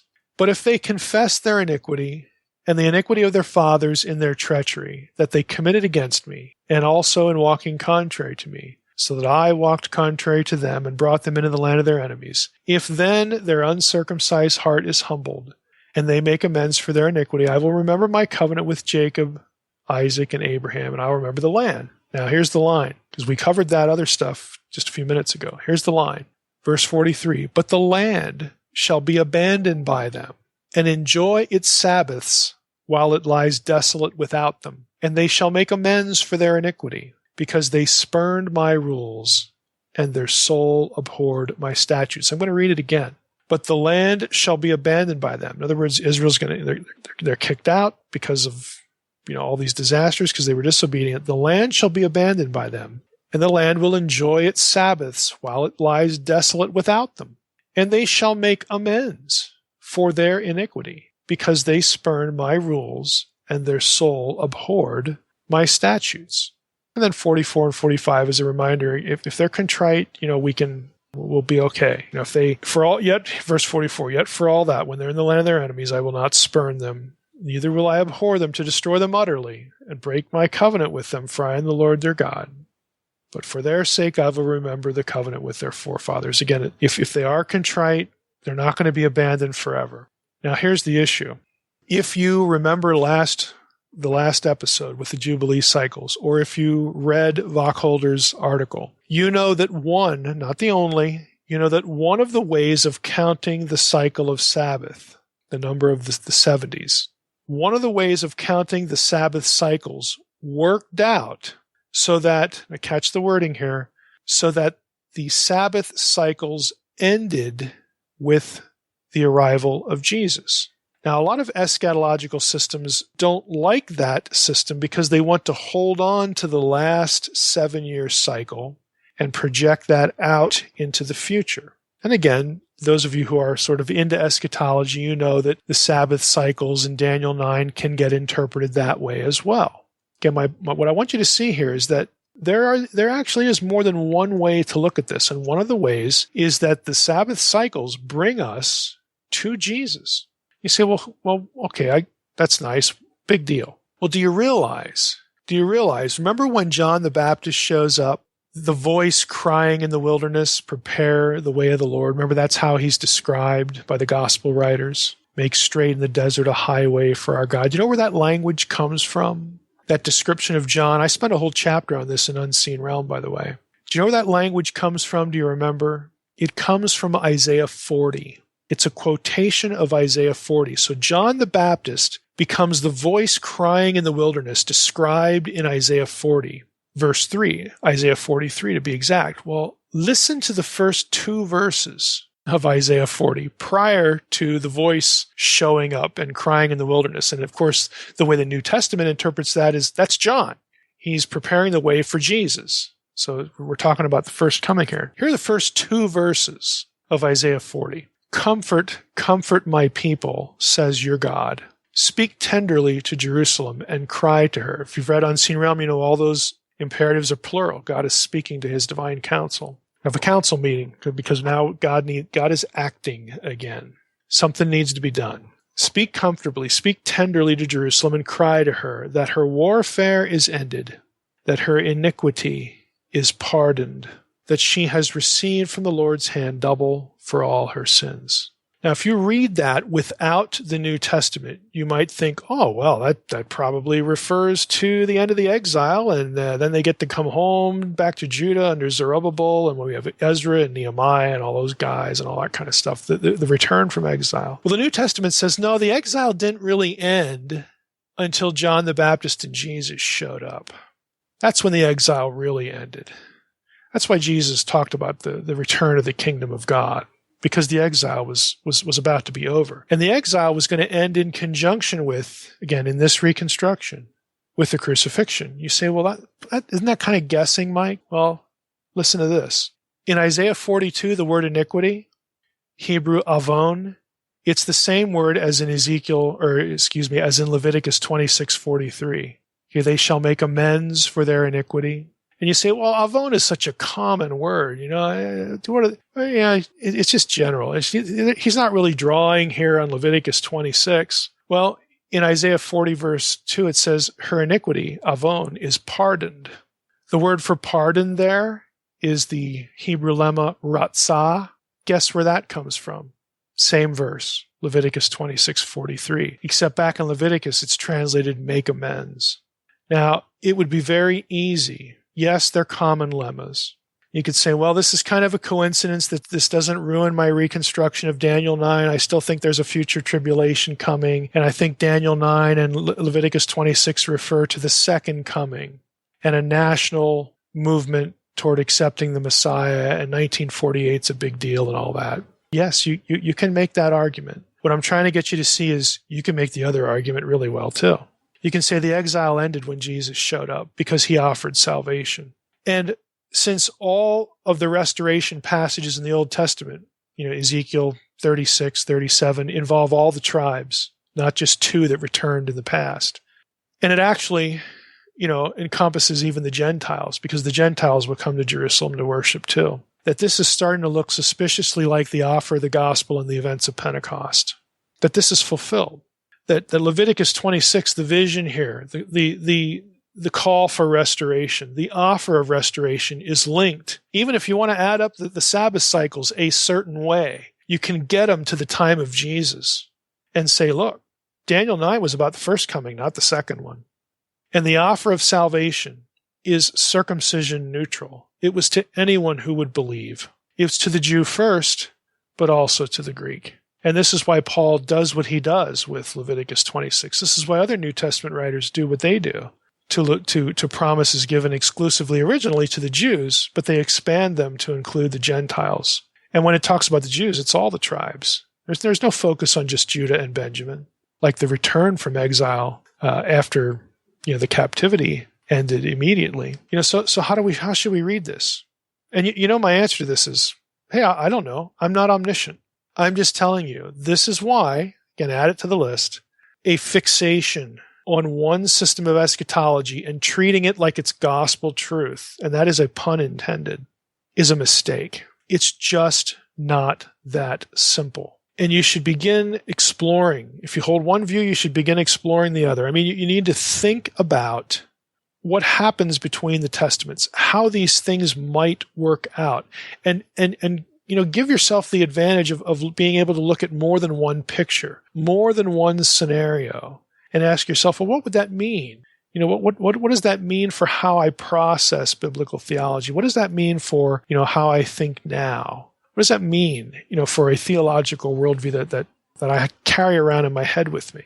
Again, it's just not this simple, I hate to say it, this simple, literalism. Plain sense makes the best sense. It's the common. Just throw that ditty out, because sometimes the plain sense gets messed up or can be plain in 2 or 3 different ways. It's just not helpful. So before we're transitioning to the end here, there's one thing I want to cover in Leviticus 27. And let's go to Leviticus 27 just to pick that up, because sometimes I get asked questions about this, or you'll see, I think, again, kind of mistaken use of something here in Leviticus 27 by people who, I guess if I want to be mean, I would say hate the Bible. If I want to be more charitable, I'd say have nothing better to do with their time than criticize it. But I'll read you the first 8 verses. I think you'll get the drift here. The Lord spoke to Moses, saying, "Speak to the people of Israel and say to them, if anyone makes a special vow to the Lord involving the valuation of persons, then the valuation of a male from 20 years old up to 60 will be 50 shekels of silver, according to the shekel of the sanctuary. If the person is a female, the valuation shall be 30 shekels. If the person is from 5 years old to 20 years old, the valuation shall be for a male 20 shekels, and for a female 10 shekels. If the person is from a month old up to 5 years old, the valuation shall be for a male 5 shekels of silver, and for a female the valuation shall be 3 shekels of silver. And if the person is 60 years old or over, then the valuation for a male shall be 15 shekels, and for a female 10 shekels. And if someone is too poor to pay the valuation, then he shall be made to stand before the priest, and the priest shall value him. And the priest shall value him according to whatever the vower can afford." Now recall, Leviticus 27, the entirety of the chapter, is about financing the sanctuary. And most scholars would say this isn't just the tabernacle. It probably does consider the temple as well, either prospectively or, again, if Leviticus 26 and 27 was added later and it looks backward to the temple already exists, that sense. It's kind of irrelevant, at least for the point I want to talk about in Leviticus 27 for. And that is this whole concept of valuing persons. Now, in the chapter, there's one section on, hey, if you want to contribute to the sanctuary, and silver is what the chapter asks for, you can contribute an amount of silver based upon who you are. And who you are is going to have a different valuation. After verse 8, it turns to animals. Hey, you might instead want to contribute silver based upon an animal that you have, that you want to, use that as the basis for how much silver you're going to give, or give the animal, or something like that. And then it talks about gifts. It talks about tithes. Basically, it's a system. It's a variety of ways to contribute to the sanctuary in silver. And it's up to you to do whichever one you like. Okay. And you can do it more than once. You can vary the way you do this. Here's just sort of a list of suggestions as to how you might want to contribute to financing the sanctuary. That's all it is. But since we get this language of valuing persons, we have this, you get questions like, well, is this like, is this human sacrifice? Like, if I don't have money, then, I have to give my body to the priest, and what are they going to do? Use me as a substitute you'll actually read this kind of nonsense, in Bible critic material. It doesn't say that at all. The more, I'll use the word reasonable, even though it's misunderstood. The more reasonable objection is, well, look at that. The Bible writers didn't count women as much as men. They have a low view of women. Well, then they also have a low view of age as well. I want to read you what Levine, his summary here, because before we get to Levine, here's what you have. Here's the breakdown. If you're 20 to 60 years old, the male value is 50 shekels, female is 30. If you're 5 to 20, it's 20 and 10 respectively. If you're 1 month to 5 years of age, it's 5 and 3. And if you're over 60, it's 15 versus 10. So there is a disparity by gender and also by age. I'm going to read Levine here. The custom of pledging one's valuation in silver to the sanctuary harkens back to the actual dedication of oneself or one's child to temple service. In 1 Samuel 1, we read that Hannah vowed at the sanctuary of Shiloh that if God granted her a son, she would bring him to Shiloh, where he would remain in service all his days. When Samuel was born to her, she did indeed devote him in this way. Pledging the equivalent of one's life according to a scale established by the priesthood served two ends. The spirit of the ancient tradition was satisfied, and in practical terms, the sanctuary received funds. Now, it's obvious Levine believes that Leviticus 27 was written after the temple was built and after the days of Samuel. He doesn't believe it's Mosaic. But I think it's worth pointing out that he connects this. You actually get an illustration of the practice, or at least an analogy of devoting one's person to a holy spot, to a holy sanctuary in 1 Samuel 1. And his point is that he says the Leviticus system looks back on that. Again, someone else could say, well, it's just an analogy, because if you don't want to do that, if you don't want to devote your child to service in the sanctuary, you could, if you want to contribute to the funding of the sanctuary, then you, based upon the gender of your child, how old the child is, you can contribute a certain amount of money, amount of silver. And in that way, you support the work.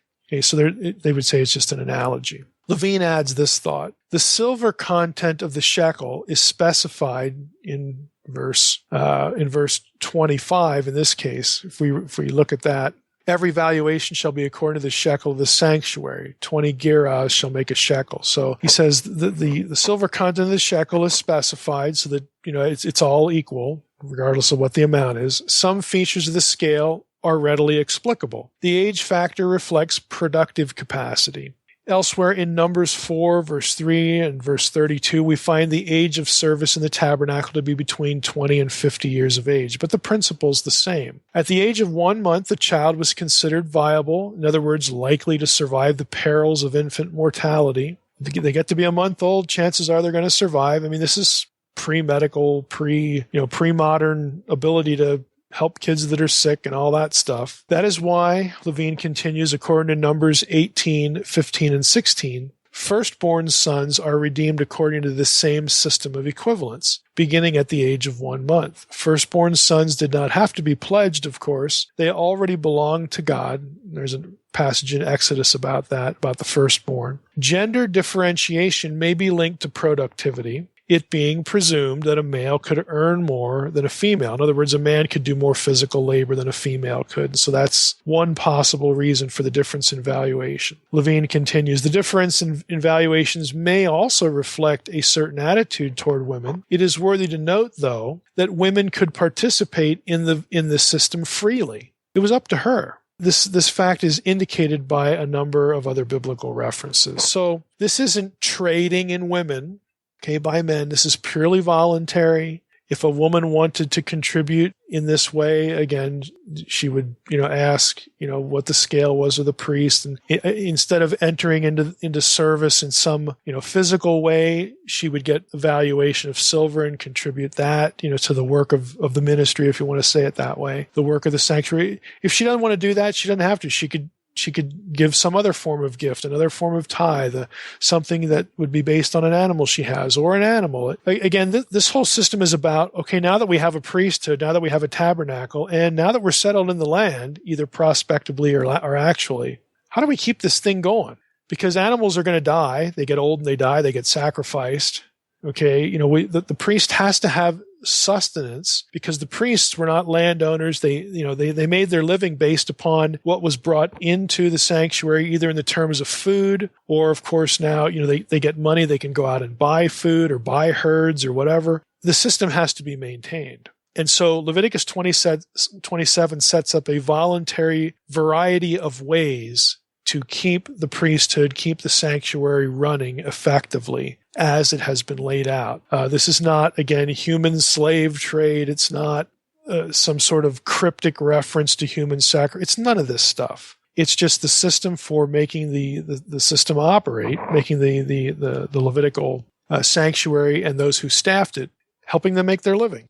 And it was necessary. It had to be done. It wasn't going to happen just by magic. So in summary, Leviticus 26 and 27, I think we could say a couple things here. I think Leviticus 26 especially gives us a good lesson on grace because Israel did do all that stuff.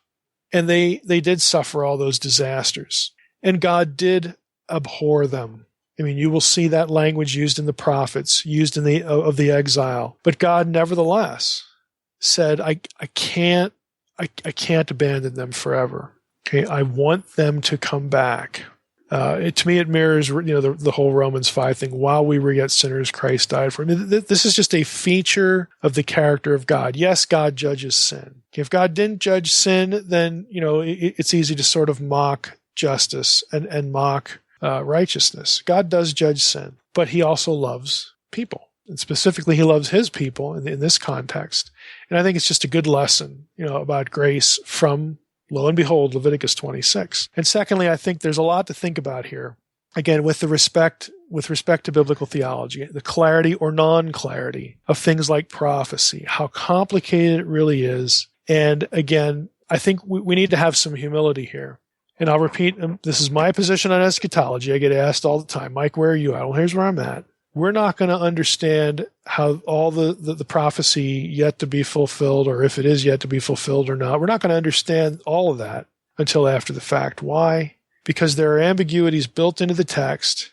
And my view is that it was cryptic the first time, and it's going to be cryptic the second time because that's the way God wants it. And we're not going to be able to know how it worked, how it played out until after the fact. And we just need to be content with that. And we need to not make competing attitudes toward it synonymous or analogous to the gospel. That's just bad theology. And frankly, it's kind of distasteful. It's unfortunate. I mean, there are a lot of words I could use for it, but we need to avoid doing that sort of thing to fellow believers.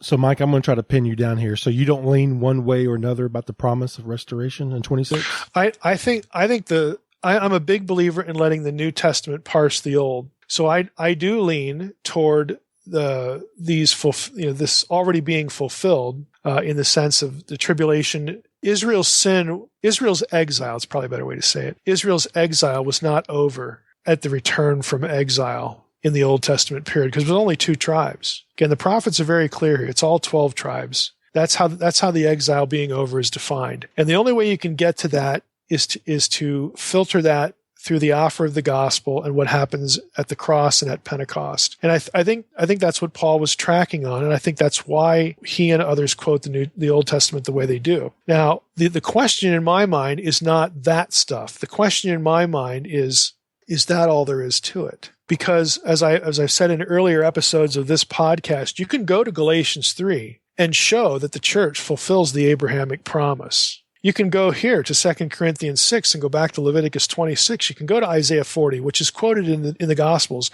of John the Baptist. You can make a case that these things are fulfilled, at the first coming. But yet Jesus talked about, and Paul talked about, and other New Testament writers talked about the second coming, and they talked about the covenants, and they talked about Jews and Israel and all this stuff. So that the question is, even though we can look at this and say, okay, I kind of got now how that was working, but is that just a rehearsal? Is that a precursor to something else? Will I see this whole set of circumstances in operation again in a different way? What else yet remains that will draw on this material, even though I can look at it and say, yeah, Paul had that one nailed down. Does that really mean finality, or does it mean that, okay, this is what you look for. Now look for this, and it's going to ripple. It's going to ripple somewhere else. I don't know. That's the part to me that is the mystery. So what you typically have in eschatology is that one system will say all done, and another system will say basically nothing done. And my complaint about that is, why can't it be both? Again, I'm the guy in the middle yelling, who made up that rule that it has to be all or nothing? I don't see that rule operating in Scripture. I see ambiguity on those kinds of points. Can you briefly expound on what a special vow is at 27? I mean, what that means? Yeah, I think it refers to, the language, special vow there is, referenced to the valuation of persons, of your personhood. So I do think, again, without getting into the chronological question, I think this is, generally speaking, a vow that goes beyond sort of an internalized spiritual vow that were talked about earlier in Leviticus. That this vow is different in that you're either going to volunteer yourself or possibly one of your children to the service of the sanctuary, or this is a unique vow that isn't, connected to, again, some spiritual quest, or if I hate to use that term, but some spiritual quest or spiritual, inclination or some matter between you and God. But it's rather special or unique in the sense that we're going to devote resources to the sanctuary. So it's either a pretty dramatic gesture that I'm going to give my life to the service of the sanctuary, or in lieu of that, I'm still going to give a good chunk of money. 50 shekels if you're a male, to the sanctuary. Whereas I could give less money if you read through the chapter. I could find other ways to do this, but I'm going to pick the one that is the most costly to me. So I think there are a number of ways you could look at it. Well, I've got one more thought. It's about the punishment for disobedience in 26. And on past podcasts, I'm kind of stuck on this. We've established that the modern day Jew don't observe all the commandments in Leviticus. Mm-hmm. True. Mm-hmm. So in Leviticus 26:25, and I will bring a sword upon you that shall execute vengeance for the covenant, and you shall be delivered into the hand of the enemy. What brings to mind is World War II. Mm-hmm. I know you talked about the Orthodox Jews and whatnot, but the fact is the modern day Jews do not observe all the commandments in Leviticus. Yeah, well, many. I think it's fair to say many of them don't. For the reasons for that is varied. If the difference between Hasidic and conservative and Reformed and all that stuff, but yeah, a lot of them don't. I think the majority, if you're going to get real technical, the majority I would think do not, at least in terms of the letter. So to me saying World War II, am I just way out of line there, or?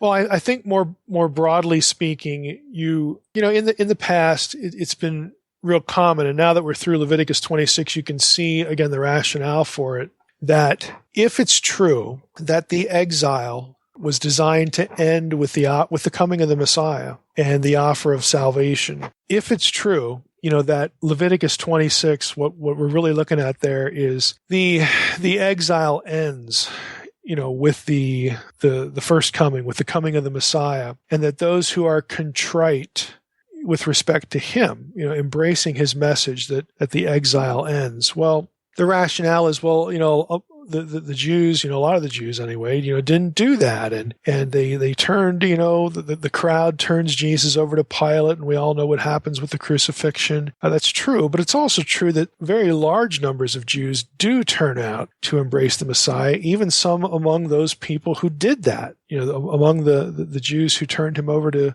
Pilate, there are Pharisees who come out to believe, and all that stuff. So how does all this work? Typically you get this axiomatic kind of judgment that, because the Jews, quote unquote, whoever that is, again, using that as sort of this all-encompassing term. The Jews rejected the Messiah, and so God left them under the dominion of Rome, and they were scattered throughout Europe. And then now we get into the modern world, World War II circumstances. In other words, the Jews suffered what they did because they didn't embrace Jesus as Messiah.